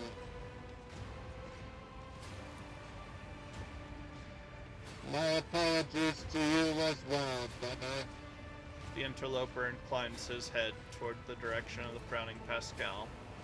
Then the prisoner turns slightly and looks straight at Nomos's observing servitors. And of course I must beg forgiveness from you, great machine spirit.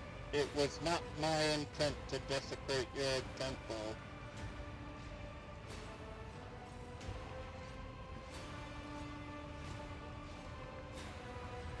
I honor the fraternity of the omnisized servants.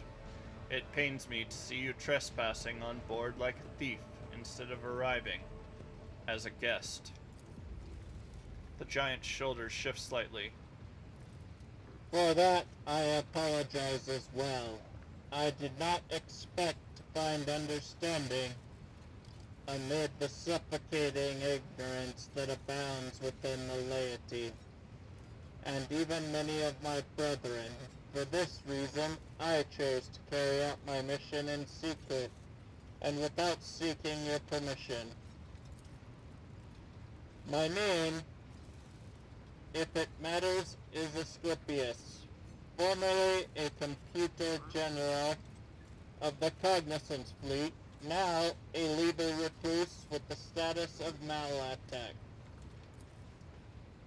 Malatek's are exiles whose ideas have not crossed the line of heresy yet, but have come close to it.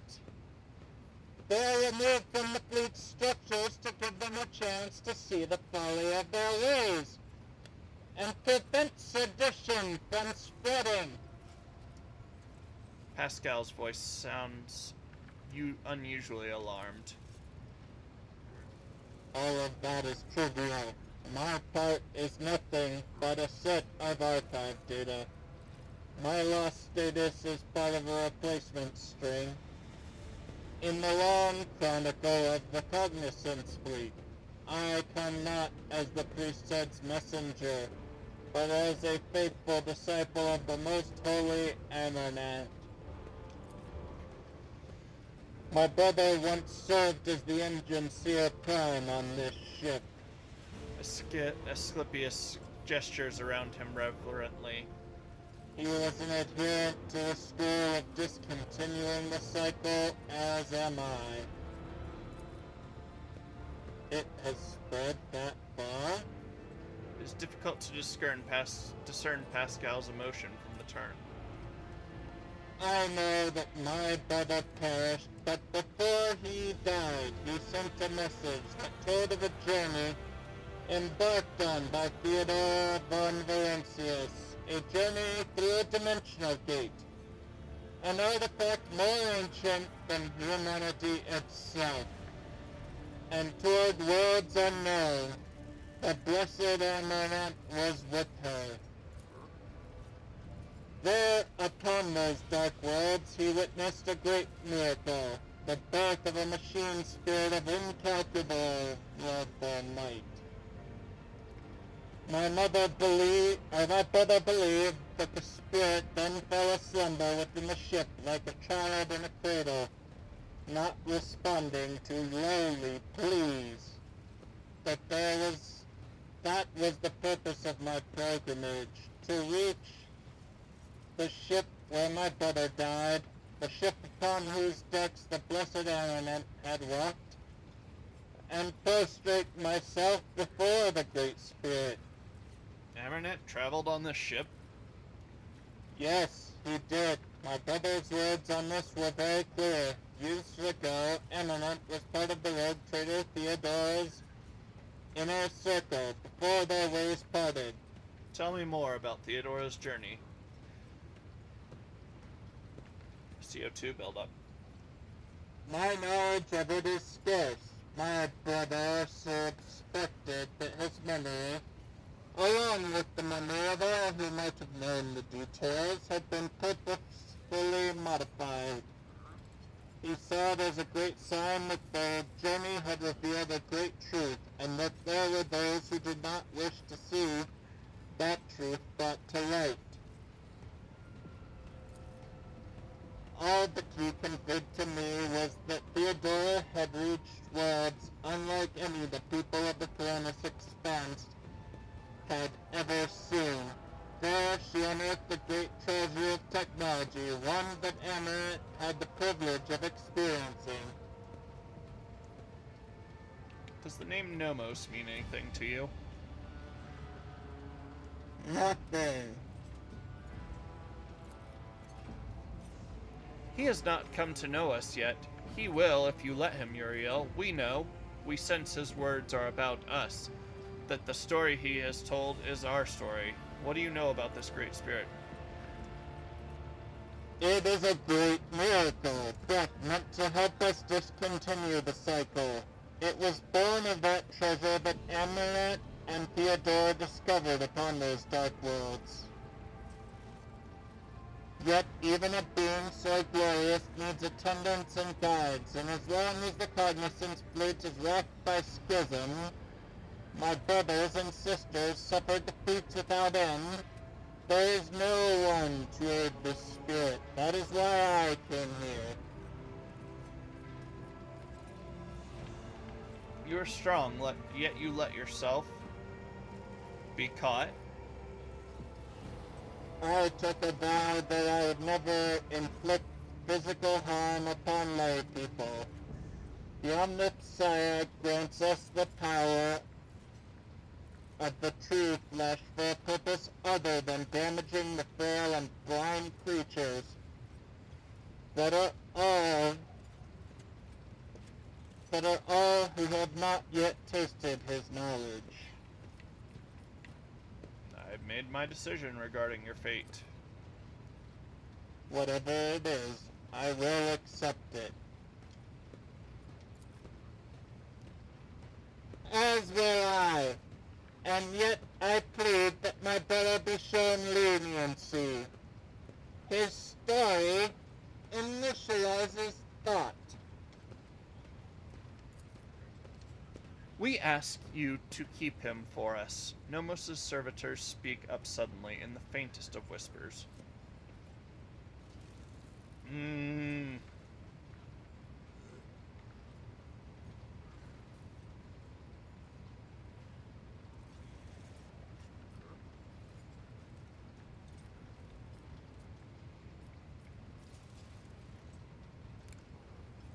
I'm really hoping this doesn't kill him.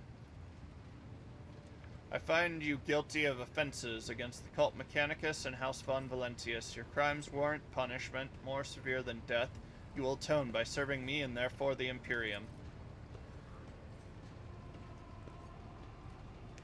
I could not ask for more. All I wish is to remain in these halls and observe in reverence the Great Spirit's deed. Let the cycle be discontinued. Nomos servitors turn their heads and nod all at once in what can be interpreted as an expression of gratitude.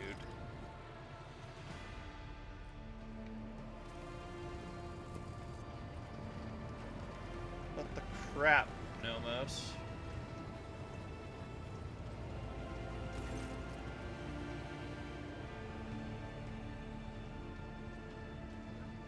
Scipius is frozen before the cogitator in a praying pose. Without raising his head, he addresses you. I salute the ruler of this ship.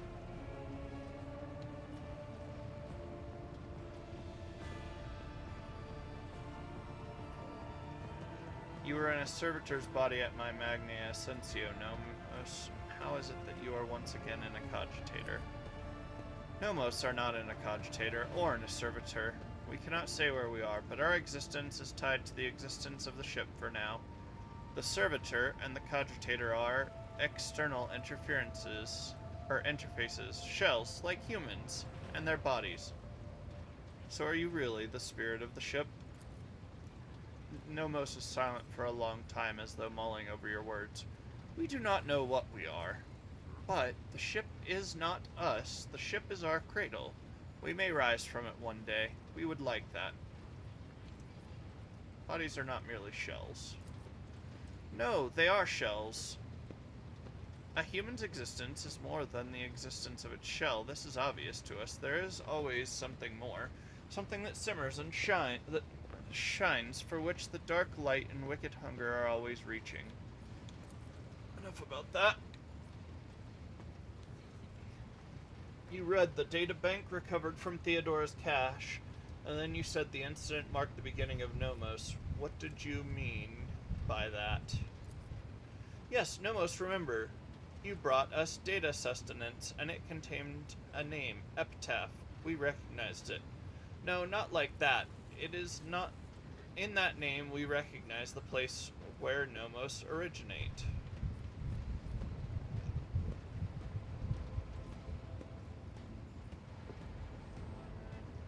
Incident N872-04 was a shipwide system failure of some kind. It and Epitaph had something to do with the ship flying better. The incident marked the beginning of us. The ship became better because of us too. These are all links in the same chain, but we cannot piece them together yet. They're strangely unaware of this. Human shells are subject to external influences. Perhaps someone purged their memory archives, or perhaps they simply do not want to access them. It is a shame that no new information was obtained, but Nomos are grateful you tried. I see you found your great spirit, Asclepius. I've found a miracle. I'm sorry. I found a miracle, and end my worldly road. I have never seen and never will see anything more meaningful than the spirit of Nomos. In the face of its multitude, we are nothing but the fixed values of an erroneous function. Please don't be Necrontyr. I must take my leave.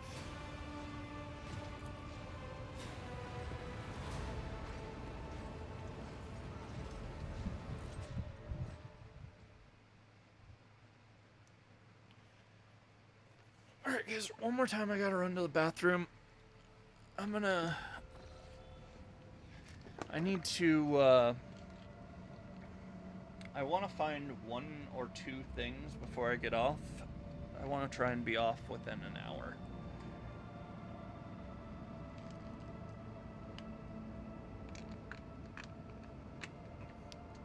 Talking with one of my mods, it sounds as though he needs the rest. Talking with the other, he definitely needs the rest.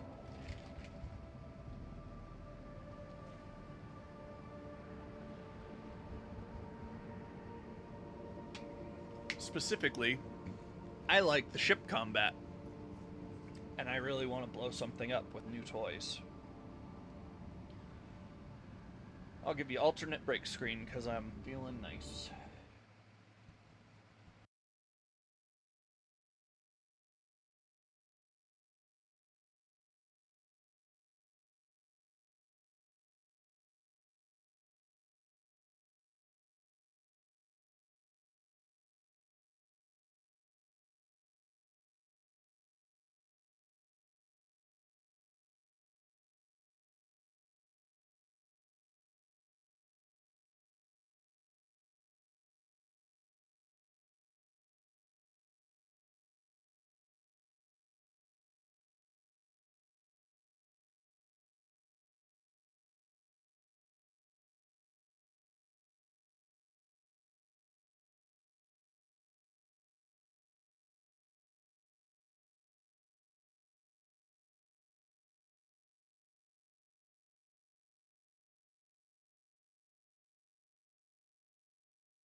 You ever be peeing and your cat walks up and, like, sitting there, like, a few inches away from you peeing, so you start talking to him about when you get drug tested, how sometimes there's meat gazers that do the same thing and then accidentally pee on your shirt?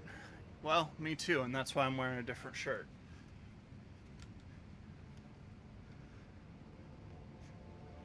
You should keep your eyes on the job. I don't have a sense of shame. No, I don't. He was a toilet cat.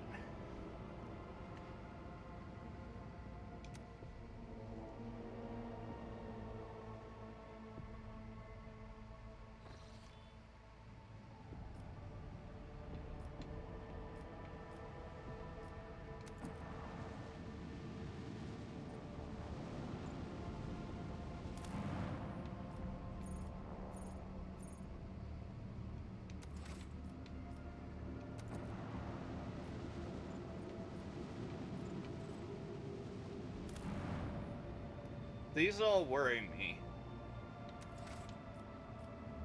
I mean, the Savannah one, not as much. That is a pretty rich ecosystem.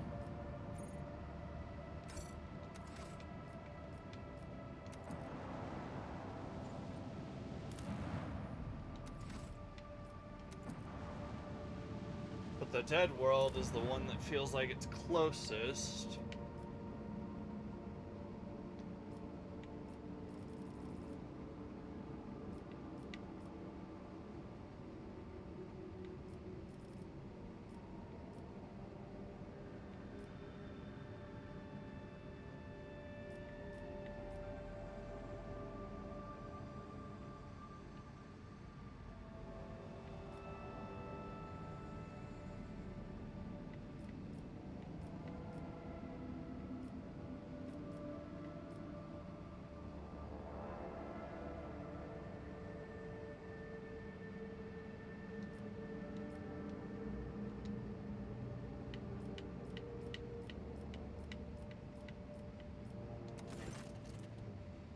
A Chartist trading partner cannot pay their dues on time. The colony hopes for your intervention.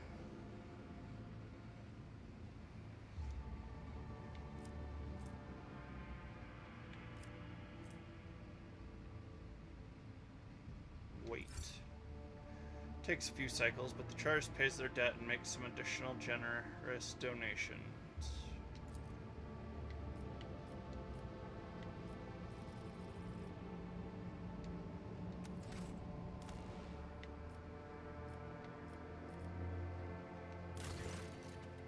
Lord Captain, the Crucible's great sculpting is underway. The Foulstone is being transformed right before our eyes into a fertile world with lush groves and clean water. However, there is evidence that the Crucible has also created humans. From the mouth of the relic came several thousand people who, speaking an archaic form of Low Gothic, demanded to be given orders. They cultivate land, build houses, production facilities with obedience, and in general have a remarkable range of skills and knowledge. However, it seems that these people completely lack their own free will, and the monks have named them Touched. There is a split among the believers. Many call it a miracle sent by the Emperor himself and want to quickly put the Touch to work, as part of the population is frightened by these soulless creatures born from the ancient machine. They demand the planet's learned men intervene in the great sculpting and find a way to stop the production of the Touched. How dangerous are these Touched? They do not appear to pose a threat. The autopsy of several specimens has shown their physiology identical to ordinary humans. No traces of corruption or xenotampering were found either. However, their obedience is a double-edged sword. They obey any orders without knowing or caring. Thus, nothing prevents a cunning intruder from bending them to their will. creating an army of obedient slaves or spies at their disposal.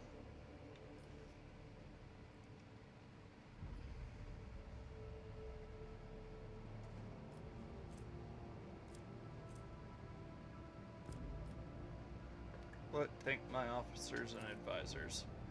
They were born by the relic of St. Cognatius, which means they please the Emperor.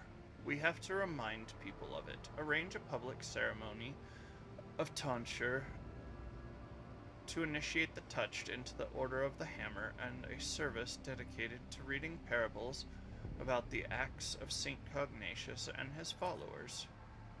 Why don't you make the first move and assemble a mighty force of these touched ones? If they are so obedient and diligent, they will make fine troops. Assign a loyal commander to each squad to keep an eye on them. These strange people will turn from a threat into mighty defenders of the Imperium.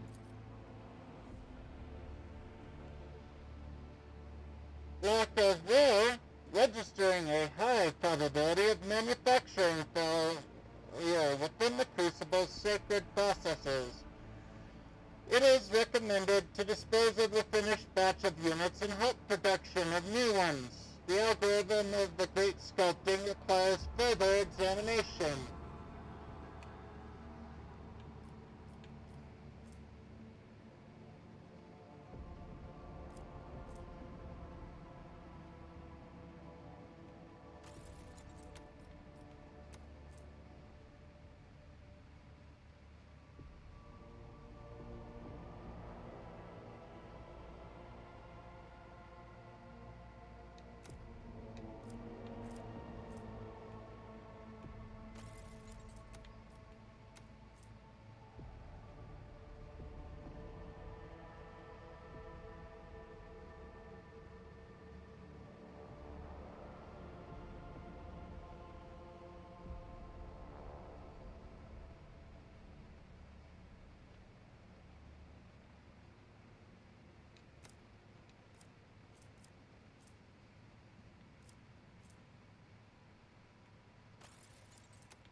Dispose of them, Pascal. The knowledge will be extracted by any means necessary. The Touch did not try and defend themselves or resist in any way. They have accepted death much the same way they lived life. Quietly and obediently, the unrest among the citizens has simmered, and the great sculpting has continued as before, but the development rates of fertile land have noticeably declined without the Touched. The Tech Priest's investigation uncovered a number of defects in the operation of the birthing vats within the Crucible. It was these defects that caused such strange obedience within the Touched. The proposition of making improvements to a sacred relic filled the Tech Priest with the most profound dread, and thus Felstone was left without its taciturn workers. However, the priceless knowledge extracted by the servants of the Omnissiah was a great reward in and of itself.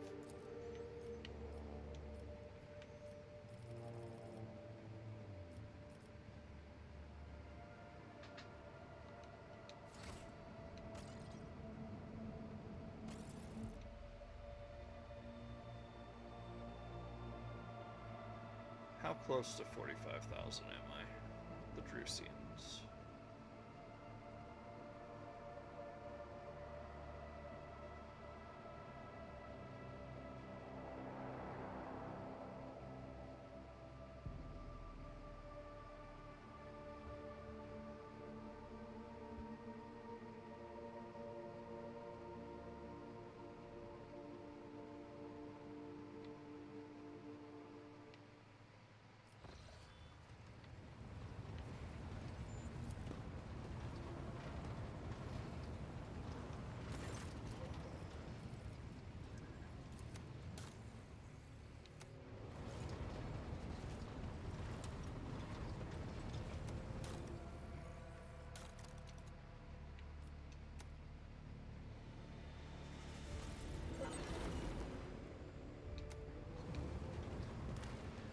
It will take time then.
Dargonis cries for help, Lord Captains. Riots over the interpretation of scripture have broken out in several hives across the world. While hunting for agents of the cult of the Final Dawn, the ecclesiarchy began reining in the minor cults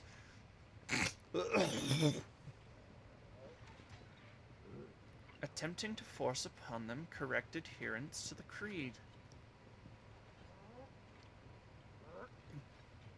The commoners whisper of oppression of the minor cults, even daring to claim that the holy pastors have assumed the sole right to speak for the God Emperor. Many of the disgruntled flee to the ruins of the Scipian hive, since the Foreman clan has promised protection and support. It is even said that the Foreman supply the rebels with weapons converted from industrial equipment in case of large-scale clashes. The enforcers are agents of the ecclesiarchy, and the agents of the ecclesiarchy have been able to curb the rebels so far, but division grows wider by the day. Why are the foremen involved in this as well? A great question, Lord Captain. The group often comes up in the reports from the capital world. I can assume this is due to the fact that in their now ruined home, Scipian, they have used the prevalent, more simplistic form of revering the Emperor. The preachers there have been preaching much about the importance of work and labor, and the labor community's familial unity, but they mention very little about the importance of order and hierarchy. They have granted their congregation a form of faith that is simple, cheap, convenient, and functional as their work clothes, and now they seem to think that the priests who are swimming in luxury want to take this away from them. Is there any reason to believe that the disturbances are inspired by heretics? Thankfully, no, your lordship. The rebels zealously oppose heresy. The rebels zealously oppose heresy, fill the ranks of Planetary Guard with new recruits, regularly outperform quotas, and attend prayer service. The Foreman clan has been actively involved in uncovering the underground devotees of the runist powers and has discovered 2 large, successfully operating cells. Our agents are quite confident that the likelihood of infiltration by agents of the cult of the Final Dawn is far lower than in other segments of the population. I'd like to hear what my advisors have to say.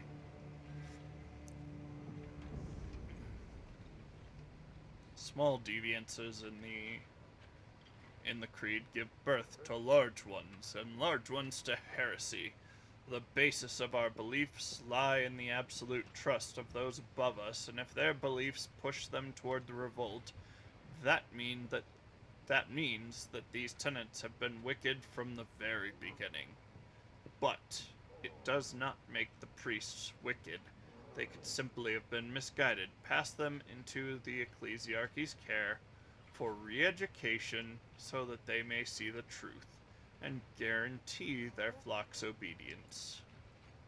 Shireen, perhaps you should stop allowing the fat cardinals and their servants do whatever they want to your people. Rein them in. The faith in the Exalted One is not contained within ranks and titles, but within hearts and hands of the common people.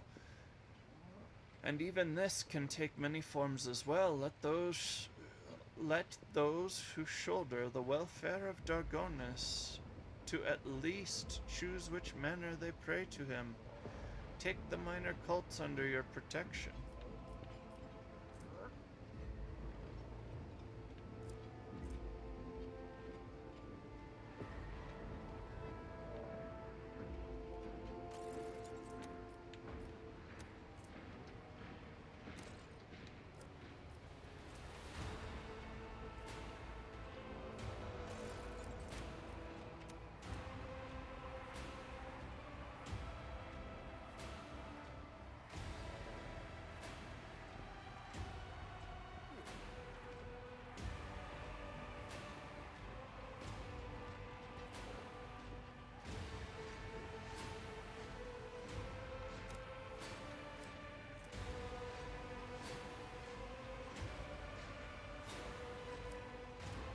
Oh, that's a hard one, Shun. I need the rep with the Drusians right now, but that Fellowship of the Void one and the Patron of Cults ability is really good. All allies gain plus 15 lore Imperium.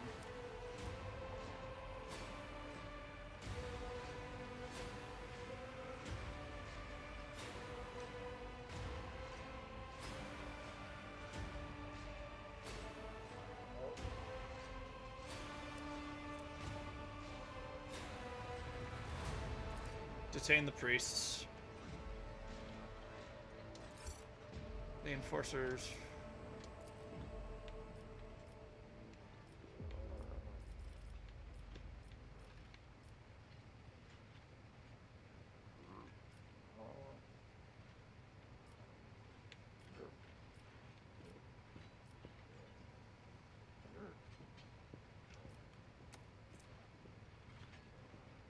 Let's not move during their turn.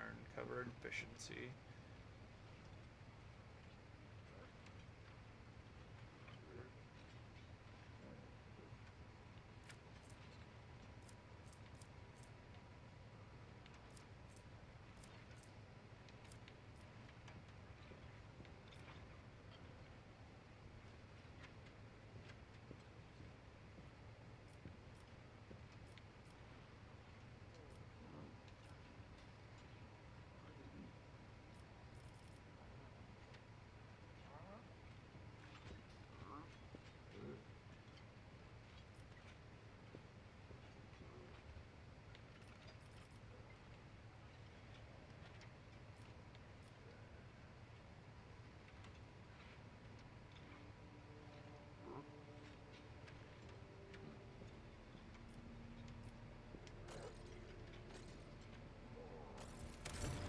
I want more naval power.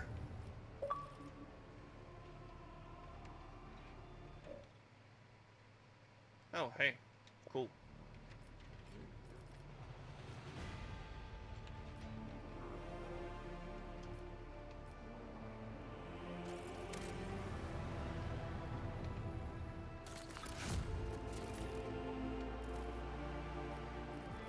The Penal Battalion.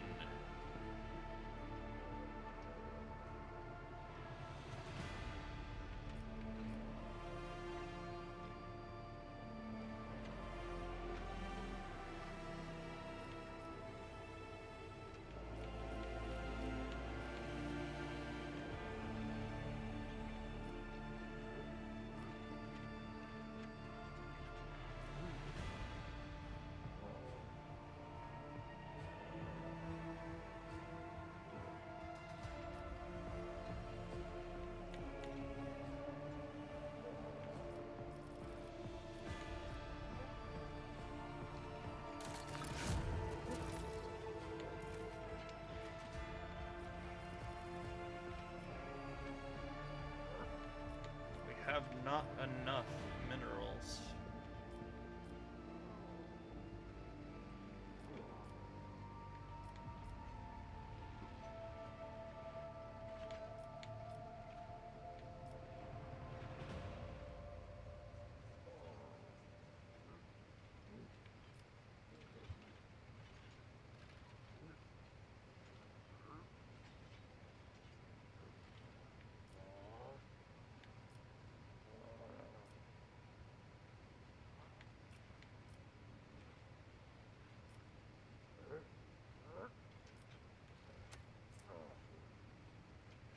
By a mysterious clique of elders, countenance hidden by veils of open plasteel. His wisdom is so great the servants below the rank of magos are forbidden from even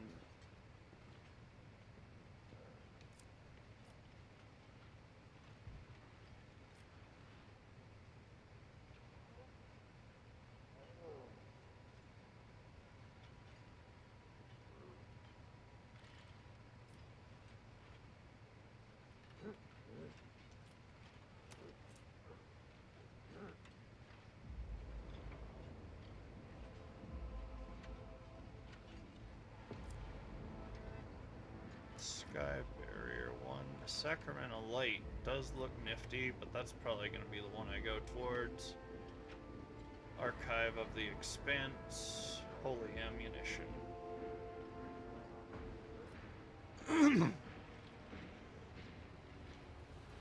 Send it.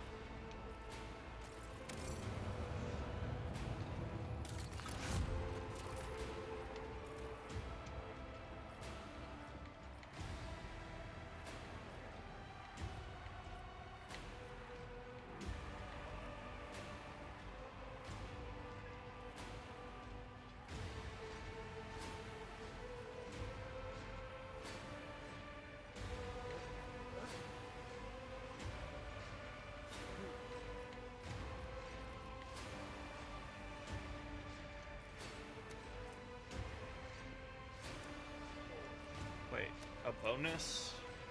A Melta and Plaz?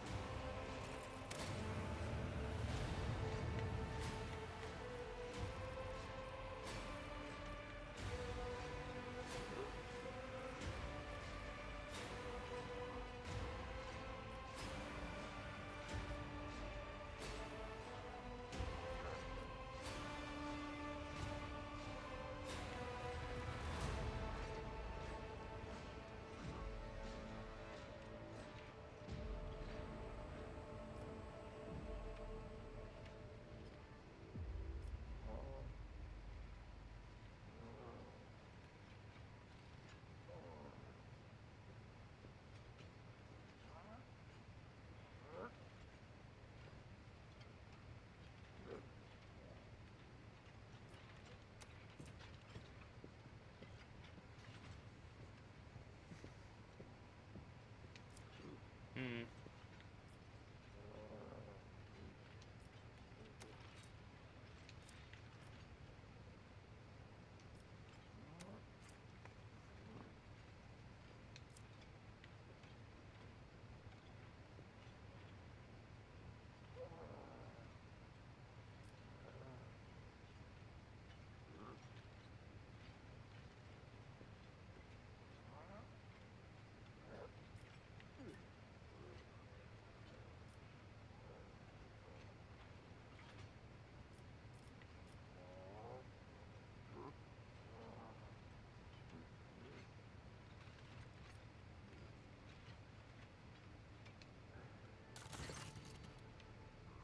Lord Captain, there's been an act of sabotage on Kiava Gamma.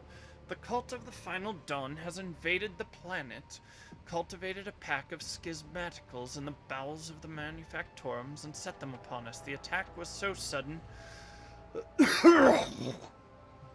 we almost lost all the workshops, but we had held. Some entities, already being called Data Angels, had invaded the cogitational network, seized the cogitators and servitors, and used them to repel the first onslaught of schismaticals. Now there is a fierce struggle taking place all over the planet. The new sphere of the world is boiling. Fortunately, we received information about the impending attack at the last moment. The signal was intercepted in the warp by the Cubus Delphim's machine.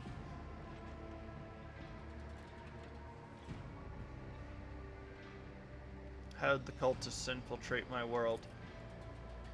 This was part of a coordinated attack that hit the entire expanse. The heretics must have been preparing for a long time. Thanks to the fact that the planet had been thoroughly purged of the corrupting influence of Cubus Delphum, the cult now has nowhere to hide, no collaborators on the planet. They have utterly failed to compromise our world's defenses. What do we know about these data angels? Not much. They are machine spirits, beings born from the art of data smithing. They charge into battle, chanting the sacred binaric mantra that the participants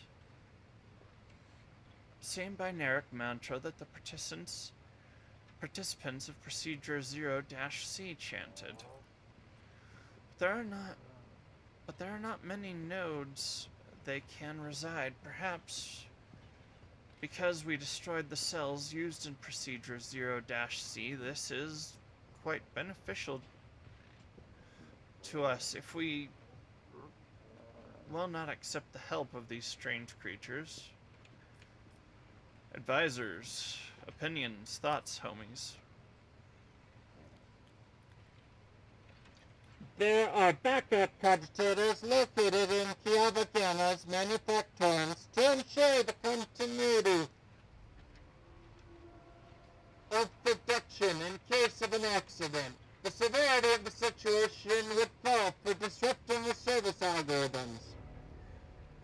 I am prepared to sanction a ritual that will allow the data angels of the Omnissiah to absorb the cogitator's computing power to combat these wicked spirits.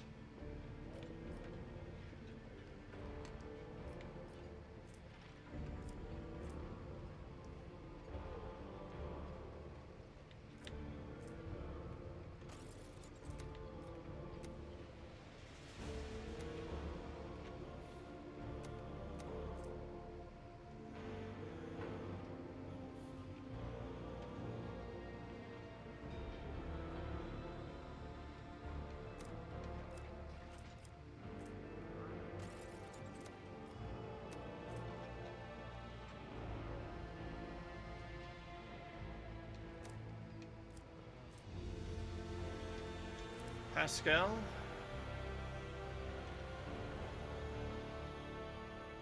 Your request to perform the sacrament is accepted and shall be prepared immediately. Good man. The hordes of data spirits have been tech exorcised and exterminated, and the afflicted mechanisms purged and restored. The tech priests gave praise to the Omnissiah for protecting the production algorithm from severe disruption. After exiling all the schismaticals, the data angels have retreated into hiding inside the cogitational networks, leaving the servants of the Omnissiah only to guess at who or what these beings were.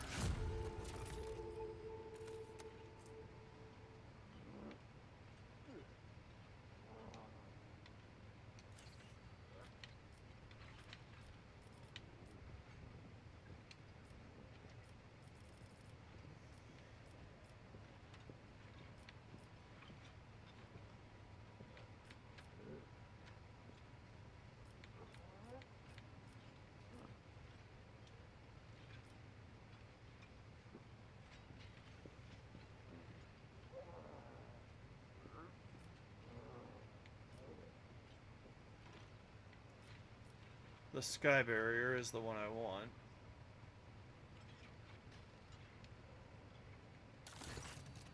Lord Captain, the Ordo Xenos punitive unit, led by Acolyte Lynette Zhu, has arrived on Janus. The Inquisition forces have already taken control of the Governor's Palace and intend to deal with the anomalies on Janus. Heinrichs, why was I not notified of their arrival in advance? I am surprised that they have informed us of their arrival at all. It demonstrates a semblance of trust. How much did the Inquisition sniff out? The initial interrogations have set Lynette Zhu on the tracks of the wretches towards the anomalous region, but her people continue to dig deeper, so to speak.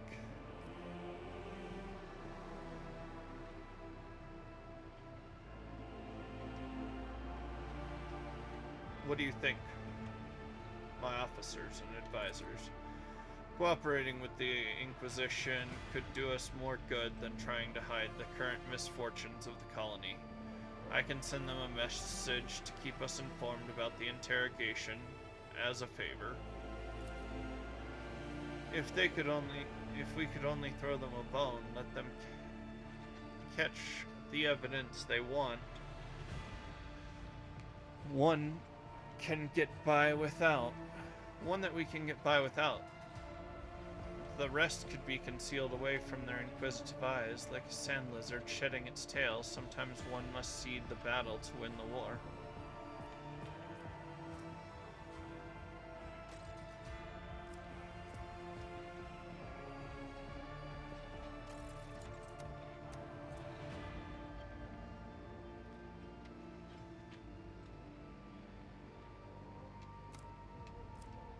Let the Inquisition do their job. To serve Janus and the Von Valencius dynasty. After Lady Zhu had set up her headquarters at the governor's palace, she began to investigate the situation on Janus. All those feeling guilt for their crimes before the Emperor could only stay silent and pray. During her investigation, Lady Zhu was able to establish... Is it Zhu? Shun, am I pronouncing that right? X-U-E, is it Zhu?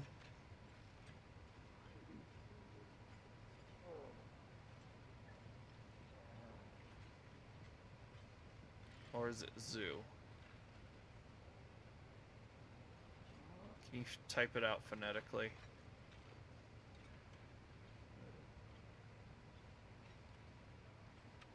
Has been able to establish that the genetic changes in the organisms of the sickly creature have been caused by the effects of mysterious substances secreted into the water by xeno-obelisks.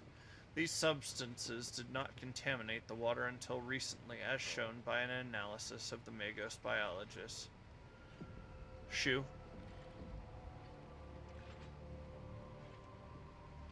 Congrats on getting level 2, homie. You can also gamble with your points.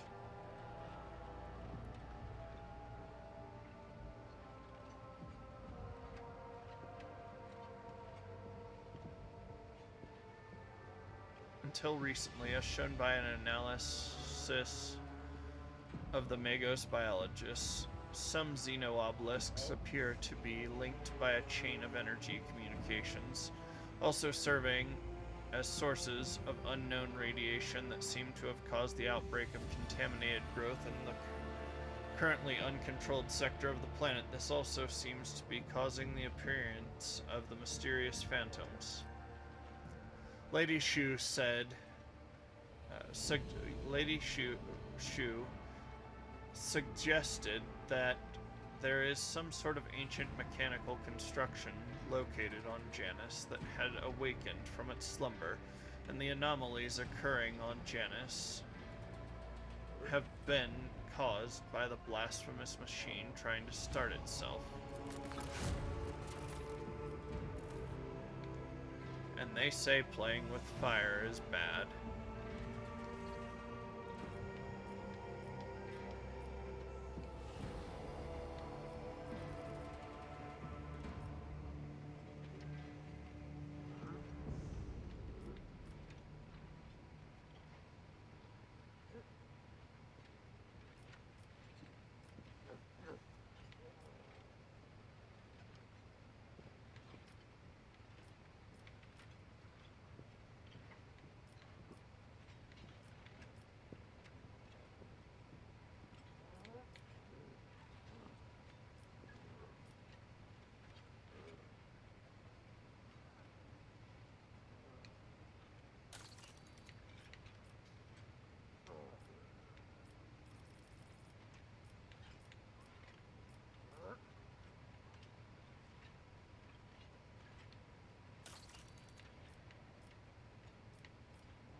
Terrible news from Dargonis, your lord.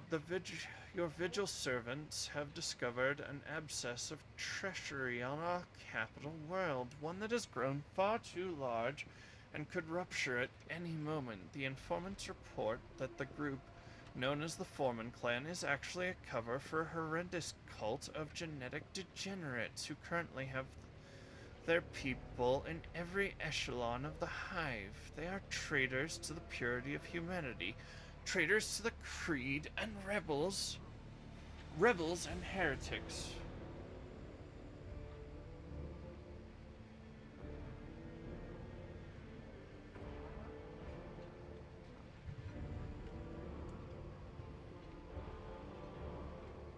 Ah.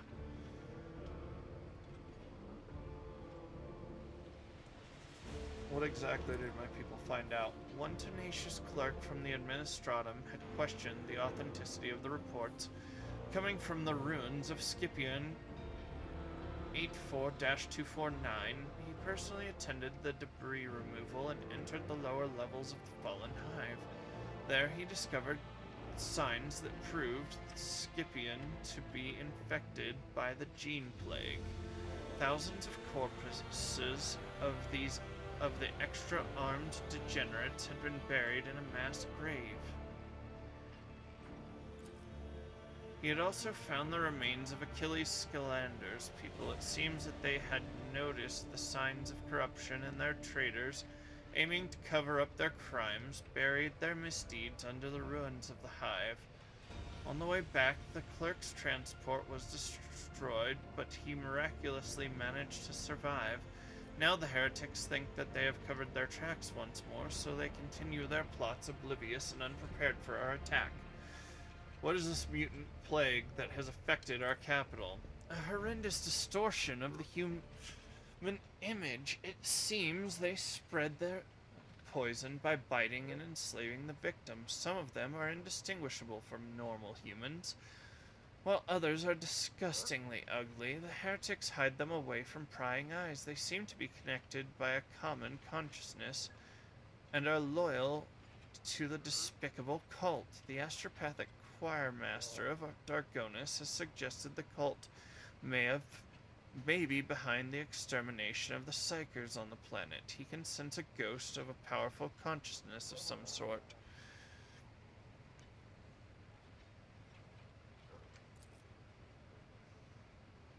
The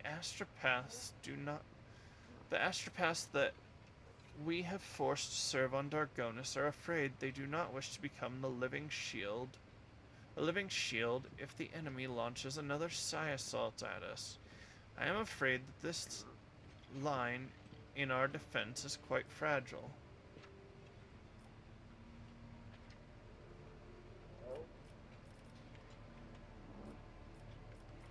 The Foreman clan is a cover for this disgusting cult.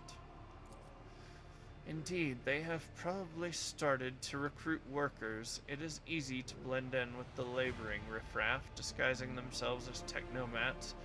They gain a cover for their secret operation and infiltrate into the upper echelons of power. Each crisis allowed them to gain our trust and receive our resources. And the most despicable of all is they have corrupted our beliefs as well. They revere the God Emperor in the image of a four-armed abomination. Gene stealers.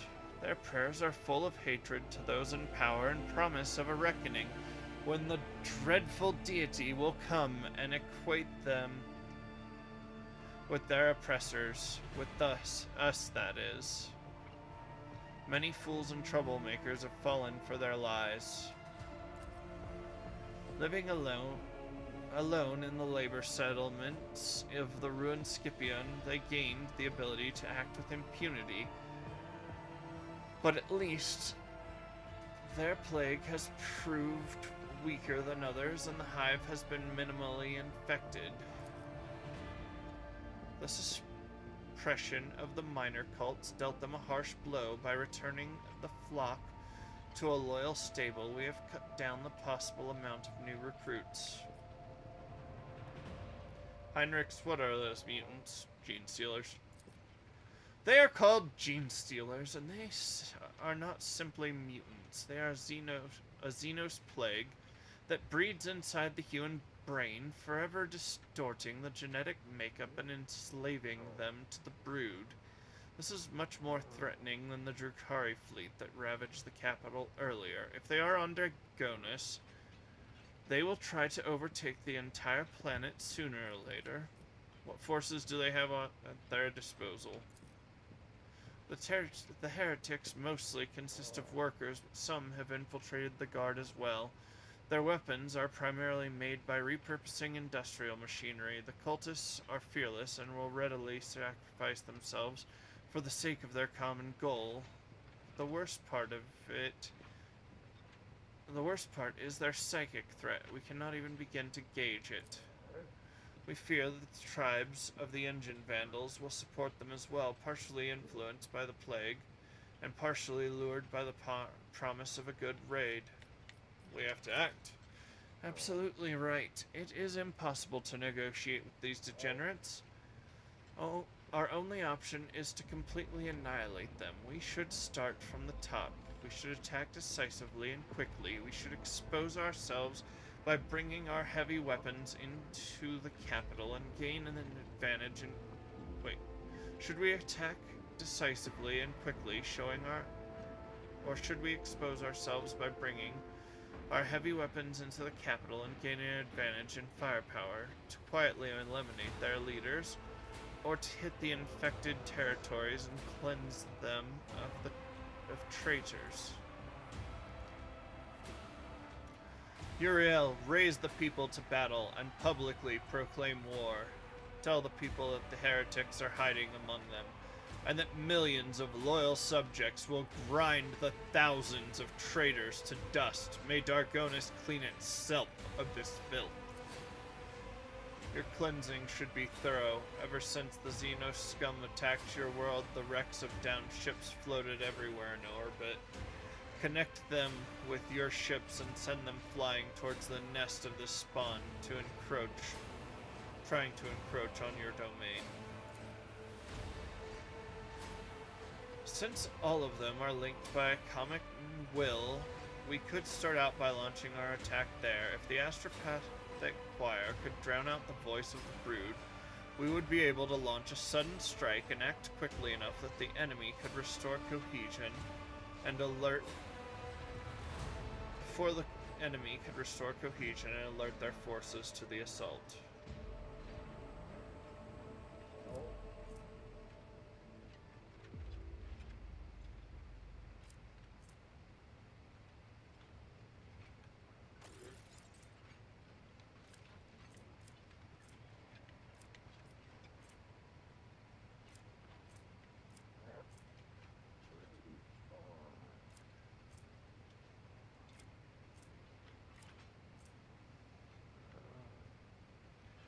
Argenta is right. We will announce to the people that we have an enemy in their midst. They should come to the aid of the enforcers who will be attacking in full force.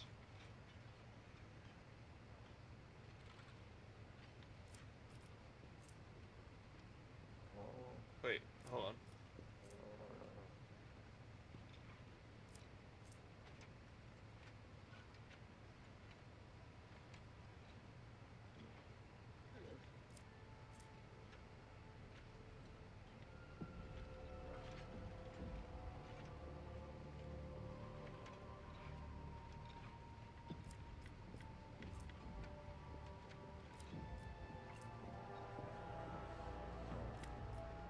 I have a 75% chance. All the others are pretty low. Yeah.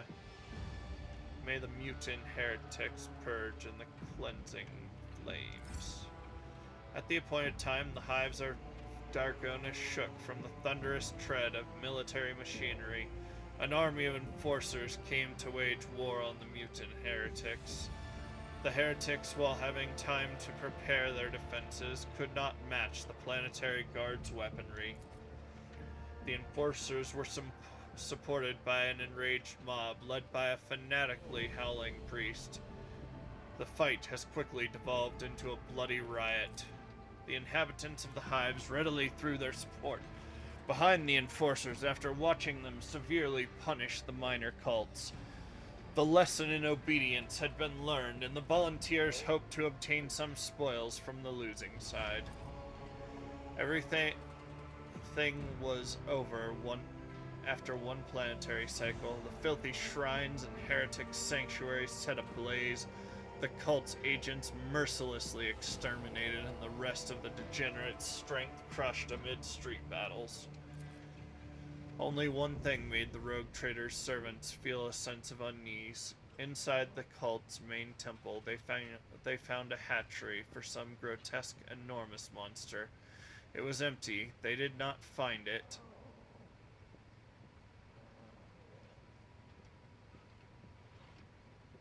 They did not find the beast. If the Emperor had been merciful to Dargonis, then the monster had perished in the fires that had engulfed the hives during that cycle.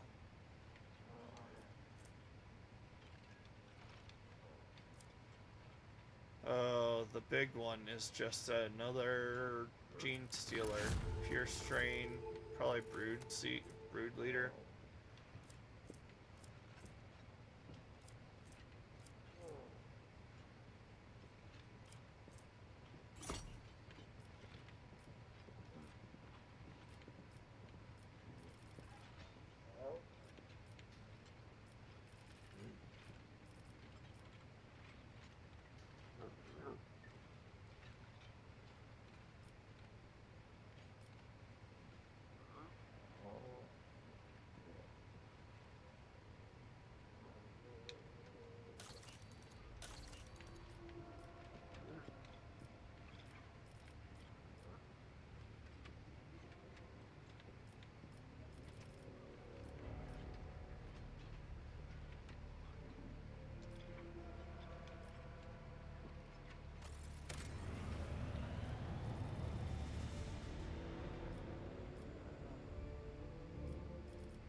Hey.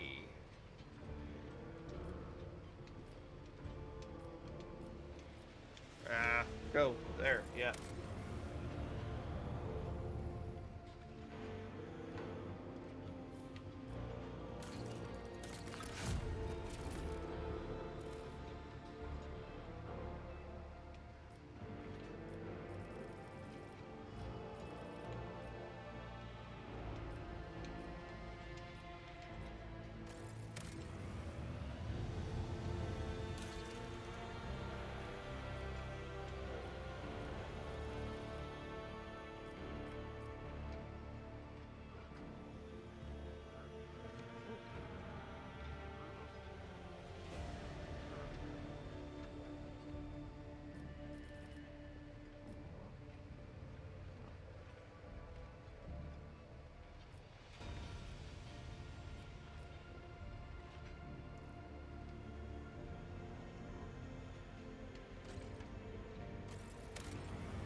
Your lordship, a cryptic message arrived from Kiava Gamma. The fabricator's sensor reports that they have beheld the Eye of the Divine.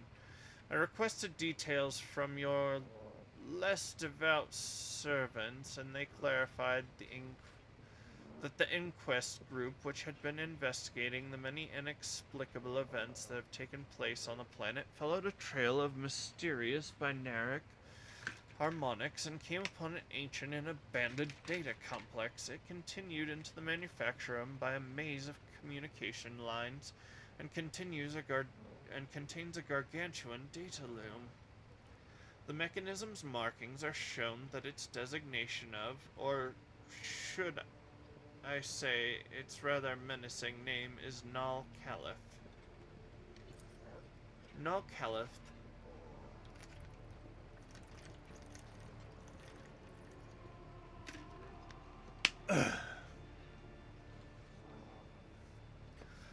is is immersed in sacred astrogational calculation and has shown no inclination to make contact. The tech priests that were connected to it were punished for intrusion with lethal ejection of their motive force.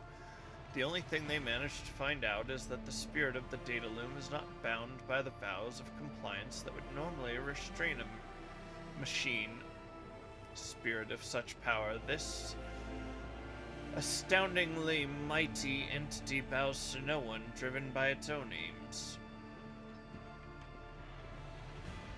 What is this abandoned complex? It is an ancient production facility, far older than the colony itself. Some assembly lines bear the marks of the Cognizance fleet. Perhaps the first explorators who came to the Coronis expanse set up a station on the yet uninhabited planet.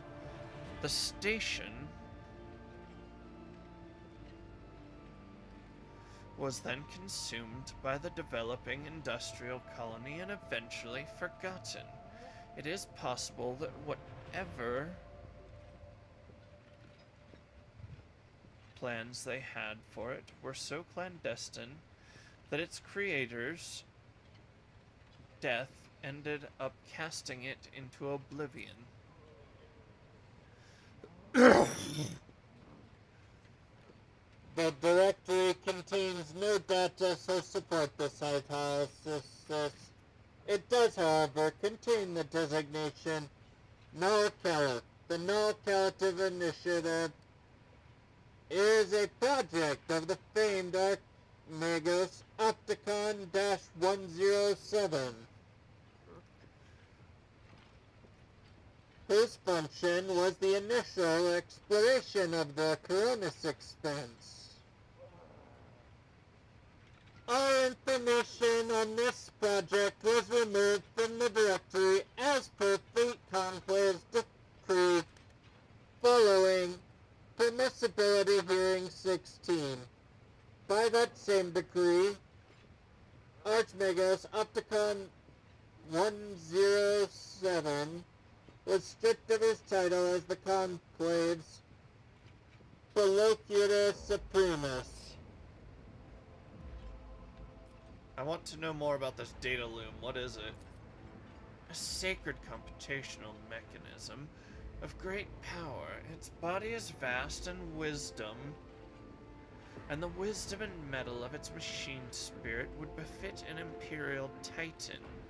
Machines of such might and splendor are kept carefully hidden from the eyes of the laity and worshipped on certain planets as great Logis oracles, sacred angels of the Omnissiah, or demigods.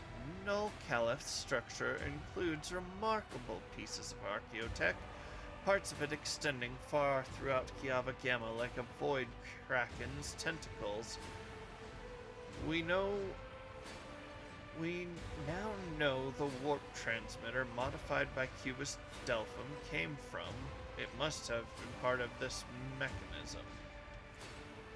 The data angels that we encountered earlier were born of its cogitational might. Full of vigor, they soared around his computational aura, which radiates into the new sphere, and their response to our presence has been favorable thus far. Do you have any idea what it might be calculating? All we have is a hypothesis, according to which Null Caliph can see into the warp, similar to a navigator. Any interaction between technology and the warp is, as you are well aware, kept under careful supervision of the Adeptus Mechanicus, so you can imagine just how unique this mechanism is. According to the Magi, it can calculate routes through the Immaterium without rest or fear of corruption, given the fact that it has no human soul. They claim that its power is comparable to a novator of a navigator house. Apparently, Procedure 0-C was initiated by this mechanism to integrate magi with highly psychic potential in order to expand its own computational capacity. Right now, calculations are severely hindered due to the weakened state of its computational powers. We assume the termination of Procedure 0BC contributed to this. When we tried communicating with it, the Great Calculator seems indifferent to mortals. It has expressed a lack of desire to interact with us or destroy us. We have studied the new spheric remains of the tech priests who dared to reach out to the Nalkella. Their minds contained excerpts from the dictates of Procedure 0-C. These traces were brimming with anger. What do my advisors make of this?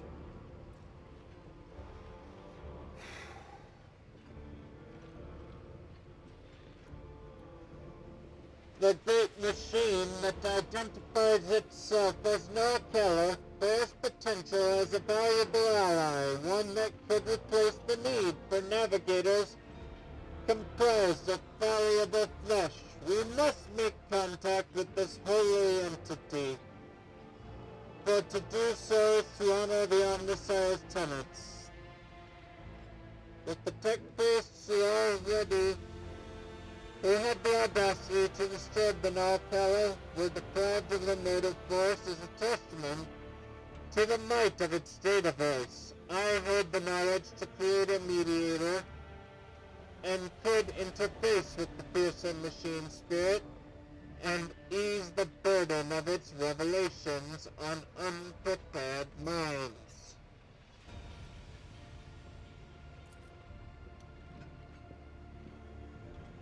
The Navigator data loom?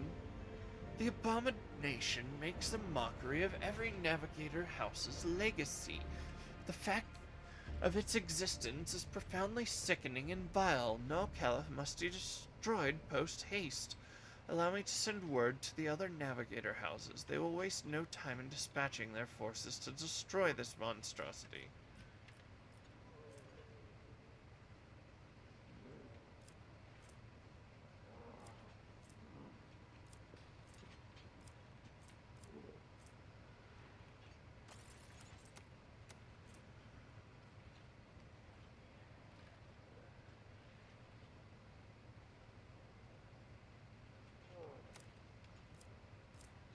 Pascal, what do you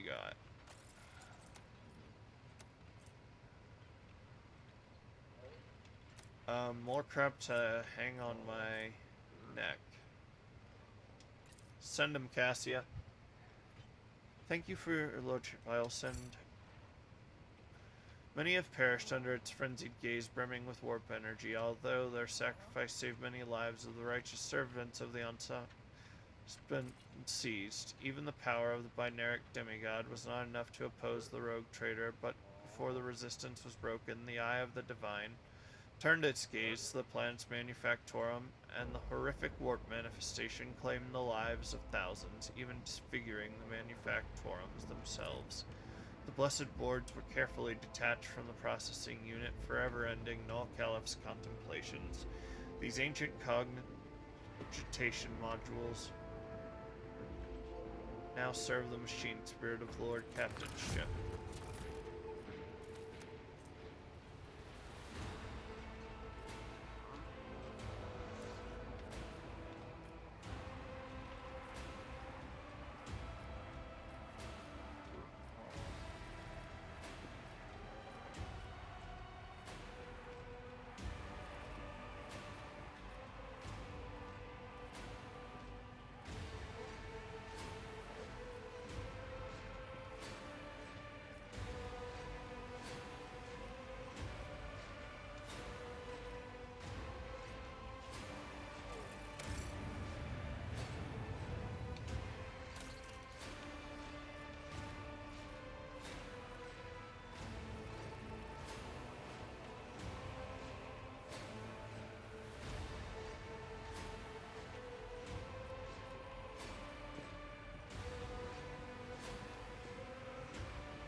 20 to 30 damage.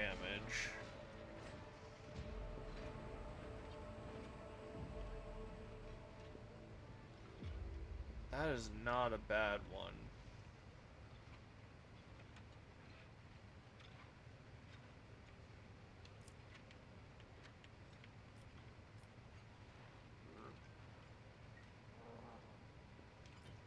But there is a refugee crisis.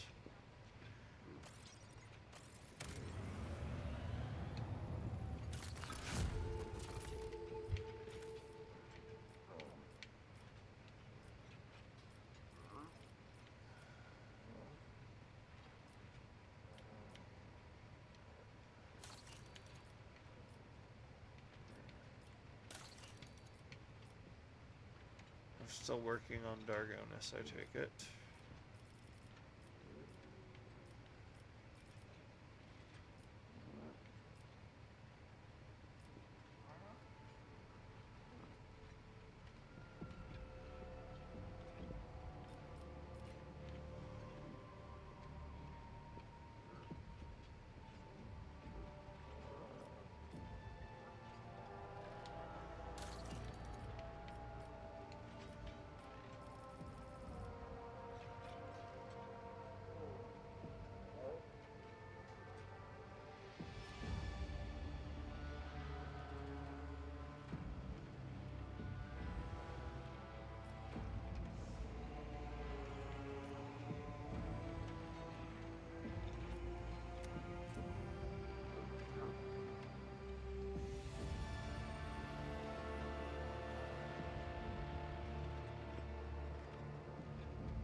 One of these needed me to...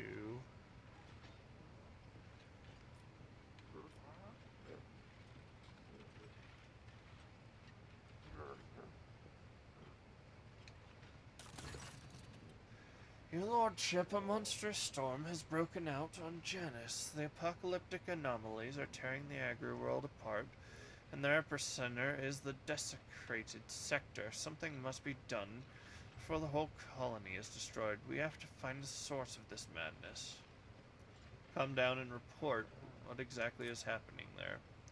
The fires in the sky that crash on the ground and turn everything around them to ice. The moaning earth, the deadly sound careening through the cities, the purple glow in the sky. The furious storm has covered half the continent, but we can see its epicenter from orbit. The ruins of a xenostructure complex. What we thought to be the debris of buildings turned out to be a machine, and it now rouses from its sleep, shining blue and purple lights to the spheres melded onto it.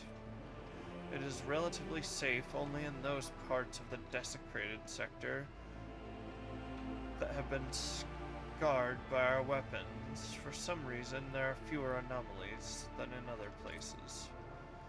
The deadly spirits have become more material, and everyone can see that they are not dancing. They are fighting and chanting two names, Halcyon and KC. Thankfully,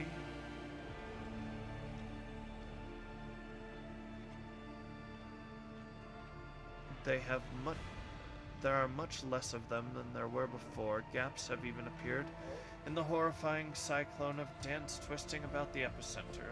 What do we know about this cataclysm? The leader of the Inquisitor squad, Lady Shu, did not grace us with a full report since she had been hastily preparing for the expedition into the heart of the anomaly, but she mysteriously claims that we have become the witness of an ancient clash between Xenos. In spite of our unfamiliarity with the conflict, it is important to choose our ally in this struggle wisely, whatever that means.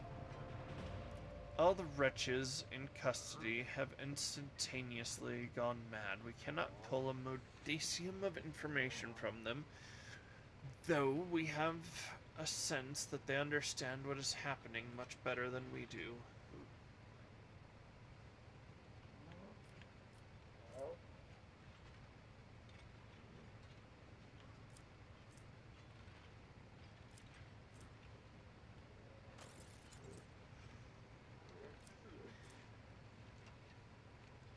My people shall help Lady Shu break into the heart of the storm.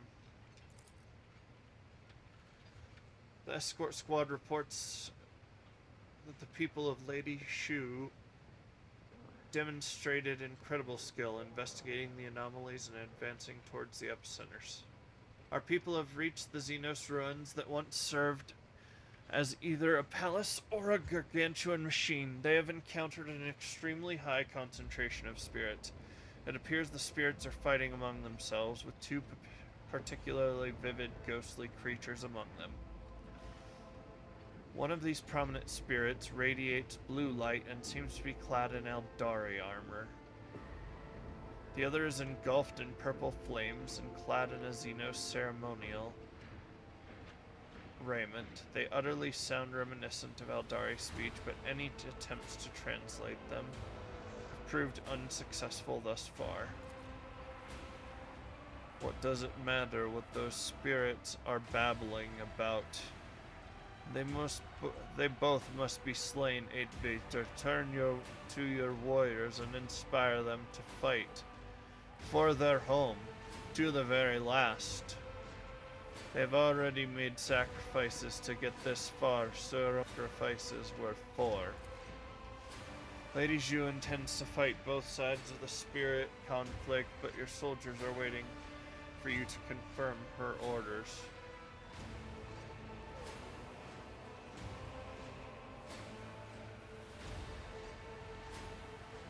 Tell my warriors they are fighting for Janus's future, one where the world is free from vengeful Xenos, and that their Lord Captain is watching. Filled with courage, the rogue trader's warriors charged forth as if their sovereign was at their side, their wounds, exhaustion, and losses forgotten. They each fought with the strength of 4 soldiers and exterminated the spirits, both blue and purple alike.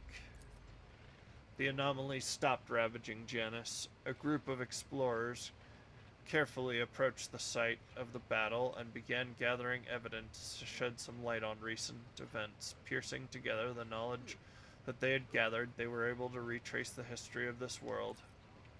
The planet, which was inhabited by Eldari prior to the fall, at some point became one of the many theaters of war between sensual excess, the dogma that reigned over the Xenos of that time, and ascetic self-restraint. A local ruler, Kessi, was enlightened and wise, yet susceptible to depravity. In his desire to transfer his soul into another form of existence, he created a mechanism that would let him take over the bodies and minds of all his people. One of the ruler's bodyguards, named Halcyon, rose against the tyrant and mortally wounded him, but could not stop him from merging with the machine. Halcyon then gave his life to bind his own spirit to the device and continue fighting therein. This tragic conflict marked the end of all Eldari on the planet. but preserved an echo of their souls and those of their leaders.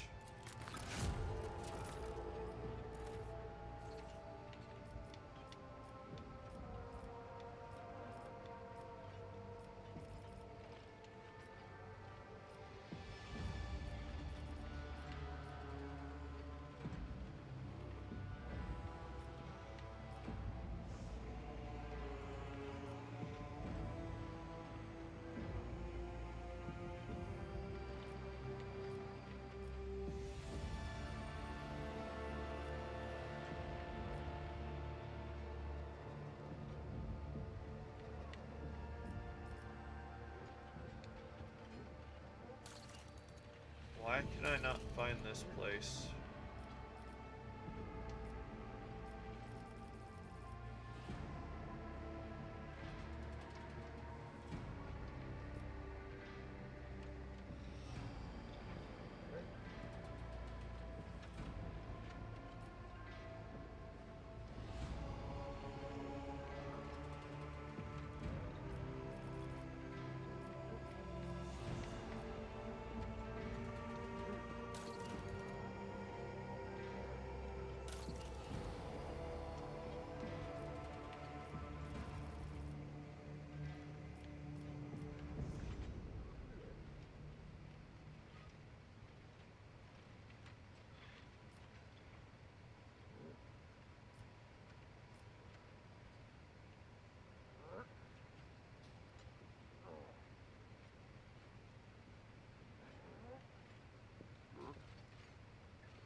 Alright, we're gonna get in one void battle and that is it.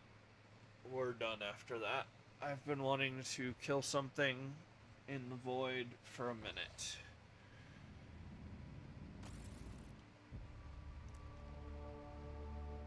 But then I managed the heck out of my colonies, so... meh.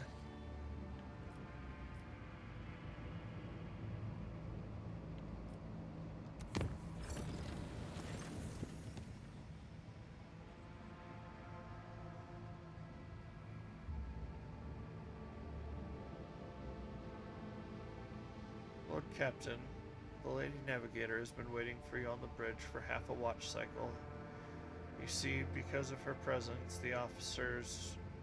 I believe Lady Cassia wishes to speak about something very important. Her unease is spreading to those around her.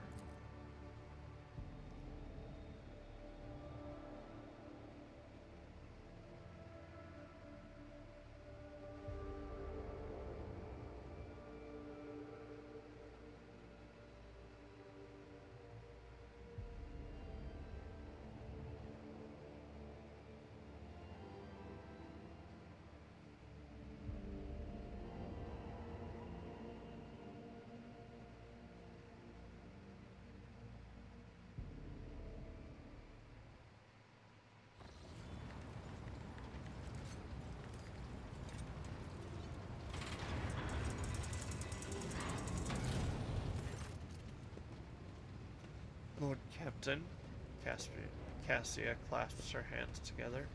You can sense an air of cold aloofness about her. We must speak now.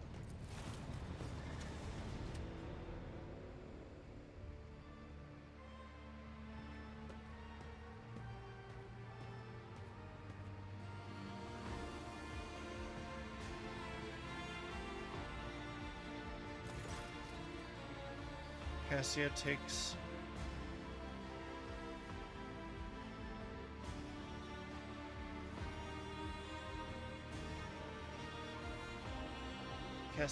a few anxious steps around the study and says reservedly, I have given much thought to all that has happened and to us. Perhaps you do indeed have feelings for me. Perhaps I have feelings for you in turn, but we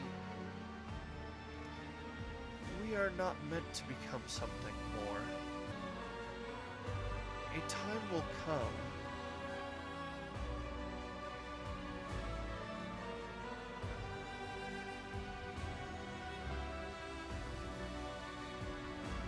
my duty to House Orcelia will call upon me, and you already have been summoned to your duty to the God Emperor and your protectorate.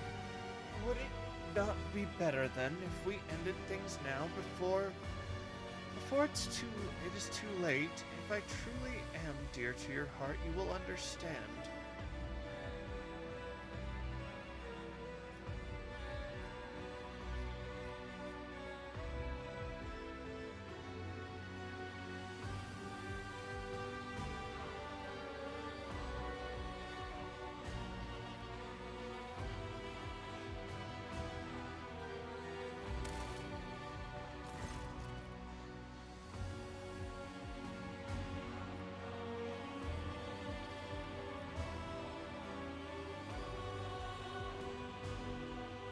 Lady Cassia, have I upset you in some way? No, that's not it. It's just, have I not been convincing enough in expressing my feelings to you? Please, that's not what I meant. Keep her on the back foot.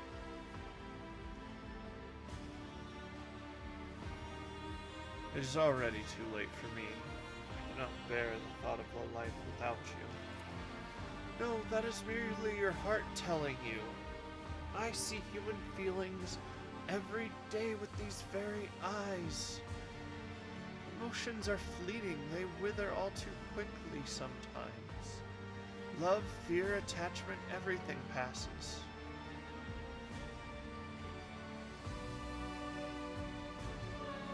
Is this what you truly want? This... Cassia trembles, opens her mouth, moves her lips, but the words refuse to come out. This... I have said so already. I love you, Cassia. It does not perturb you that I'm a wretched mutant, that my own subjects see me as a monster, that your servants fear my company more than facing a mortal enemy.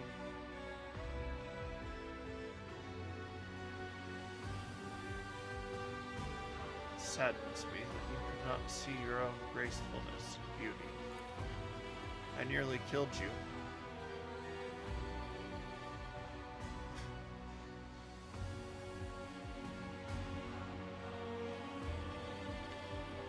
You're killing me at this very moment. Is this all just a lark to you?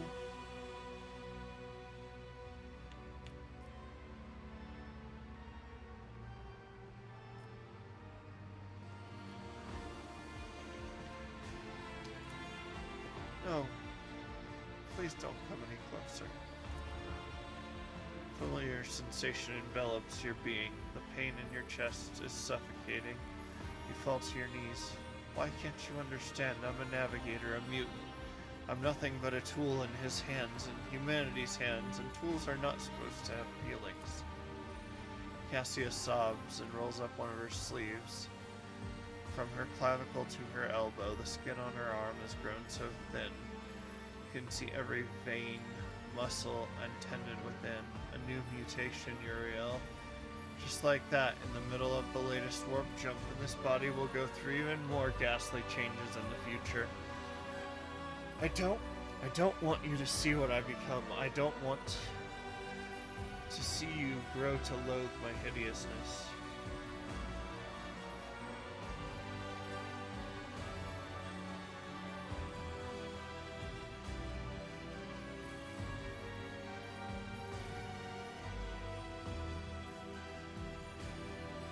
Now please let me tell you about the Cassia I see.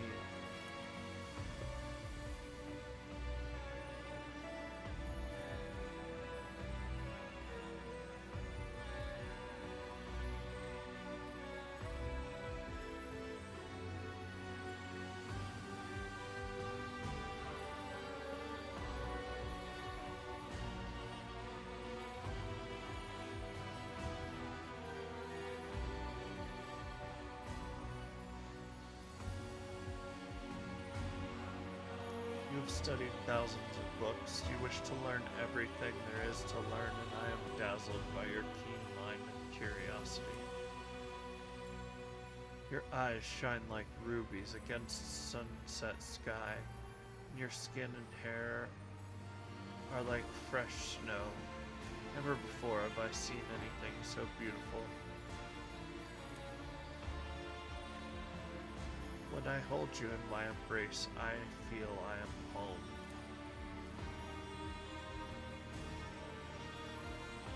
I find myself smitten with your raised chin, your refined manners, and the stern look in your eyes whenever you scold me.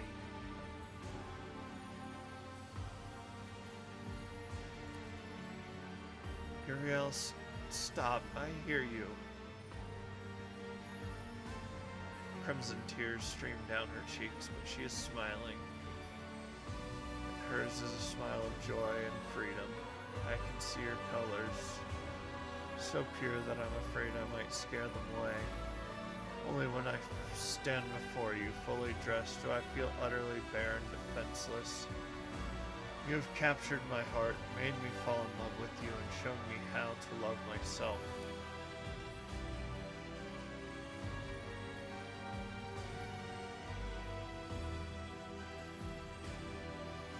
I know not what the future holds for us, but I'm willing to take a risk and find out together with you, my love.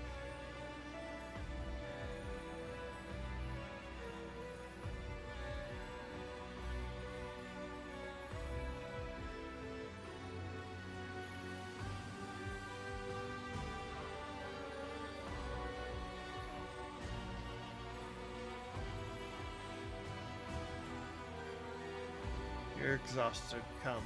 I shall lay you in my bed and stay to guard your slumber.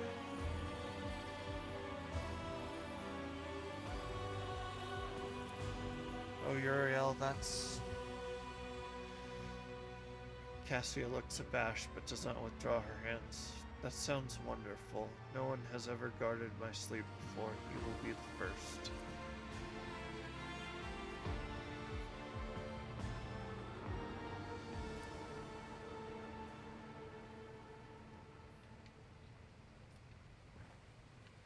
I lost the woman, somehow.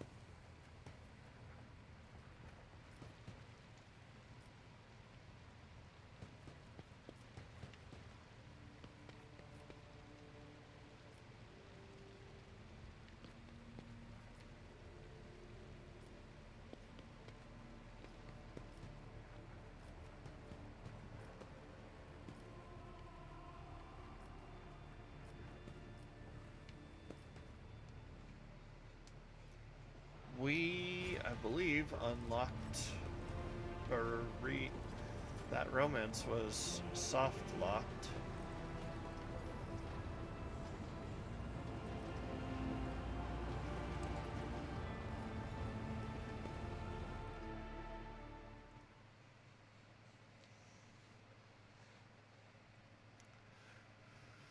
Oh.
Shun, any idea where I can pick a fight?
Apologies, Lord Captain, but I have just been delivered an urgent report. Cargo Bay 73G has some unusual cargo, if you can call it that. The crew considered disposing of it, but I did not dare do so without your direct order. The cargo itself is weaponry, intricate blades made of bones and living flesh. Those weapons, they keep repeating your name, Lord Captain, and claim in their moans that you saved them from Camorra. Next to them, the crew found a strange horned mask of Xenos origin. What are your orders? Was there a Xenos in flashy clothes speaking in rhymes by any chance? Vigdis falls quiet for a moment, either processing what she just heard or making inquiries through other Vox channels. Eventually, the Vox comes to life again. No, your lordship, and I doubt that such a conspicuous character could have slipped by unnoticed. I will inform you that if the crew reports seeing anyone.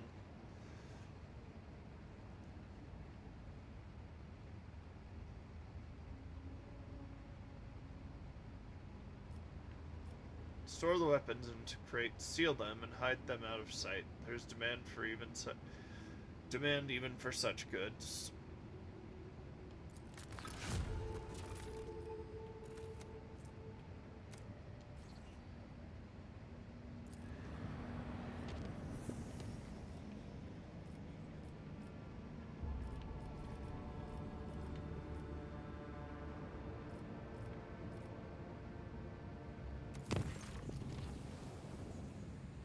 Lord Captain, I bring you information about the Xeno device that you discovered during your time away. Ever since you returned, the tech priests have been making every effort to comprehend the nature of this mysterious technology, and they have succeeded to an extent. After many rituals and pleas to the machine god, they awakened the Xeno artifact, but for a moment it produced a holographic copy of a planet and coordinates that matched a location in Langren's belt.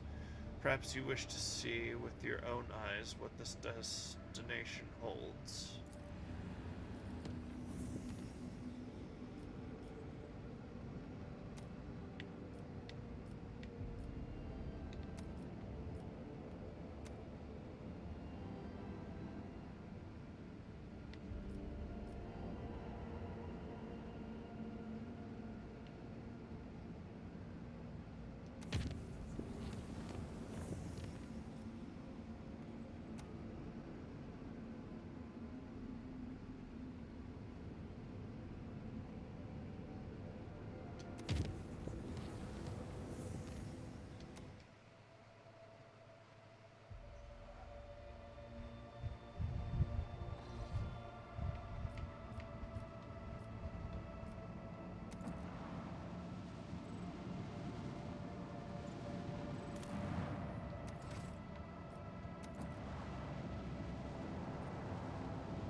Purge. The planetary authorities have begun a rigorous purge of dissidents, mutants, and apostates.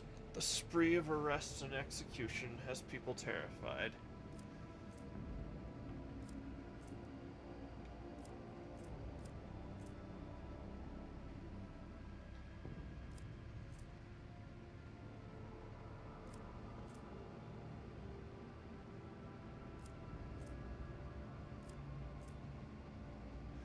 Inspire the people to support the authorities' actions. Upon seeing the planetary authorities not as tyrants, but as wise protectors, the commoners will be delivered from fear and charged to help the keepers of law and order in their cause of cleansing this world.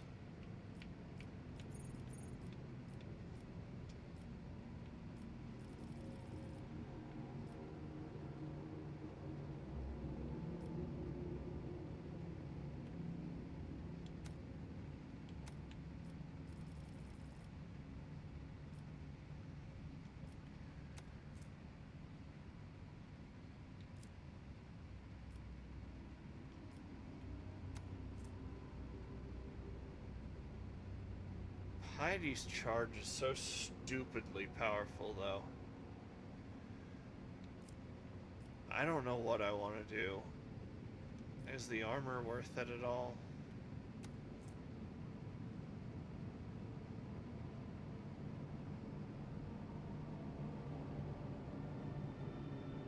A criminal enemy that...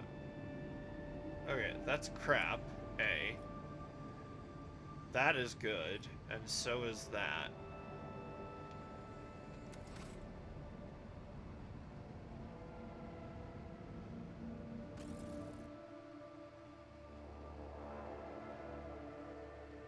Yeah, I'm just cruising, looking to bruise something.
Yeah, I just have to chart the course.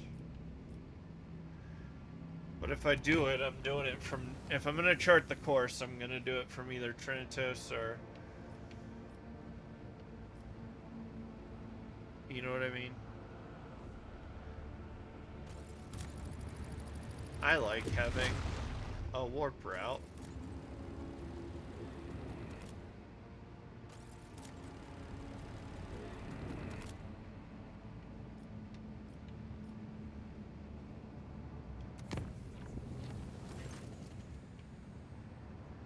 The engine decks were transformed into exotic gardens. Several chambers sprouted foliage resembling plant polished mirror, finally ridding the vessel. Alright, fine. Let me out of the immaterium now.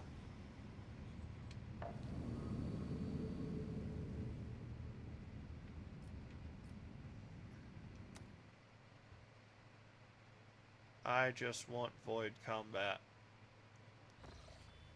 Hey, it's your boy, Unknown Ships. So we're gonna skulk around here.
I'm gonna fight these guys, then head over to Footfall.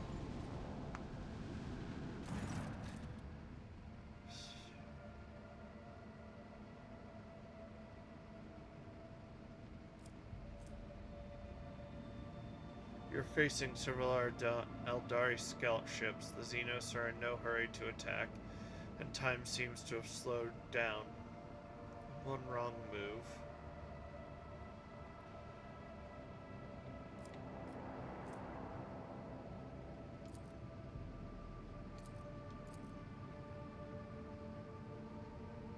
One wrong move and carnage will ensue.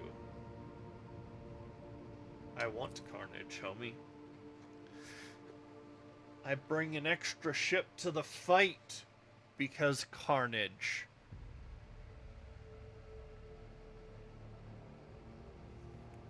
I just upgraded my ship and I'm going to use the new toys.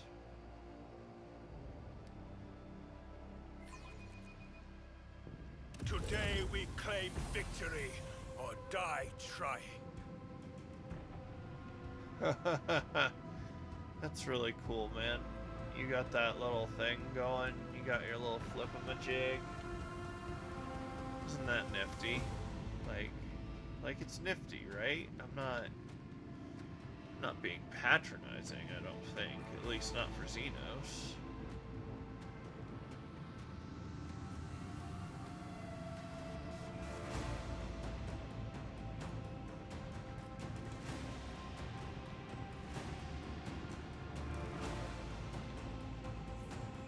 Well,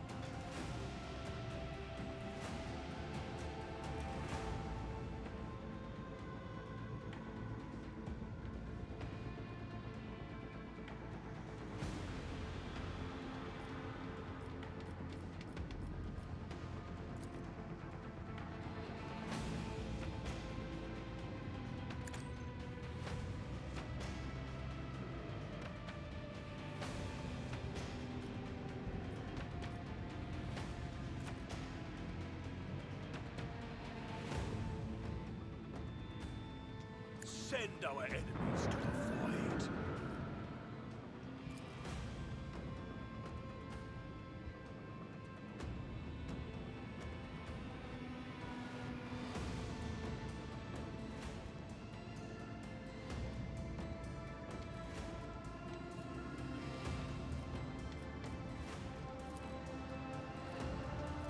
I'm gonna need those 4 shields reinforced. Now, since y'all like to call us monkey, I'm gonna We have smash a you like destination I to am. reach.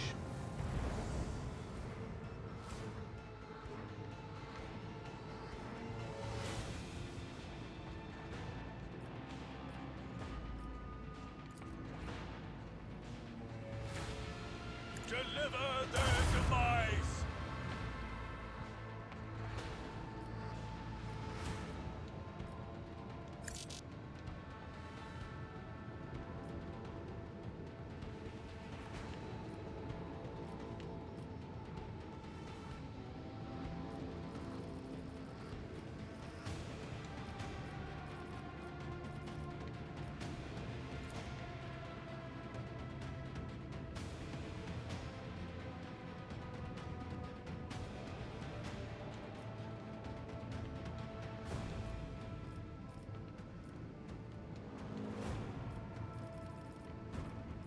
Just gonna do a quick little.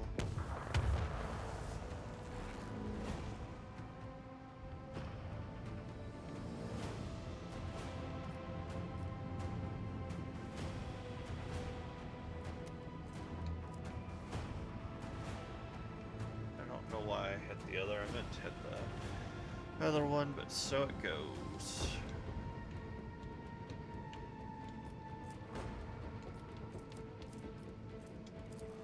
Let's get them shields back up.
believe this. We just... Unleash a barrage of destruction! Man.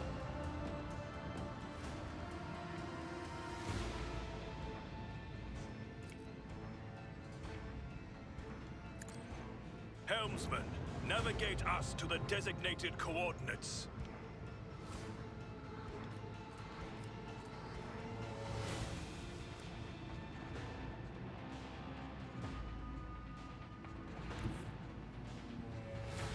We have a destination to reach.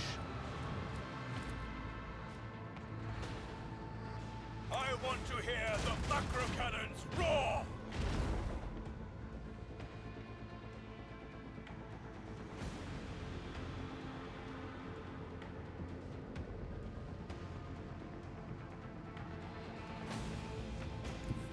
Full ahead.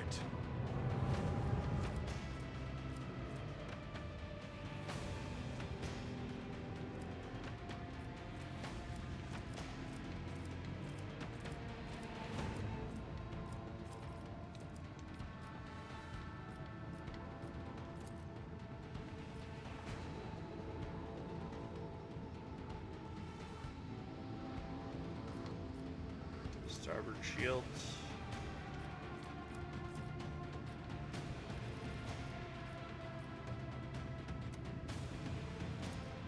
Vulnerability scan on the closest ship.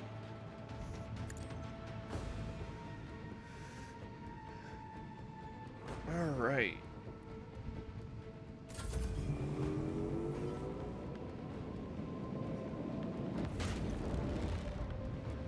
Did you blow up my sword blast?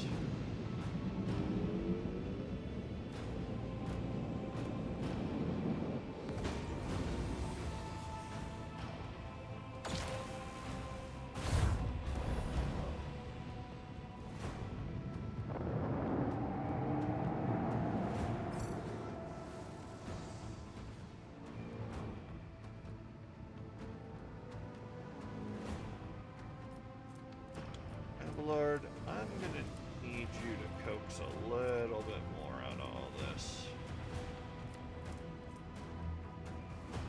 Just a bit of a new heading. We need to be able to go further, turn harder.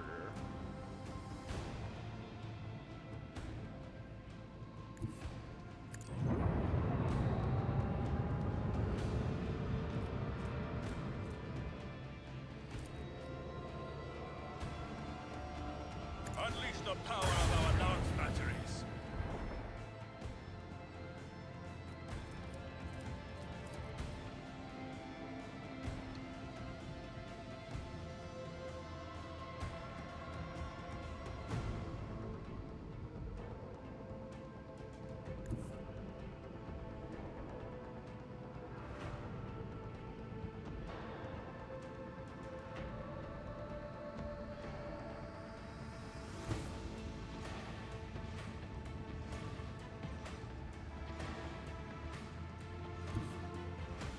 We have a destination to reach.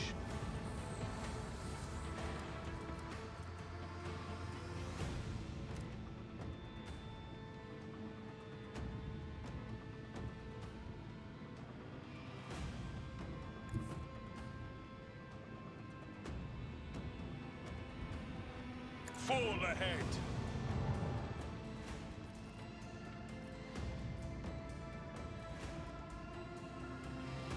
Just out.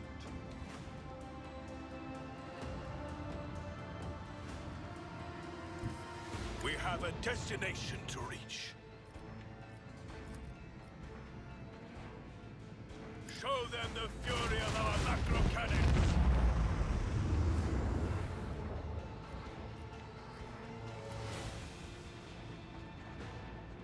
Bring doom to our enemies.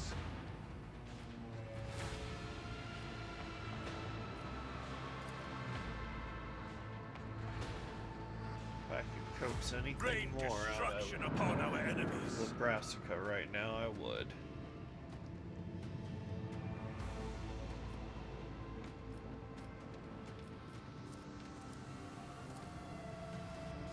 Let's cover the front.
So all I have left is the torpedoes.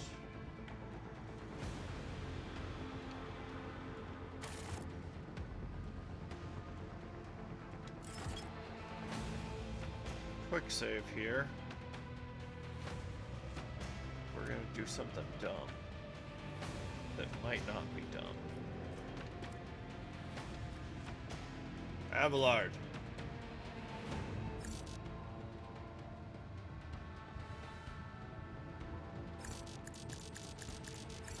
Let me ram the torpedoes.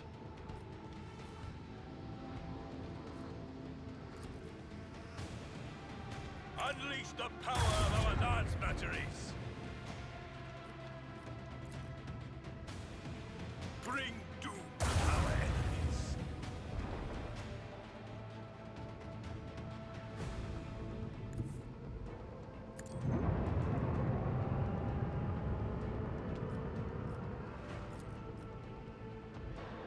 Unleash a barrage of destruction!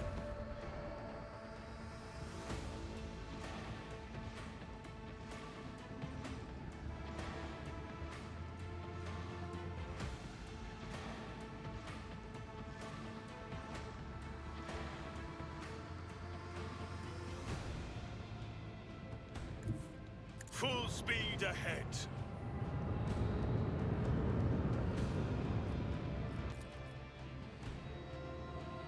Let the macro cannons sing their deadly litany. Oh.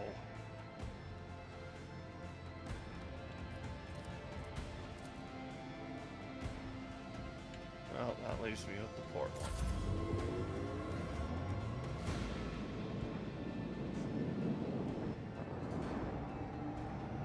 The higher will has guided us to triumph.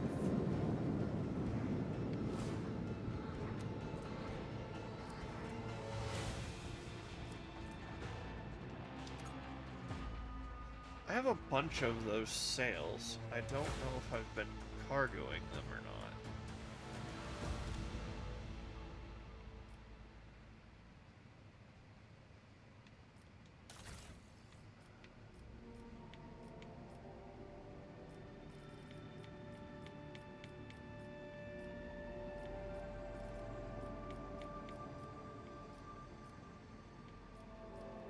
Alright, so that just gave me 100% on 3.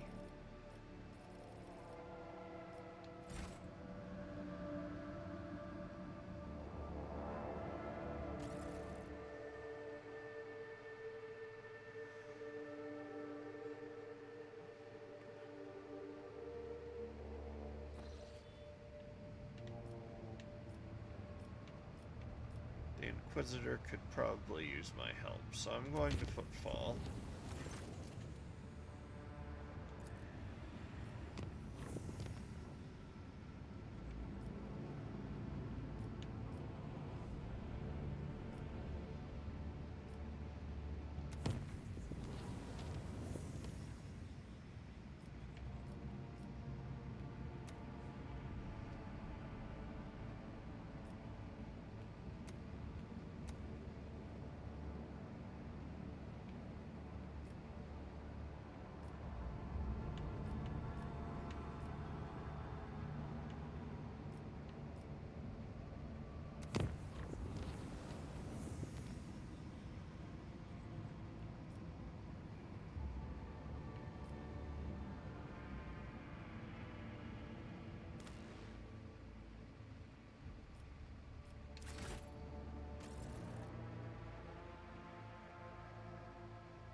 We're going to turn in our void trophies and then save here so that we don't get into a giant conversation later.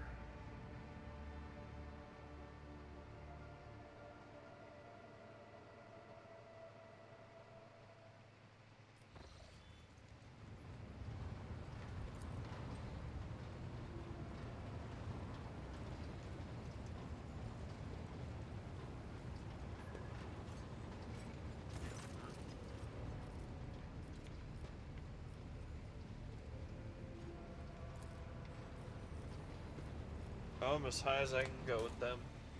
Nice! Gibbs. Gibbs. Gibbs. Gibbs. Nice. 2 times strength bonus, percent, parry, and rerolls. Failed dodge tests.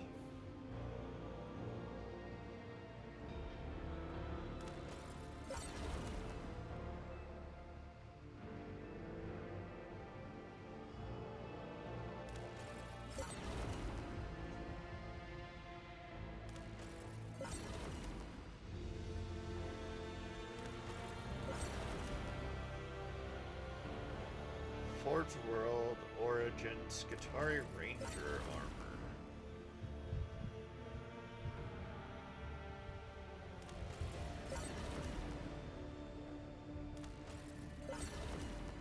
Ancient plasma rifle. Now we're talking. Holy power armor. Mars pattern. Astartes flamer. Battle simulator. Vivisection visor. Omniscience providence. Elder flow. Mars pattern thunder hammer. Okay, and we're just legit too poor to afford the rest.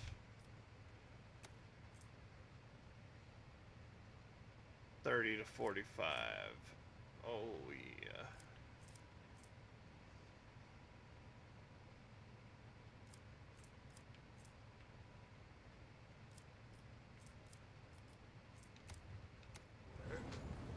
We're finna make that money though.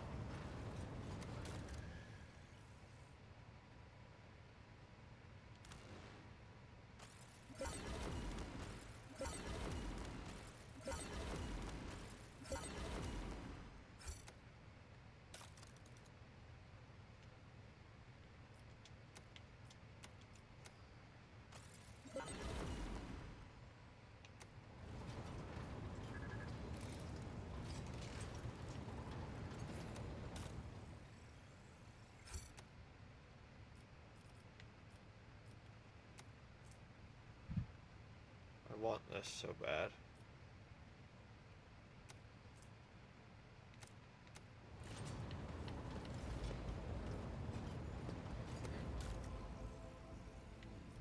Levels of them. Flashbangs. Laurels of Command.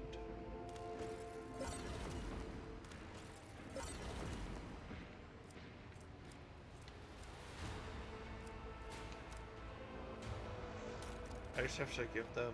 Oh, I don't even have anything. Dang it. If I had, like, miscellaneous.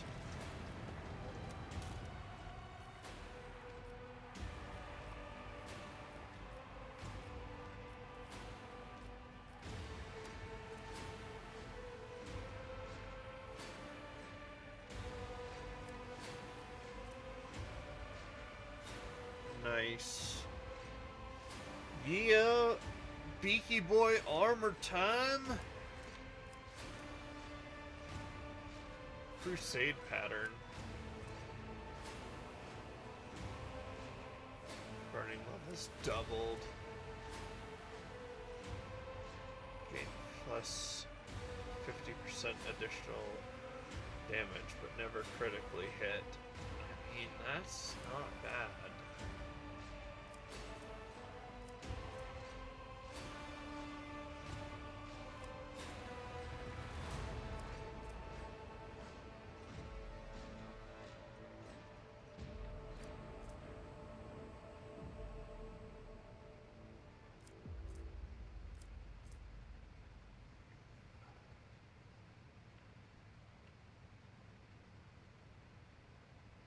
A blinged out bolter.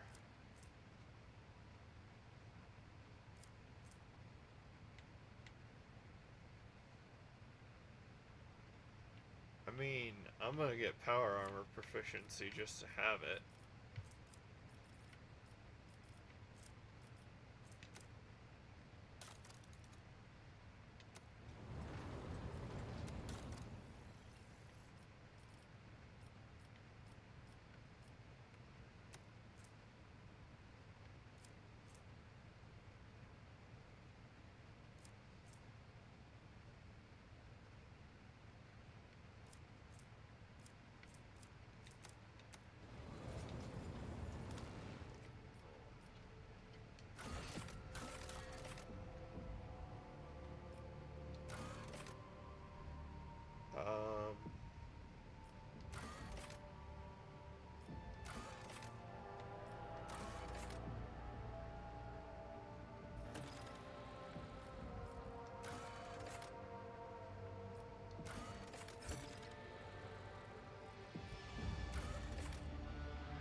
Almost there, guys.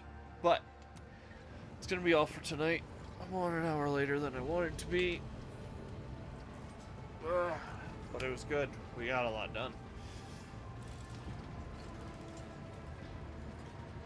Oh, and at football, I will get a lot more profit factor because I've visited a ton of planets. So I can be like, hey, have some planets, and each one's worth 1 profit factor. So that is awesome. If you want to support the channel, drop a follow. We always appreciate those on whatever platform you're watching on. Drop a comment. Those are all free ways to support the channel, and they're super appreciated. If you want to support the channel financially, on Kick, you can subscribe. Or gift a subscription if you want it to be a one-time thing. You could also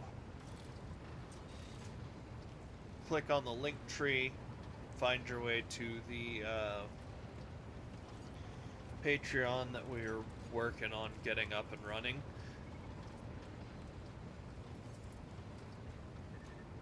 Other than that, X/Twitter, there's a little tip button if you want to give $1 or $2.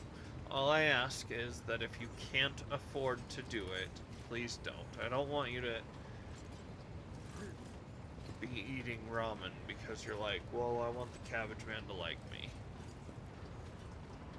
Unless it's good ramen. I'm talking like Maru-chan. I'm not, like, yeah, that's not good ramen. I'm talking, like, there's good ramen, guys. I eat good ramen. Heck, it's better than some other stuff. But anyways, guys. Other than that, make sure you tell the people you love that you love them.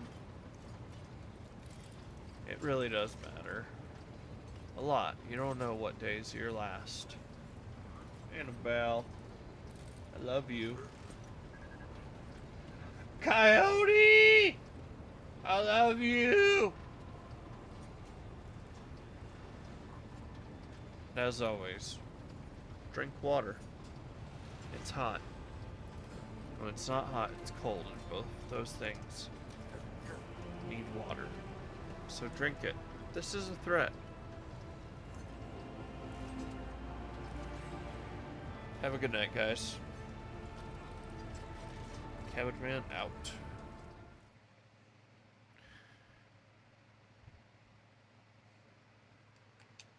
Hot mic time. Hot mic time.